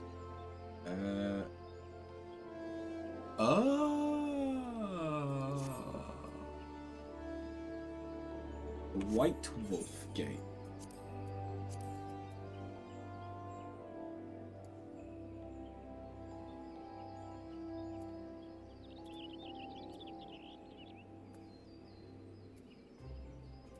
That bring me... No, that's the Yellow Serpent Gate. I don't know where the White Wolf Gate is. We'll deal with it when we come to it. Oh yeah, I need to go to the amphitheater.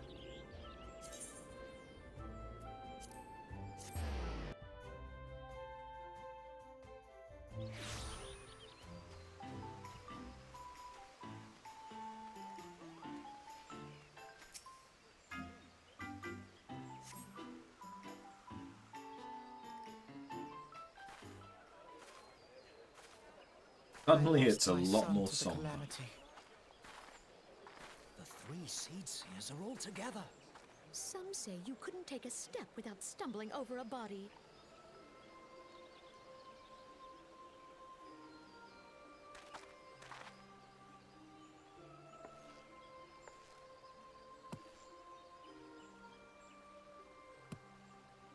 Our forebears were once strangers in the Twelveswood.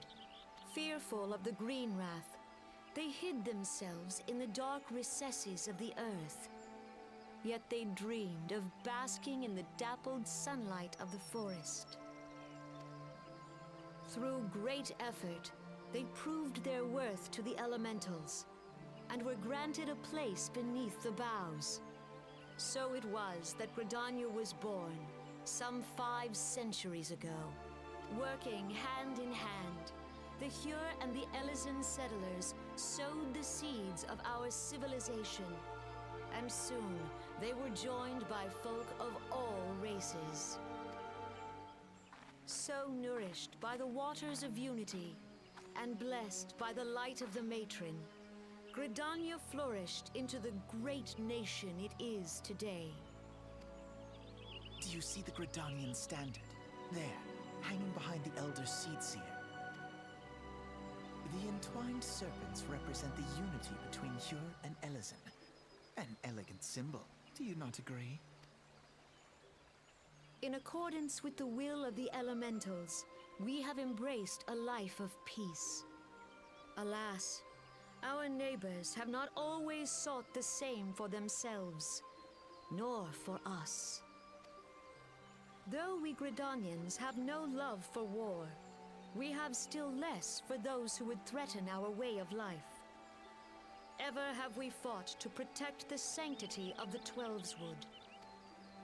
When the Garlean Empire brought its war of conquest to Eorzea, we rallied under the noble standard of the Twin Adder that we might push back the encroaching darkness. And it was we who prepared the ground for the reformation of the Eorzean Alliance, that all the peoples of this realm might stand united against the common threat.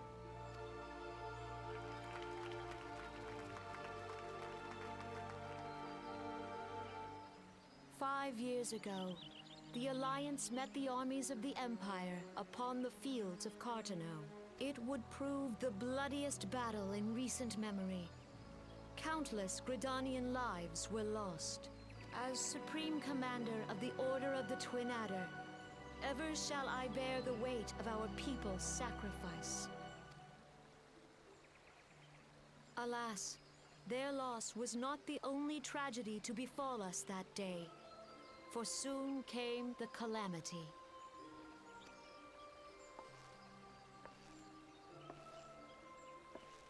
The scars borne by our forest are a constant reminder of its violence. Our lives have been irrevocably changed, each waking hour a struggle to survive. Driven to desperation, some among us have strayed from the path of righteousness, resorting to banditry, poaching, and other unconscionable deeds. To compound our woes, the Ixal have returned in force, emboldened by our suffering. They test our defenses nigh without cease, and prey upon the vulnerable. So beleaguered from within and without, it is of little wonder that our unity now falters. Dark times are upon us. Time was a man could walk the high roads without fear. On this day, 5 years ago, countless Eorzeans laid down their lives that we might behold another dawn. Please join with me in honoring their memory.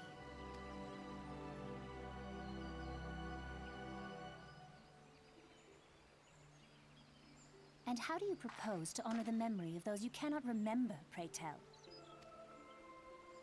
He speaks.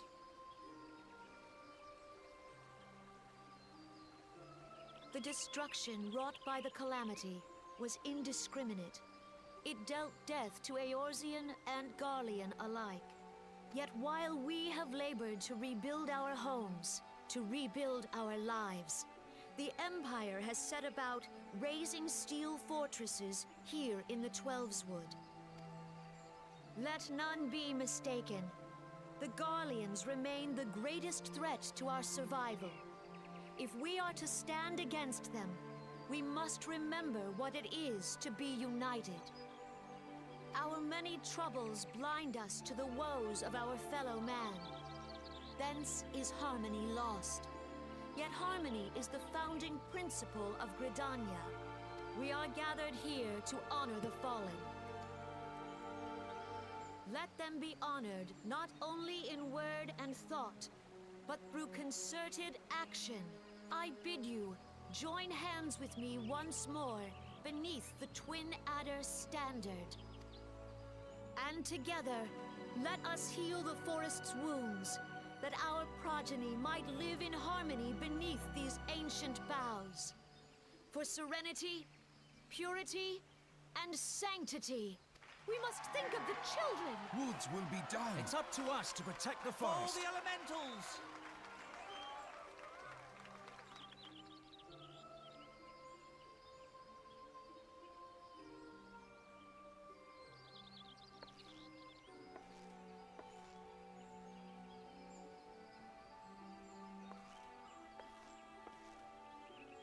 Forget why it is that they have horns.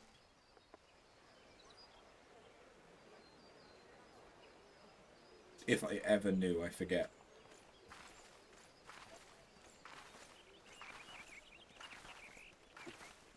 I'm not sure. Is it that they're a different race, or it's just part of the Fancy meeting you again.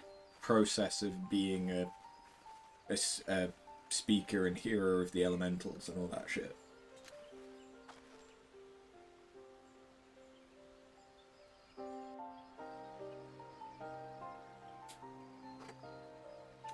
The Gridanians are unfortunate enough to have to contend with two beast tribes. The Ixal are unquestionably the more troublesome, being of a naturally warlike disposition, and want to summon their bloodthirsty primal Garuda.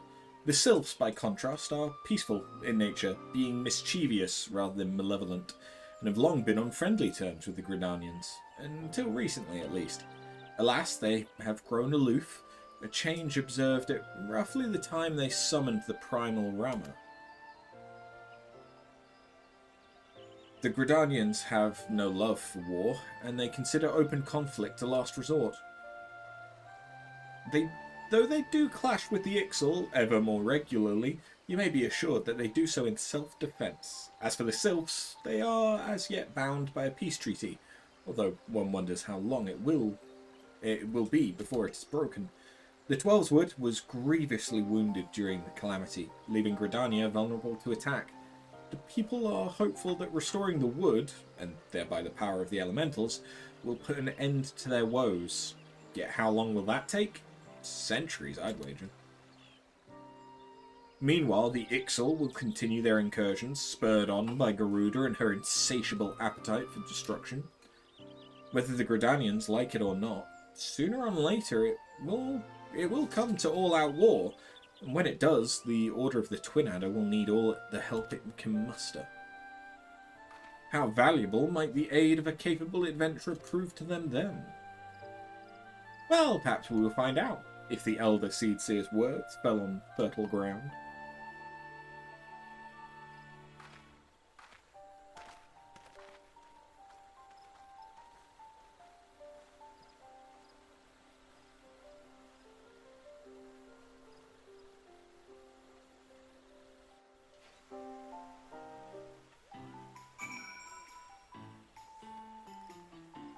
Okay, so now we've just got Uldar left.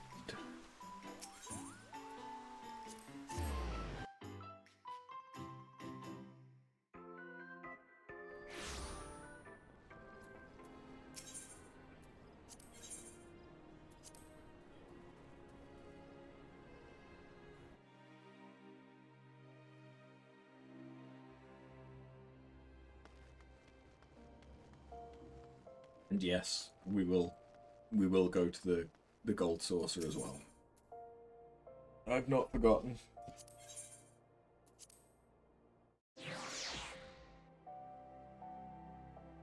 Actually, I think I wanted the hustings. Wasn't it? Oh no, the Chamber of Rule is where I want.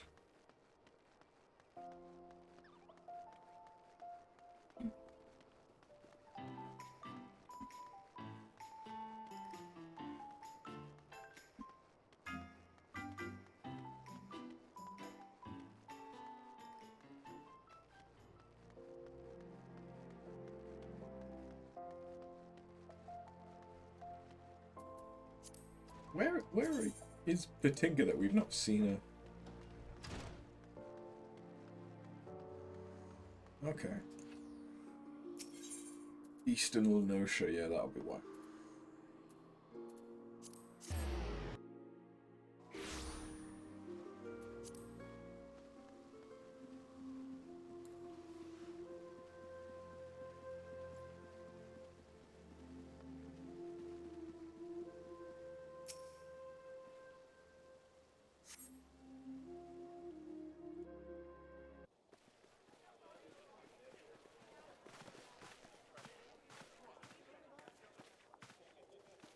Behold, 'tis the Sultana Nanamo herself! And Roban as well!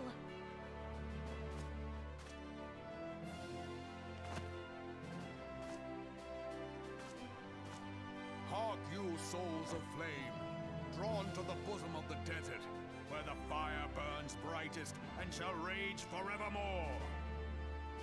It really does look like the Sultanate should just be riding his shoulder. Where since antiquity, under the sage and judicious rule of the Ul dynasty, we have wrought sand into gold, where by the grace and glory of Nalthal have our brave sons and daughters flourished and prospered. I speak of Ul'dah!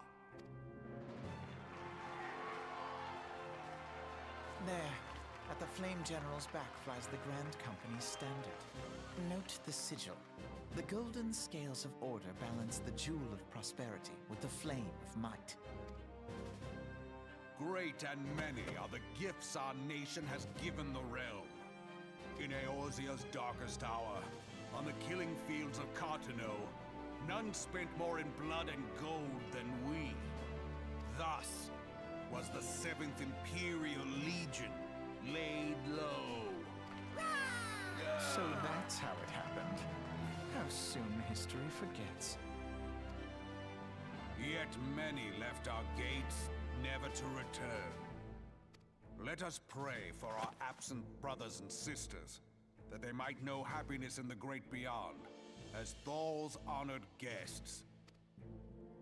If the fates were fair, the price we paid that day would have bought us victory.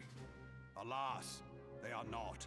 And now, but 5 years into this Seventh Umbral era, the spirit of sacrifice which granted us our strength is all but dead.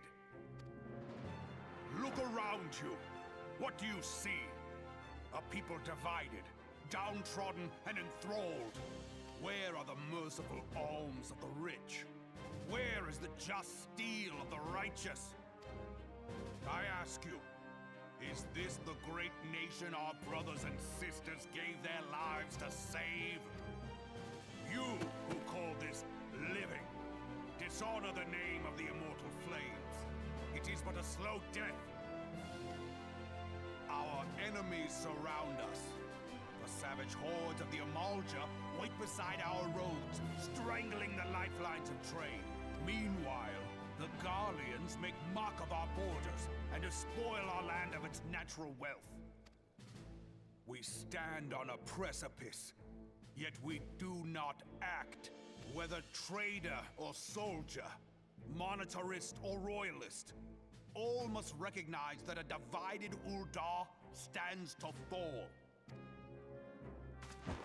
Victory and fortune walk hand in hand.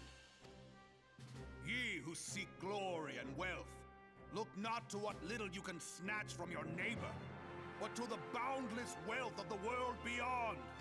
Now is the time to unite. Now is the time to ride forth. In the name of the Sultana, I beseech you! Line not your own coffers, but those of the immortal flames. Seek not to prosper from Ul'dah, but to restore her to prosperity. As the realm prospers, so shall Ul'dah. As Ul'dah prospers, so shall her people. Ya for Ul'dah! Together we are one.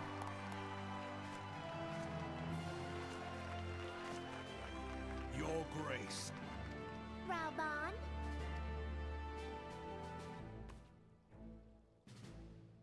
There it is. People of Ul'dah, I, Nanimo, 17th in the line of Ul, address you. Much has been made of the wealth of Ul'dah. Yet those who measure that wealth in coins and carats are gravely deceived. For the true wealth of Ul'dah lies in the health, happiness, and hopes of her people. Beloved subjects, I bid you raise aloft the torch of Ul'dah, that her flames might serve as a beacon for all Eorzea to see. Long live Nanamo! Glory to the Sultana! For victory and fortune, stride fearless into the inferno, for we are by fire reborn!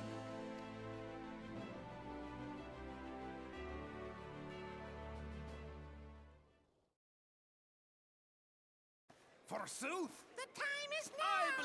I fancy meeting you again. Forsooth.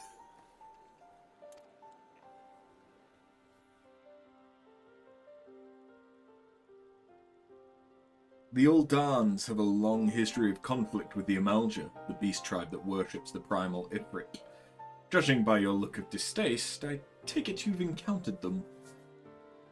The Uldans do not shy from confrontation. If aught threatens their precious prosperity even, they will seek to crush it. So have they dealt with Ifrit thus far, smothering his flames each time he is stoked to life? Yet he is but one of several problems. Though they have been quiet these past 5 years, the Garleans have not gone away. Meanwhile, refugees continue to arrive in droves, and Ul'dah has no clear policy on how to deal with them. After all, not even the Sultanate's coffers are bottomless, and even assuming they had the coin, resources will ever be finite. Which brings me back to the subject of Ifrit. It has been observed that the Amalja are summoning him with ever-increasing frequency. Every time they do so, the Uldans send their forces to smite the primal, and though they invariably succeed, each victory is bought with blood.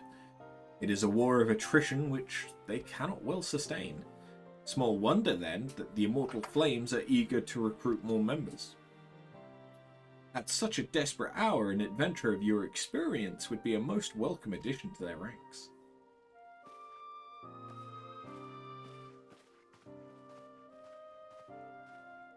I get the feeling that Eorzea doesn't like me.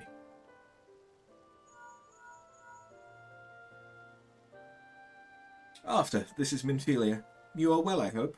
Would I be correct in thinking that the final remembrance service has now concluded? A moment ago, you say? What a coincidence! Jesting aside, I trust you remember our guests from the Grand Companies?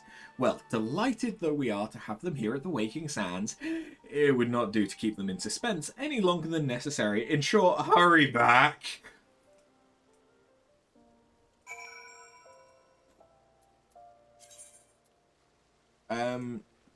Okay, but before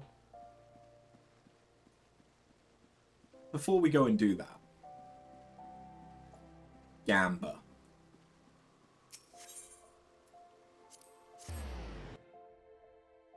We're going to the casino.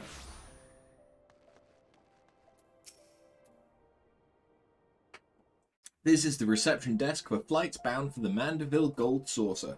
Before proceeding, I must ask that you submit your ticket for inspection. You do have a ticket, yes?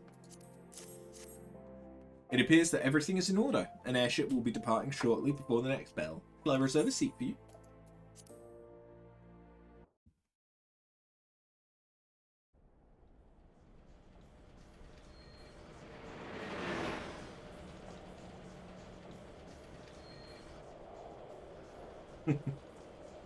I feel like Net would lose her mind at seeing this.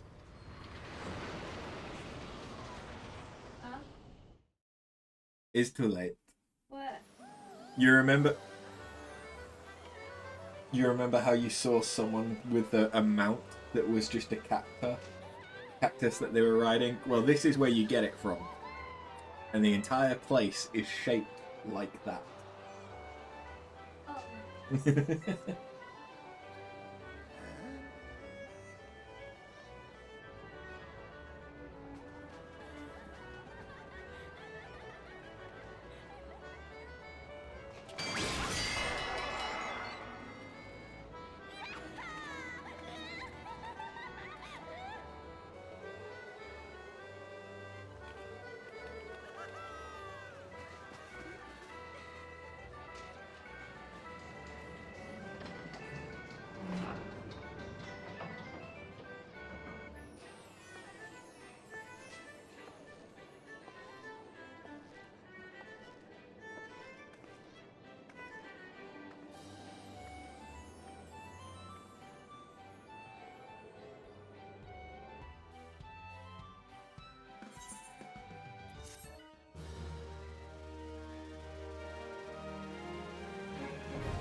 Welcome, honoured guest, to the Mandeville Gold Saucer, where your wildest dreams are ever but a card or a chocobo's beak away from coming true.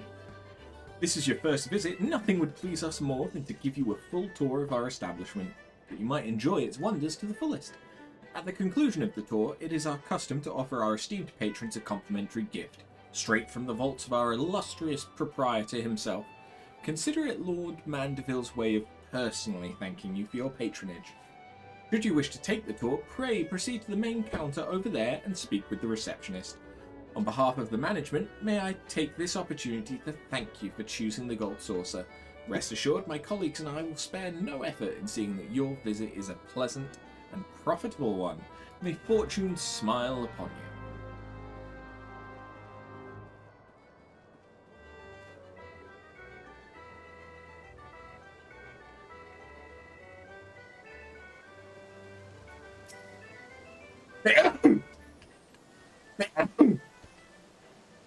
Welcome, traveller, to the Gold Saucer. This is the main counter, where you can purchase tickets for the mini Catpot, acquire and redeem Mandeville Gold Saucer points, and much, much more.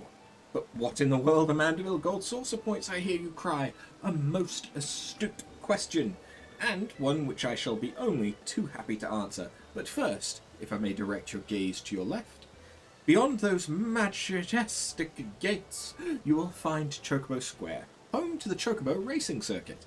Aye, that what Chocobo owner has not dreamed of pitting their fleetest bird against the realm's finest in a pulse-quickening dash for fame and fortune. Truly, it is the sport of sultans. And should you desire a more elaborate contest of strategy, you will surely find it in Minion Square, at the Lord of the Minion Tables, where would-be generals pit armies of minions against one another in battles for honour and glory. Now, where were we? Ah yes, Mandeville Gold Saucer Points, but simply MGP, as we call it for short, is the currency by which dreams are bought and sold within these halls. But my associate here beside me can tell you more, including how to go about acquiring some MGP of your own.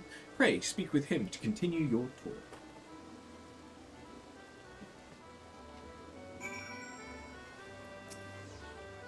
So, you're about to experience the wonders of the Gold Saucer for the first time. How I envy you. Ah, but before you venture forth, you'll want to exchange a share of your gil for MGP, a service which it is my great honour to provide.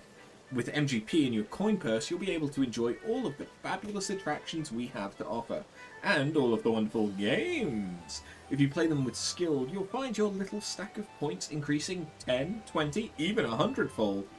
Now that you know the fundamentals, you're ready to step out onto the floor of the Gold Saucer. Your tour will continue at Card Square to the southwest. The card trader there will be your guide. I would of course be happy to exchange some of your guild for MGP before you venture on, while my associates and I strive to leave nothing unexplained. There truly is no substitute for first-hand experience, and I heartily recommend trying your hand at our many amusements for yourself.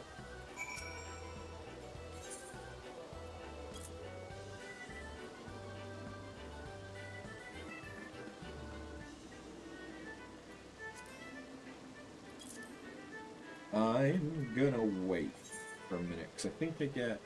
Oh no, that's just free.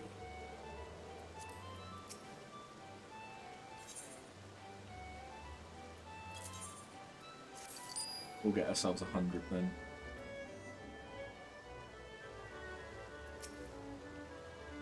Welcome, fair traveller. Care to test your luck with a mini Cactpot ticket? Blended Miss. This is basically a scrap card.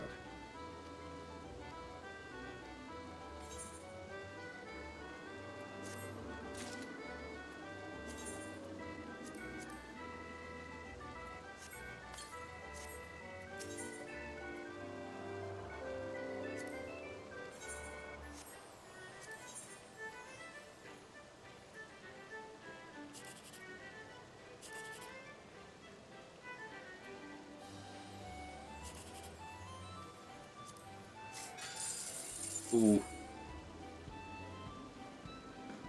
So, depending on what the total sum is that you scratch off, you get different amounts.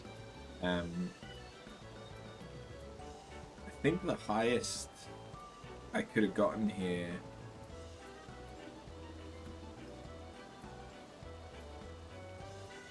is 306, yeah. Okay.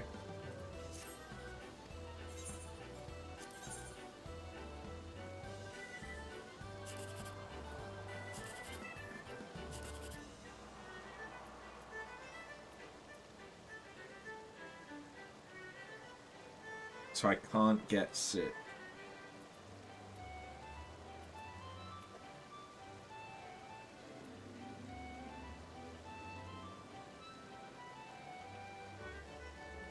So I'm probably better off just going for a higher number.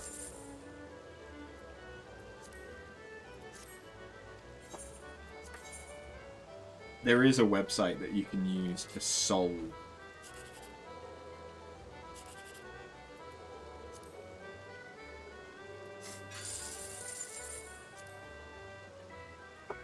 the Cactpot to see if you can get a better result.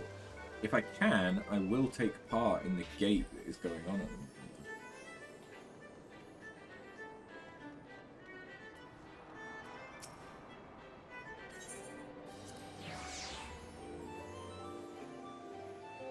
The gate are like mini little events that go on, and depending on what it is at that time, can't do it in a party unless everyone's in the gold saucer. Some of them are parkour puzzles. Some are other little mini games.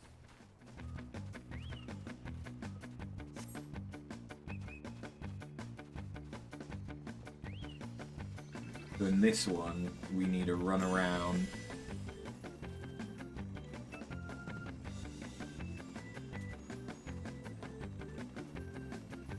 Oh no! Doing jumping puzzles whilst collecting these statues, because it's actually the statues that give us the MGP.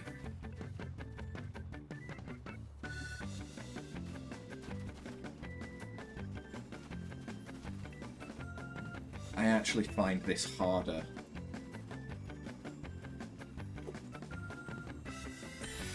The more people there are.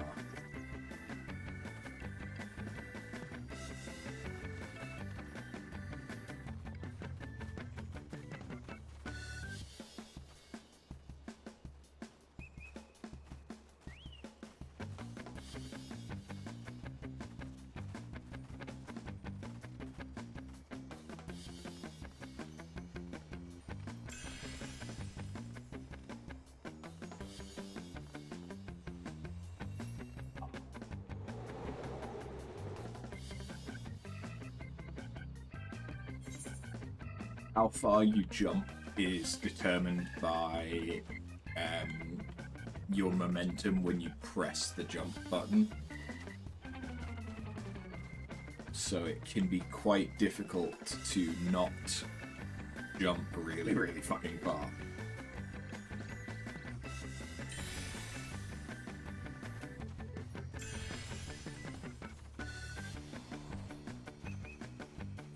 Grab that one. Come on. There we go.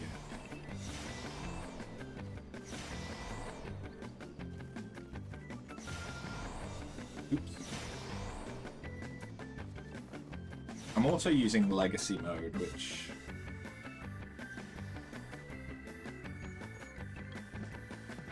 means that my character moves dependent on where the camera is pointed, rather than which way my character is facing.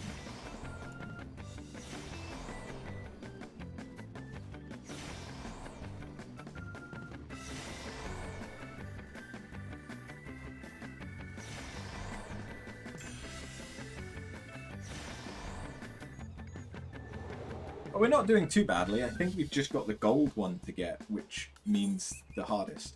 Oh wait, no, we've got 1 bronze, 1 silver, and then the gold.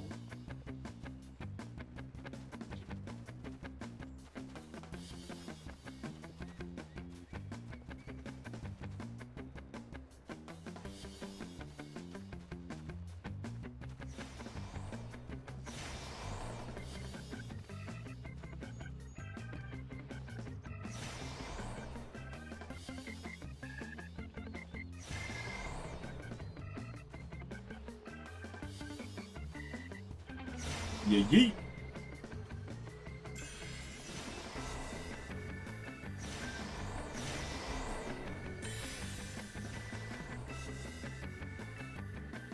Okay, we've just got the gold one to get, which is always the hardest.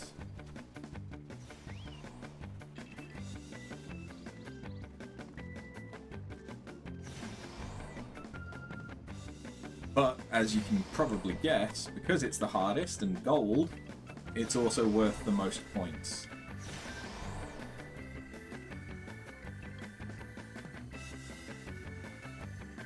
Oh! Ha-ha!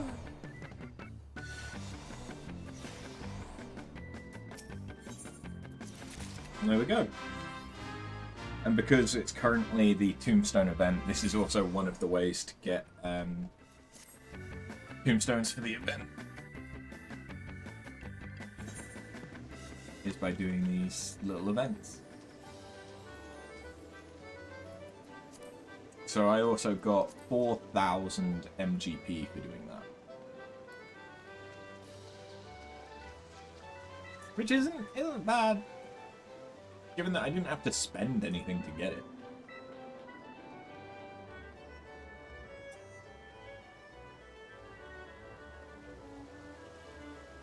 Let's see, what are the things that I actually want from here? Well, to be fair, the first things that I would want from here are the modern aesthetics.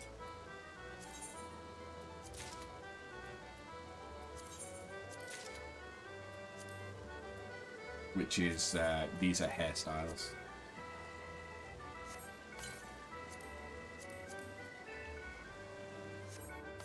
There we go, we've just unlocked new hairstyles. And then we've got... what are these? These are weapons, which honestly, most of which I'm not going to be interested in. They're not that great. Yeah.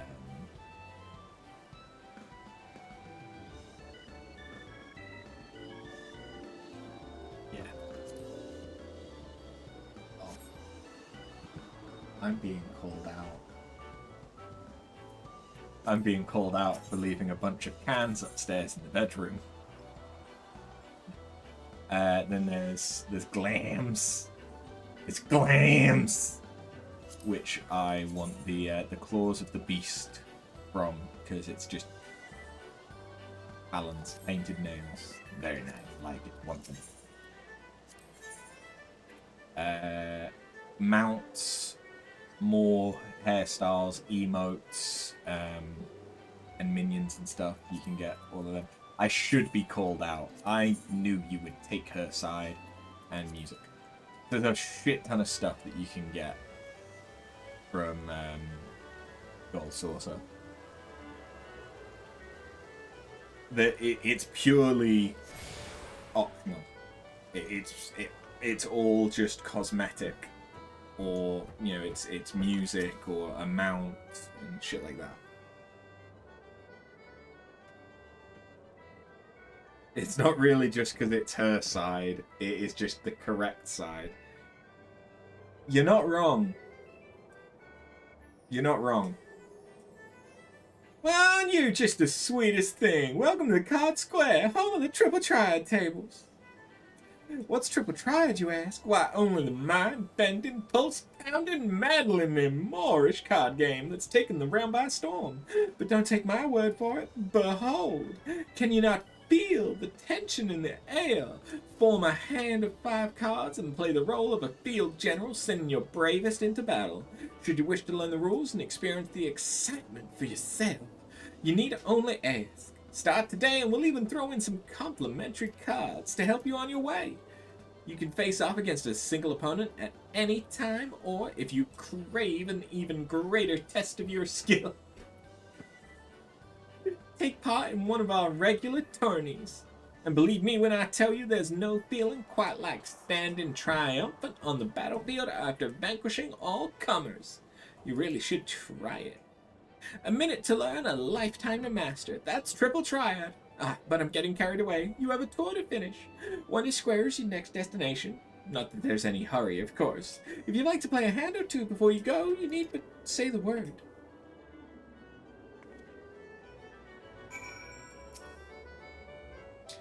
So, I do indeed want to get this. So Triple Triad is basically the same game as from what was it, Final Fantasy 9? No, it first started in 8, didn't it?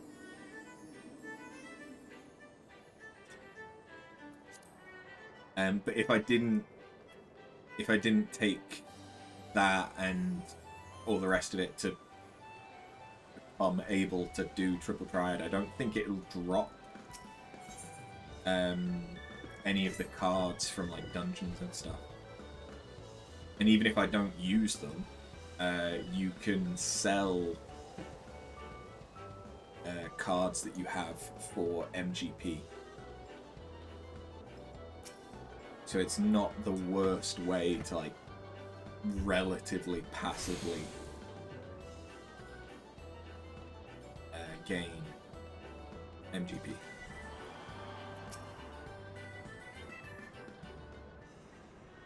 You look lost, honey. Why don't I show you around? It would be nice to talk to a woman for a change. Feast your eyes on Wonder Square, from gripping games and awe-inspiring attractions to the finest in fine dining and freshest of refreshments. There's no end to the wonders housed within these halls. And let's not forget the most wondrous of them all, El Colosso, as we lovingly call our mammoth cactuar mascot. It's the star of some of our most popular events. Suffice it to say, you won't want to miss them. Now, I know what you're thinking. With everything going on at the Gold Saucer, how can I ever hope to keep up? But you needn't worry. My fellow gatekeepers and I will always be on hand to see that you don't miss a thing. From the continuation of your tour, I've been instructed to direct you onto the waiting arms of my colleague Valida at the Cactpot board. She's one of our most popular girls, and once you meet her, I'm sure you'll understand why. Well, ta-ta for now.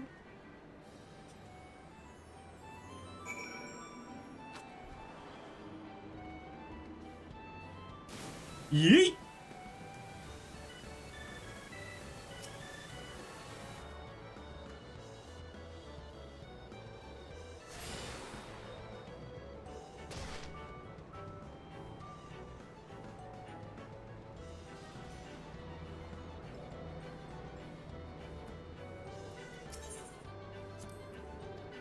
I didn't mean a small talk with you, Kasumi.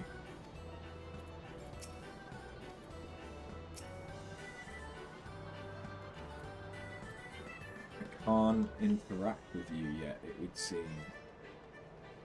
Well, that's poopy butts.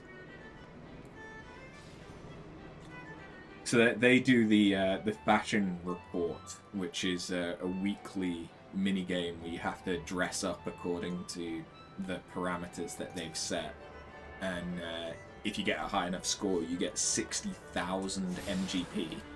And if you get a perfect score, you can actually get a title from it.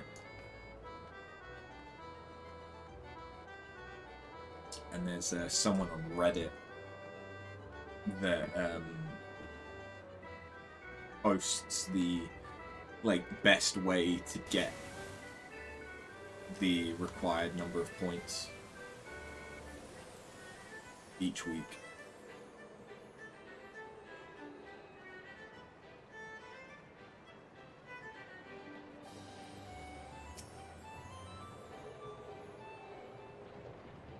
Ah, there you are, my darling. I've been waiting for you. I'm the leader, and I'd like to personally welcome you to Event Square. The most spacious of all the areas of the Gold Saucer, Event Square is a veritable cornucopia of pleasure and delight. Doubtless the sizable stage in the middle of the square has caught your eye. That is the scene of some of our most sensational attractions, so don't be shy about taking center stage. And after the curtain has fallen, why not try changing your life forever? At the Jumbo Catpot, all you need is a handful of MGP and a head full of dreams. Just choose 4 numbers and cast your hopes to the heavens. You never know when Nymea will smile down upon you. Now, as much as I've enjoyed getting to know you, I'm afraid it's time for us to part. The next and final leg of your tour takes you to Round Square. Don't think too hard about the name, my dear. Even if I'm not sure it's supposed to make sense.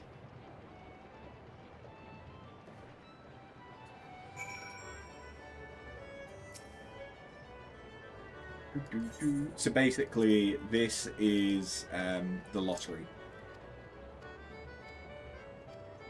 that you can take part in once a week.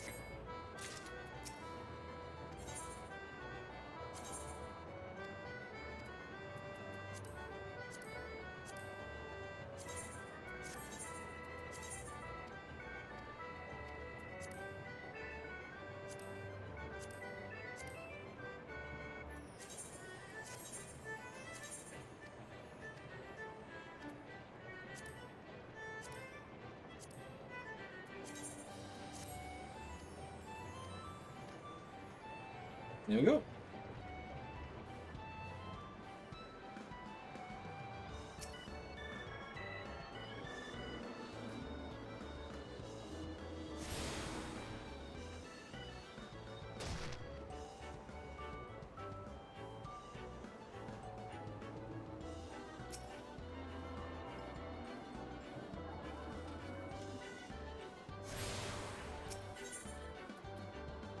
So yeah, it is just Round Square I still need to do, which, to be fair, I can get to pretty quickly from here.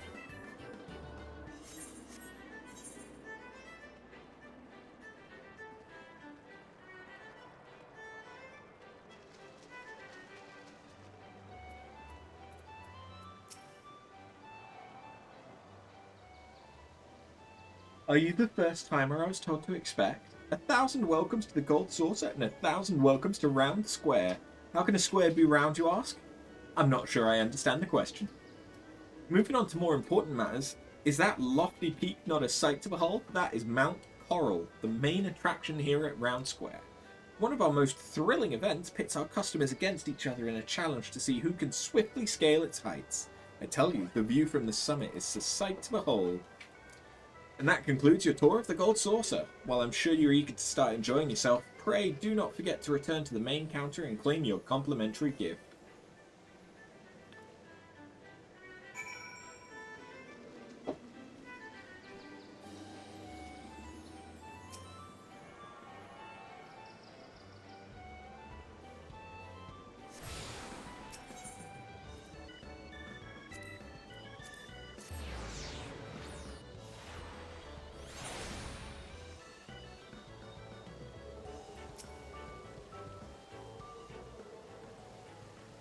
Welcome back, honoured guest. I trust that you've come away from the tour with a greater appreciation of all the Gold Saucer has to offer.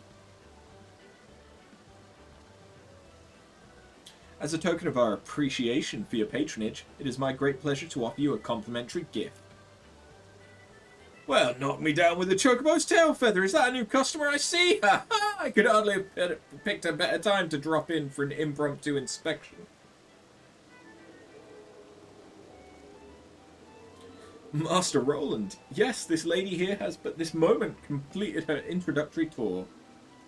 Is that so? Well then, allow me to personally welcome you to the Gold Saucer. I am Roland, good madam, the fellow entrusted with overseeing the daily affairs of this fine establishment on behalf of our esteemed proprietor. A great man, if ever there was one. You're an adventurer, yes? Aye, your dress and bearing told me as much, I dare say. Then, that on your travels you've seen firsthand the difficulties which yet plague our nation.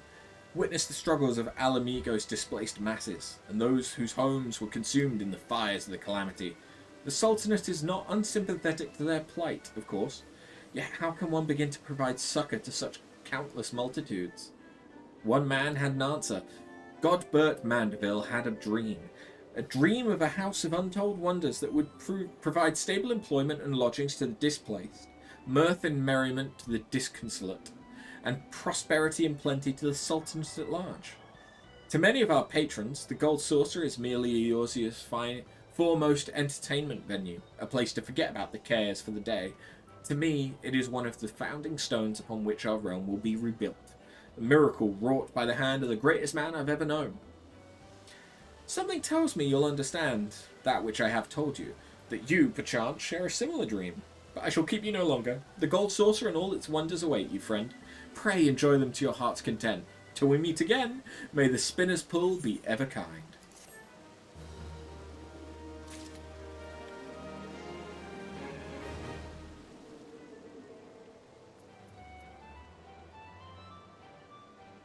Oh, that's right. Yours is the quest. You're the one that unlocks the fashion report.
Bit too late to join for your Jimbo.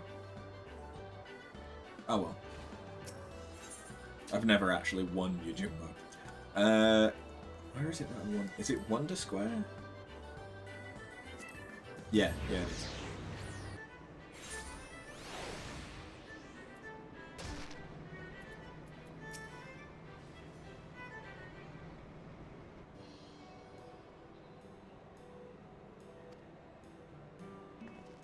Yep, we've definitely not seen this person before.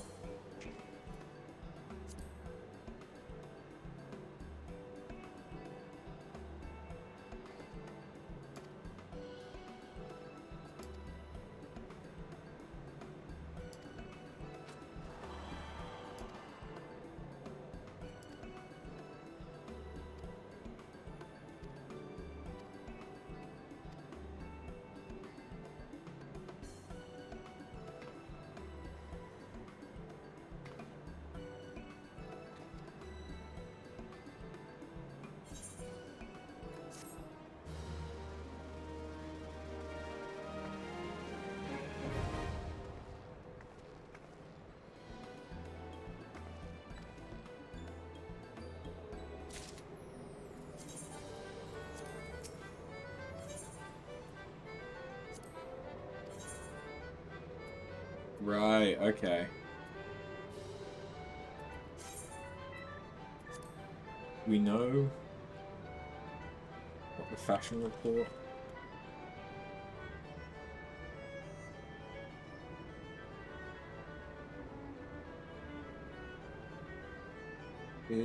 Yeah, we do. Okay.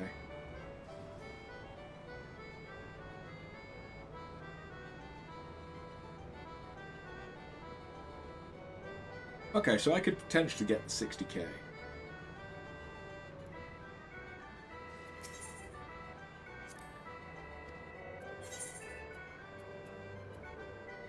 So what you need is you need dark brown and rose pink. And then I would need leather culottes, which can be got from Uldar. Yeah, okay. So I need to go back to Uldar.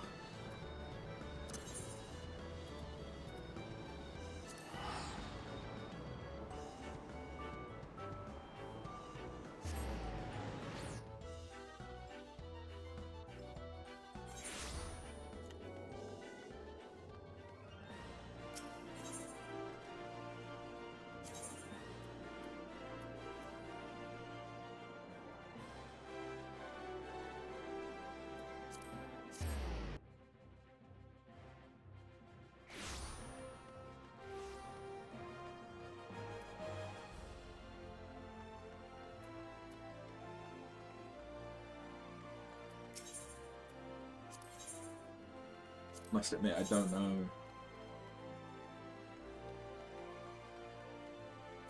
Leather culottes.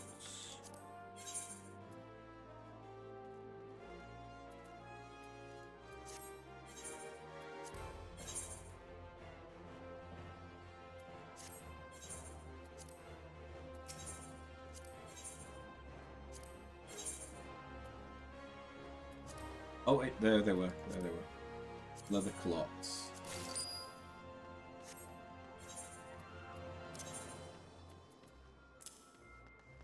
So if I wear those, then I wear any dyeable chest piece and any dyeable hat. If I dye the chest piece bark brown,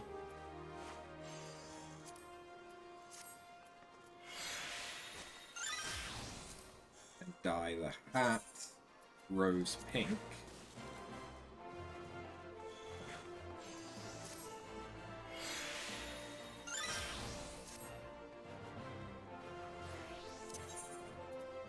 that's now enough to get me the 60k MGP, which would be enough for me to buy the nails that I want. So everything works out.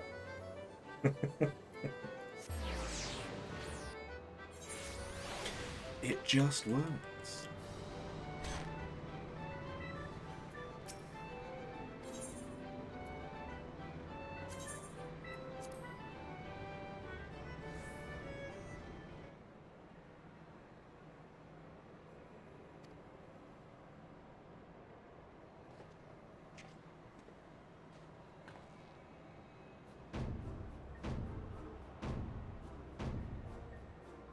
This is clearly peak fashion.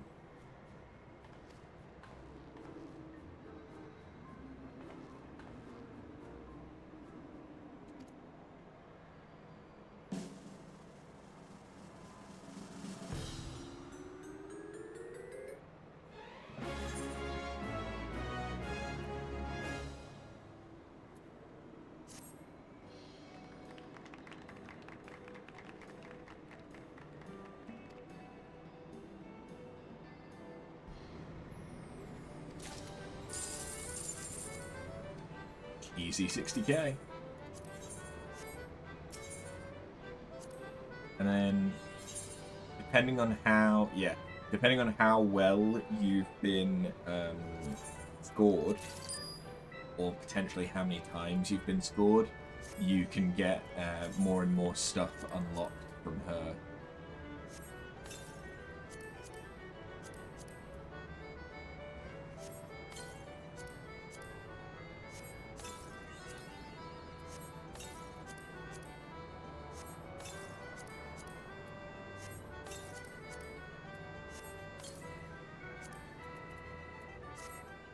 Okay, so I now want to go...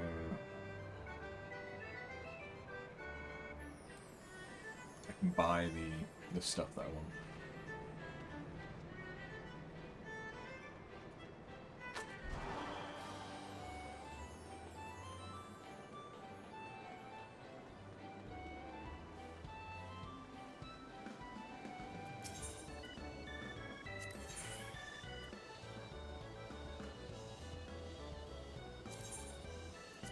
Paws of the Beast.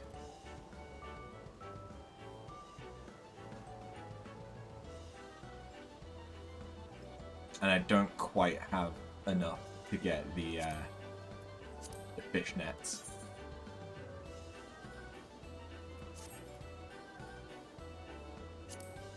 So I suppose I could get these fish nets, but they don't look quite as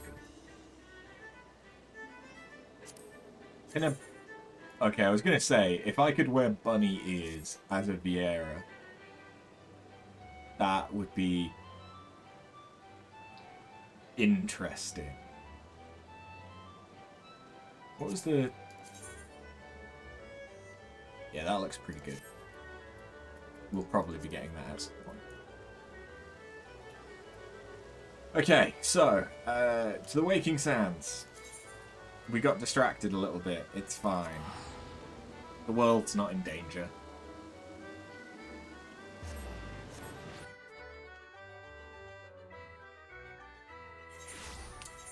I'm gonna say it now, just in case not everyone had quite realized from the way that I was getting distracted. We are not going to get. We're probably not going to get our chocobo. We're definitely not going to get any of the jobs. The class jobs, like White Mage, Warrior, or anything.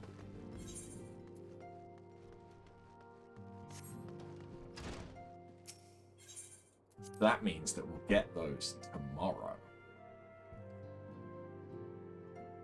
Tomorrow I'll probably focus on just class quests and stuff like that. Welcome back, After. Were the Grand Company leader's words as illuminating as you'd hoped? Aye, each nation is beset with problems. I trust you see now why your services are in such demand. Would that there were more of you. But you must be tired from your journey. Why don't you rest a while and take a moment to reflect on your decision? Once your mind is made up, pray give the Grand Company officers your answer. I think I'm gonna go Maelstrom. Maelstrom is just my favorite.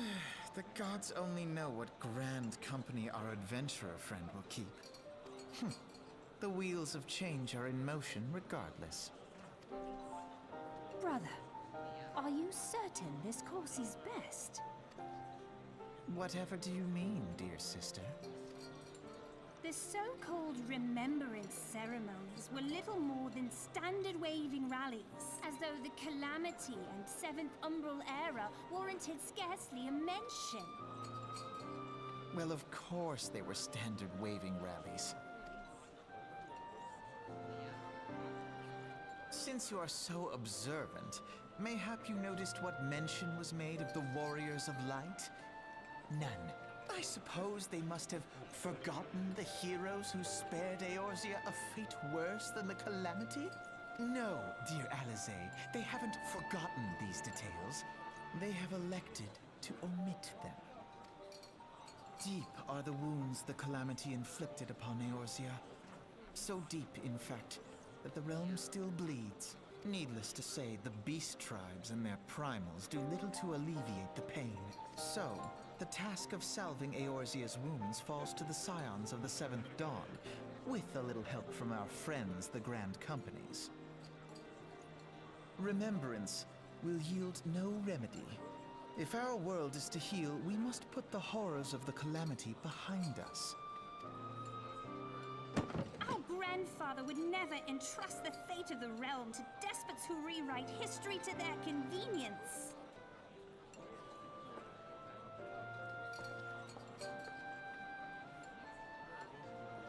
There must be another way to cure what ails this world, and I need to find it. You are most welcome to try. Our paths may differ, but our destination is the same. In time, I dare say we will see eye to eye. I should hope so. My lady! We are to escort you! Hope does not come into it. We share the burden of this fate, dear sister, and will prevail together or not at all. The salve will serve not only to close up our present wounds, but prevent old ones from opening anew.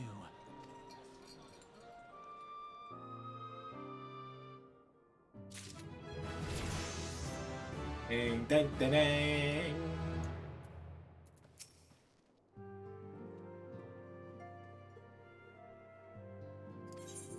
Yeah, no, Maelstrom is still my favorite. Limsa is still my favorite city-state aesthetically. Also, when it comes to just the color of the uniform, the red one, I think, actually looks half decent, whereas the yellow, blech. And I thought this was supposed to be black for the flames, but it's more navy. But that just doesn't look that great, whereas black and red works. It just works.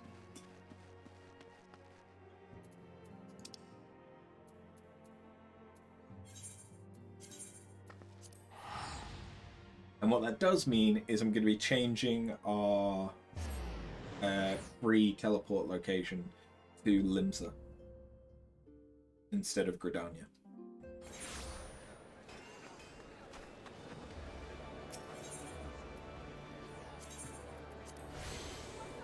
And there we go. In fact, I can just go to the Ark Castle and do it that way.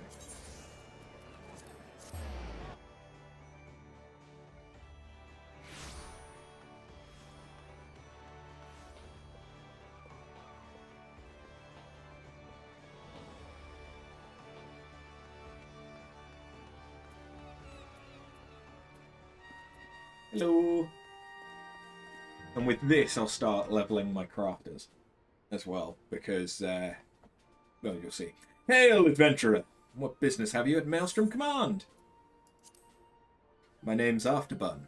I believe you were expecting me. Afterbun, aye, our recruitment officer sent word of your coming. It shall be my honour to induct you into the ranks of the Maelstrom. Now, before I accept your oath, you must be made aware of several... Sir!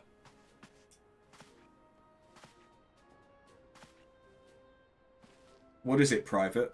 And this had better be important. Sir, we've received a report from a lookout in Lower Lenosha, sir. Imperial forces have fired upon a high-wind skyways airship. The vessel is in a bad way, sir, and appears to be banking for an emergency landing in Cedarwood. Cedarwood? We have no troops available in that area. The bulk of our inventory is bogged down on the coast, skirmishing with the fishbacks. Bun, this is highly irregular, but I fear your first duty in service to the Maelstrom must needs be unofficial. If our man in Lower Lenosha is correct, the airship will come down in territory crawling with Imperial scouts. If there are any survivors, we must reach them before the Garleans do. Make haste to Cedarwood, locate the airship, and if any of its occupants are alive, make sure they come to no further harm. We'll see about swearing you in upon your return. Okay, I forgot that there's a side quest to it first. But there are daily item hand-ins that you can do for the Grand Company.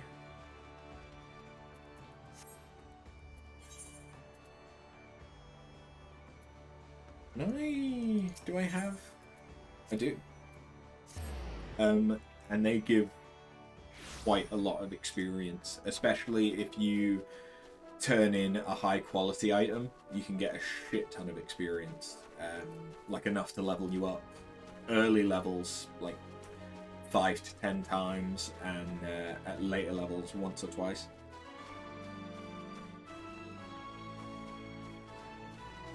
So I plan on making full use of that. Oh, okay, this is the crab nest. I mean, whilst we're here...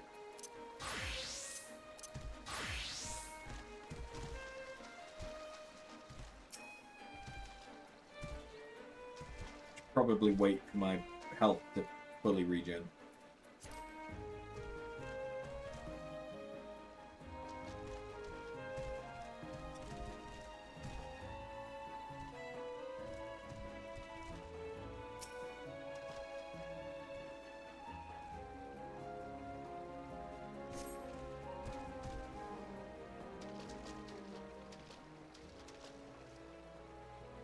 Looks as if nobody's home. Mayhap they knew we were coming. Aid! I need aid! Please, it's my grandson. Them snippers got him. I told Sigurd not to get too close. I told him. Get that weapon ready. We need to move. Now.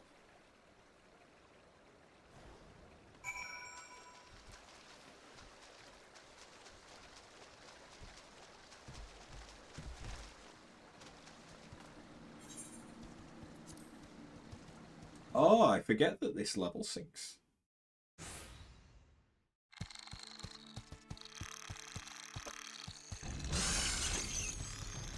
Ah, bugger and shite! Get away from me, you bloody great bastard!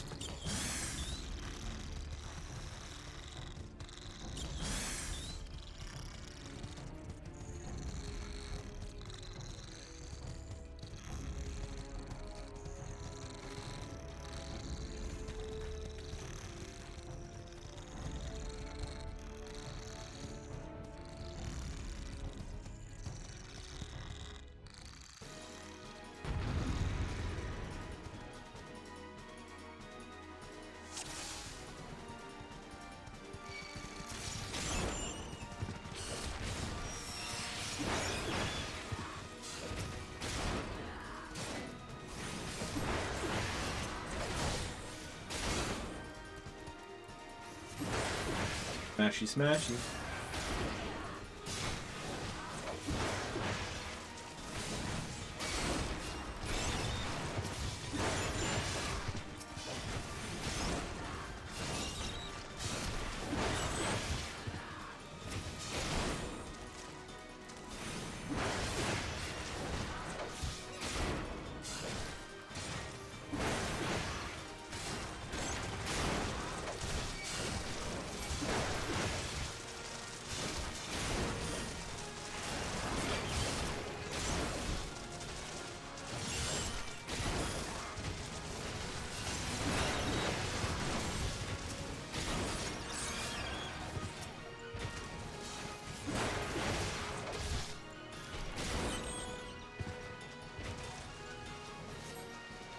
This would be a lot easier if I had the AoE.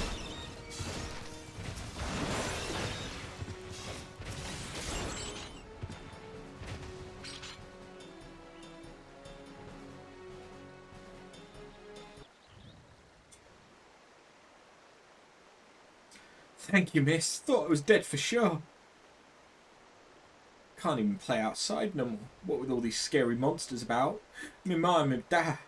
They was both killed by some nasty bugger not so long ago. An oryx, big as a mountain.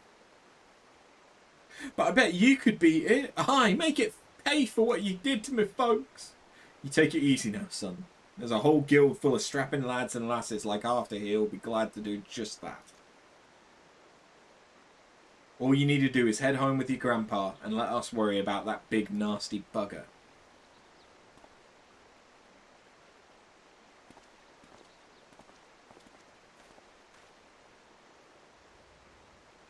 Consider your first duty a success. It's time you headed back as well, before Windsorinn begins to worry I've left your corpse for the crabs.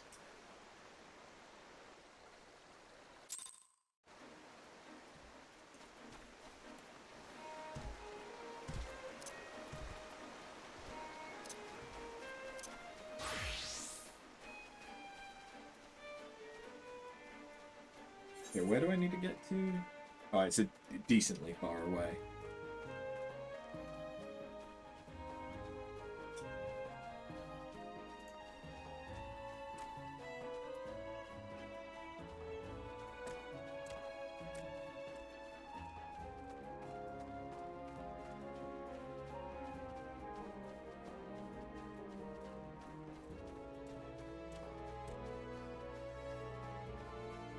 Okay, so we have to finish this quest, and then once we've done this quest, I think we can go and get our chocobo. So we should be able to get our chocobo before we finish up for today. We're not going to get a chance to do much else, but I'll be happy if we can get the chocobo.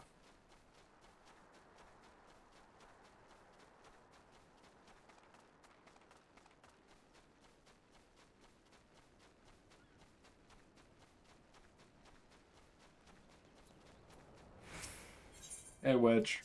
I mean, sorry, I don't know who that is.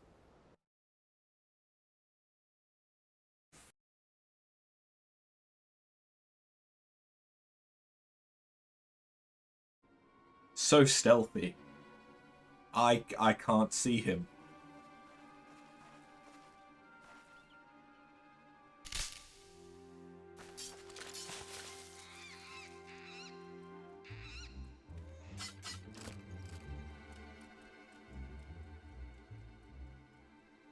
An adventurer? What are you doing out here? No, wait. Let's find some cover first.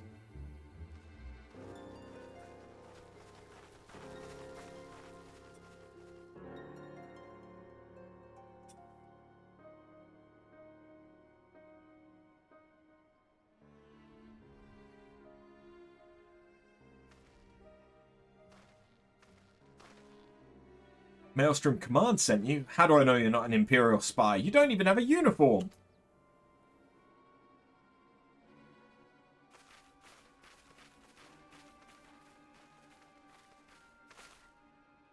Be at ease, sir. We are of the Maelstrom. You're a Garlean Ironworks engineer, yes?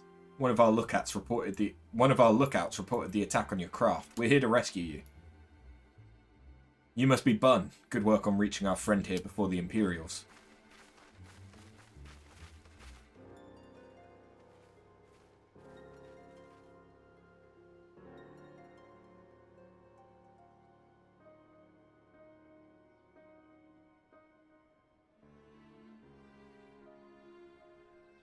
Never seen a craft of this design.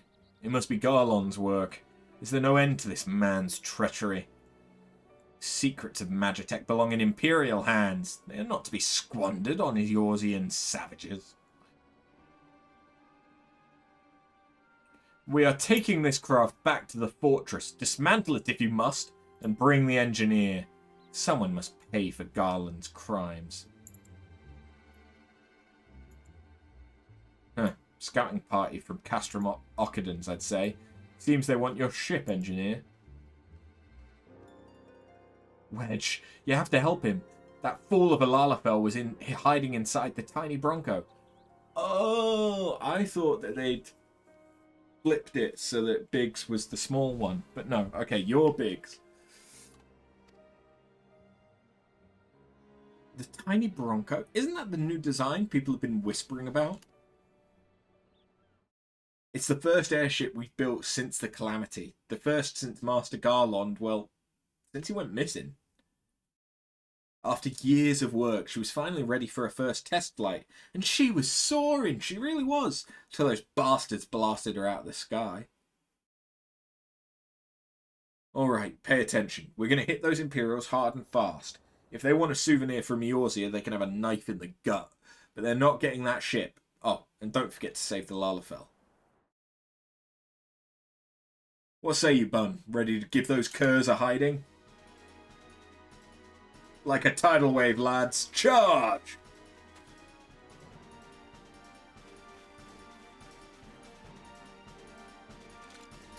An ambush! To arms!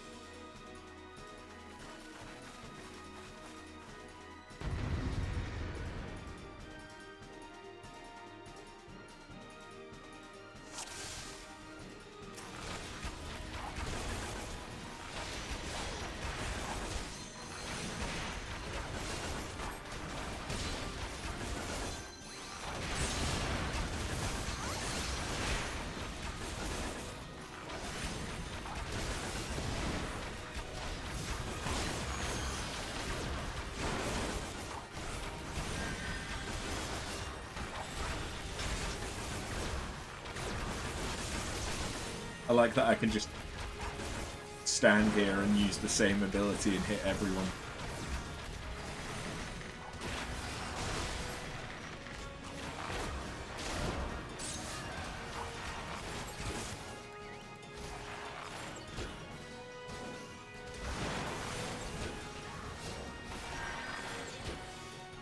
It brought friends.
Nice.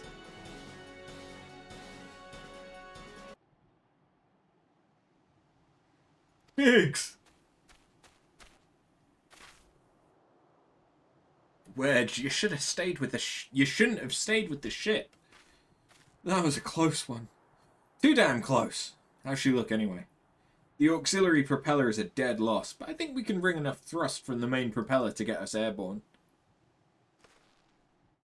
A few minor modifications and we should be able to fly the tiny Bronco home.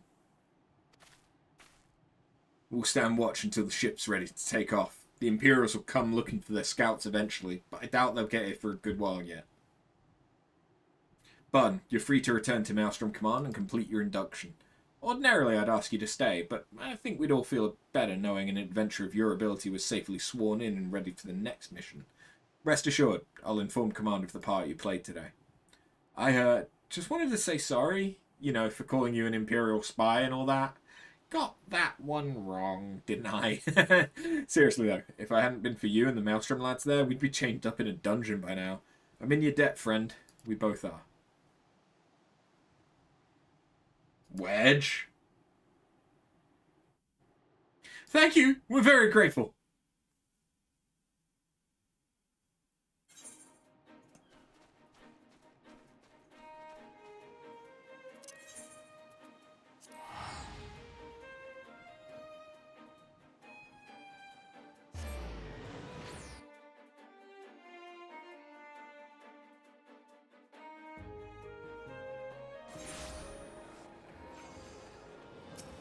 Alright, now take me back to the Aft Castle, and we can actually join Maelstrom.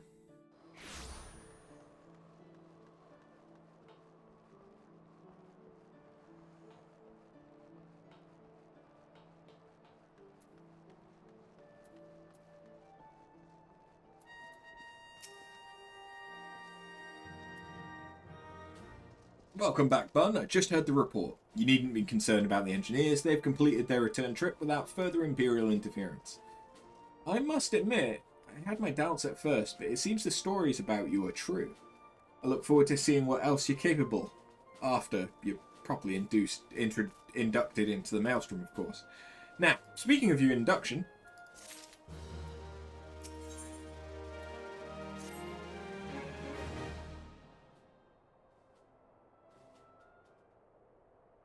let us start afresh, shall we?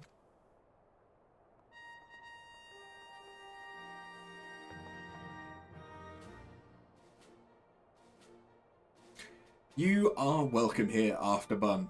That such a well-respected adventurer would choose to join our ranks is most heartening. Before you swear your allegiance to us, however, it is only right that I tell you exactly what it is that you will be joining. The Grand Company is more than simply a collection of soldiers. It is an all-encompassing organisation which draws upon the resources of an entire city-state to form a united military force capable of standing against a nation's deadliest enemies. We of the Maelstrom are charged with meeting the threats posed by the primals and the Garlean Empire, and solving the many problems caused by the Calamity. Every man and woman who serves under our colours has a role to play in keeping the great warship that is Limsa Lominsa afloat, and on whatever heading Chief Admiral Merlwyb Blofswin sees fit to set. As part of this grand vessel's crew, you will be expected to take your turn at the oars. The winds do not look favourable, lass, and strength of arm may be all that sees us safe to port. If I've lost you with talk of ship and oar, let me put it another way. A Maelstrom soldier labours till her last breath, fights till her last drop of blood. We give our all in service to this nation, and no less is expected of you. Bun, it is customary for new recruits to swear an oath of their choosing upon entering the Maelstrom ranks. Is there aught you'd like to say?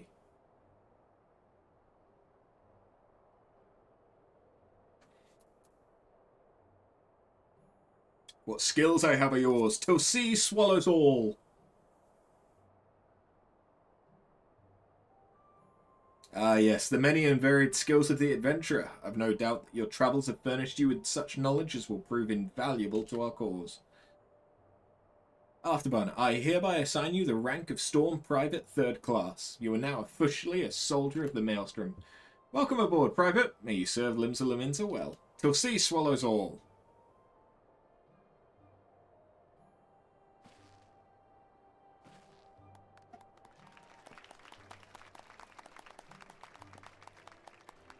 Ah, shucks.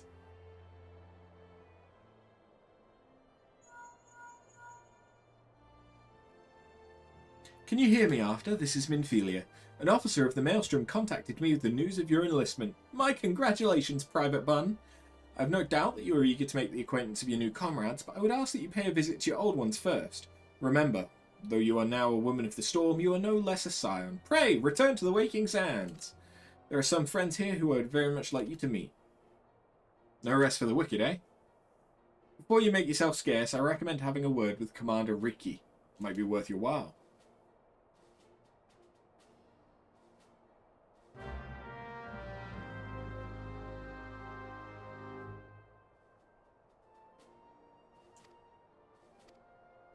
There you go.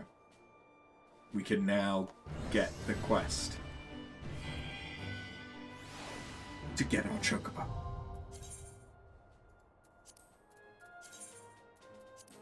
And so the supply and provisioning stuff is like right now, if I was to turn in a maple wand, I would get 840 experience for the alchemist class just for handing that in. And if I was to hand in a high quality maple wand, which you can make through crafting, it would be 1,600 experience, but not doing very much at all. And the same thing goes for the gathering classes. So it's a really easy way to level up crafters that you don't really use that much, because you can even buy the stuff. You don't have to actually craft it. You could buy it from the market board. Well, if it isn't Private Bun, I must say the tales of your deeds have been an inspiration to the troops. Our duties take us far and wide, and I'll wager you've slogged across quite a few mounds of countryside on naught but your own 2 feet. Such a sterling soldier of the Maelstrom deserves her own steed. Let us see about having one issued for you. All you need to do is obtain a Storm Chocobo issuance by exchanging company seals with the Quartermaster. Once you have this deed, present it to Freykeem, and she will see you saddled up with one of our trusty birds.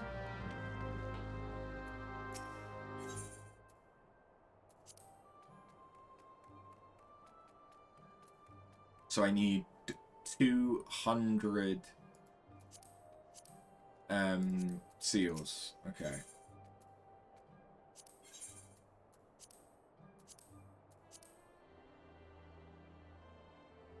Oh, I don't have...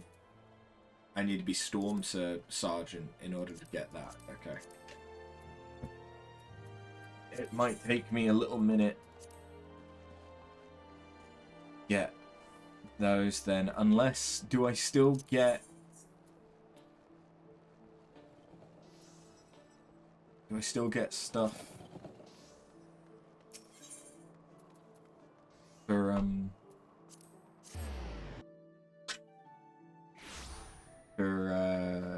fates.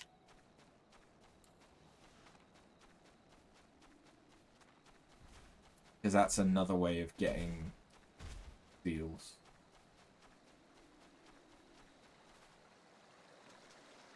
Or I could do Grand Company leave quests, but I don't know if I've unlocked those yet.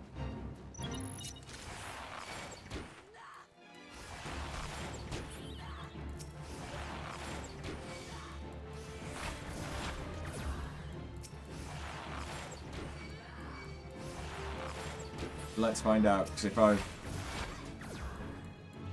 I've not got the chance to earn those 200 quite quickly, I might have to farm those, and the first thing that we do next stream be get our chocobo.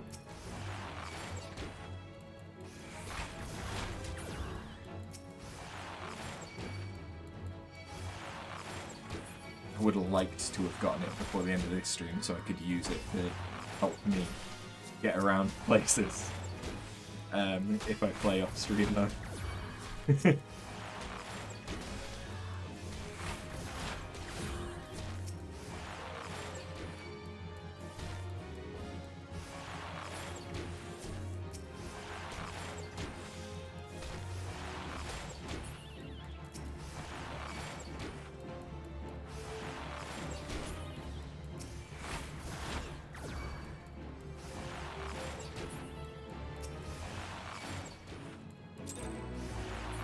Okay, no, I do get some. Oh, and that's a point. Do I get any of these give seals? Doing the supply and provision stuff, yeah.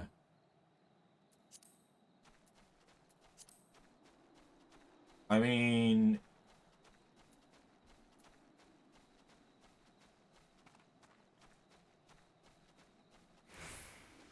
I can buy the stuff.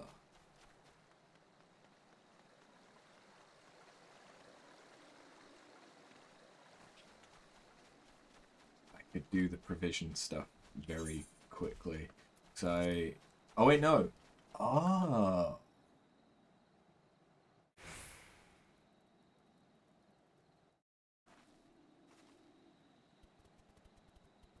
This'll work too. Upper Lenosha.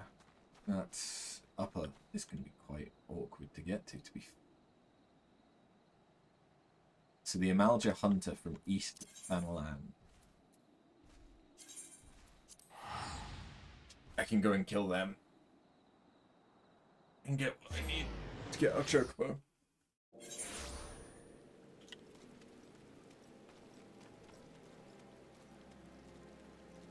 So I need Sandgate. Which is where? Ah, down south. In which case, I think it's best if I go out this way.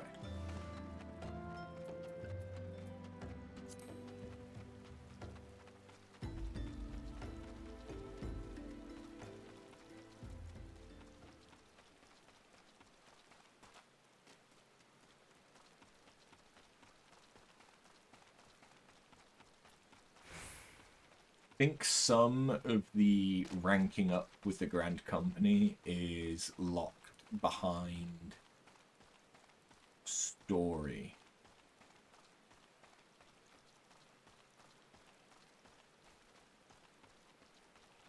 But I should try and get ranked up with them as soon as I can. Because it affects what you can buy from them as well. But I think some of it might be locked behind beating A Realm Reborn.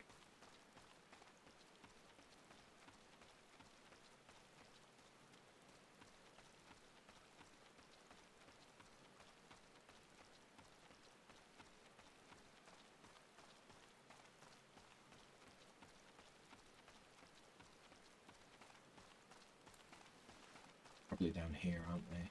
Towards the Burning Wall. Yeah, this looks about right.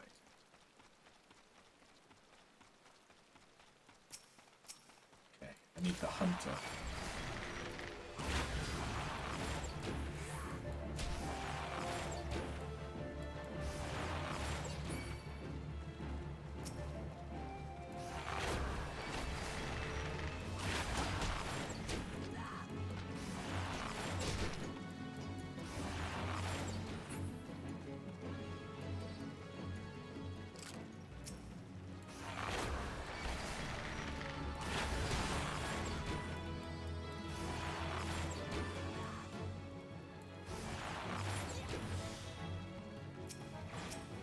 Is that all I needed? Yeah, that was all I needed. Yeah, so I now have over 200. If I teleport back, we can get what we need to get our burb. So that then we can never ride the actual bird. And instead, we will probably be riding a cat.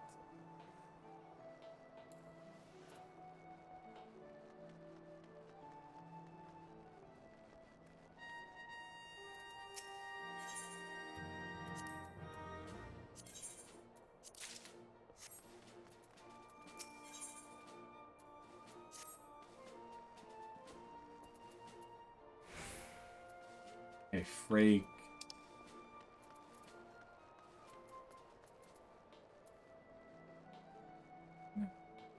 It must be down on the lower level.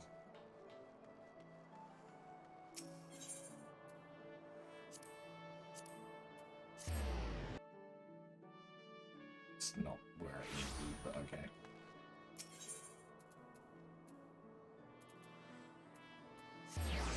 Of course, it's the Chocobo key. Oi. Would make sense, wouldn't it? That's where I'm gonna get my Chocobo.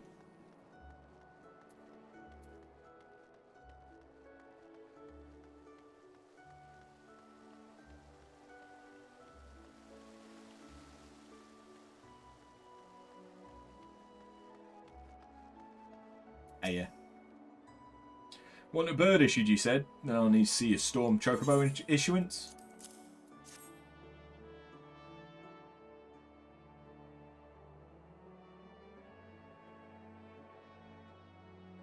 Give me a burb, give me a burb, give me a burb. Yes, everything appears to be in order. A moment, please. I'll be right back with your Chocobo. Burb. And here he is. The fellow has been in high spirits the past few bells. Must have sensed that his master was coming.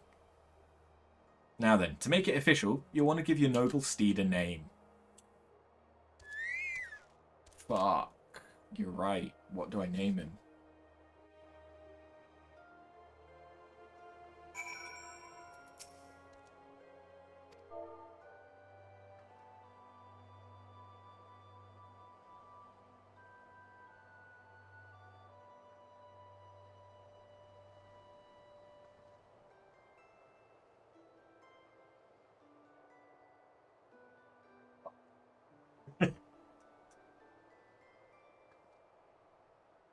The name isn't permanent.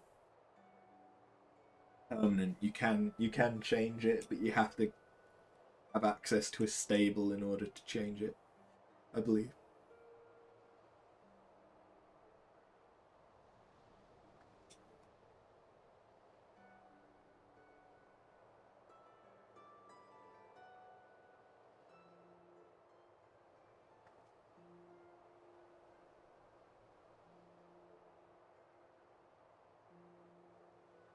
All I've got in my head is Chimken Nugget. That's all I've got in my head is Chimken Nugget.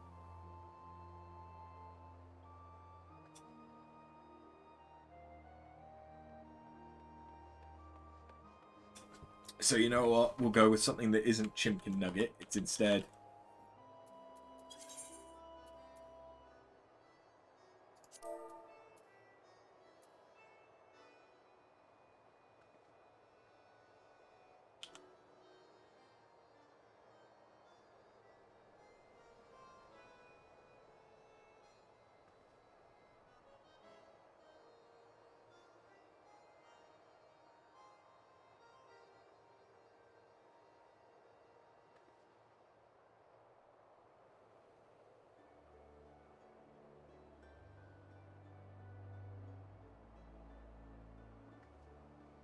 Chicken tendies.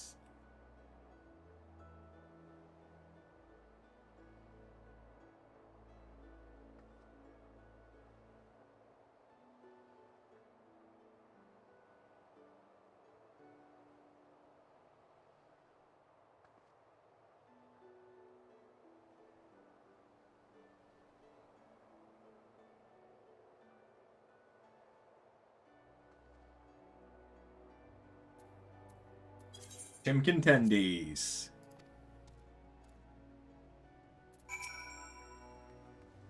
I dare say he likes his name. Here's your very own chocobo whistle. Simply blow into it and your feathered friend will come bounding to your side. But do forgive him if he doesn't respond when summoned in crowded city areas or monster-infested lairs. Chocobos are stout-hearted creatures, but they have their limits. And lastly, I present you with the Chocobo Rider's license, as is required by law. And that concludes all the formalities. I wish you and your Chocobo long years of fulfilling companionship.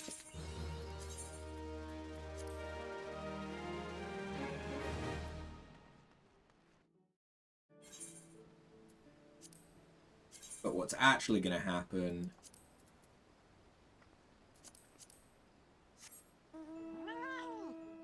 is now. I don't even need to use the Chocobo whistle.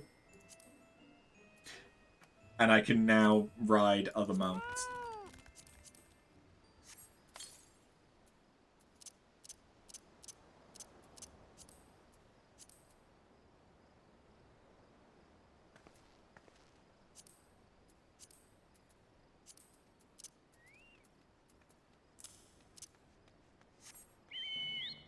There we go. We have Chungus. And Chungus.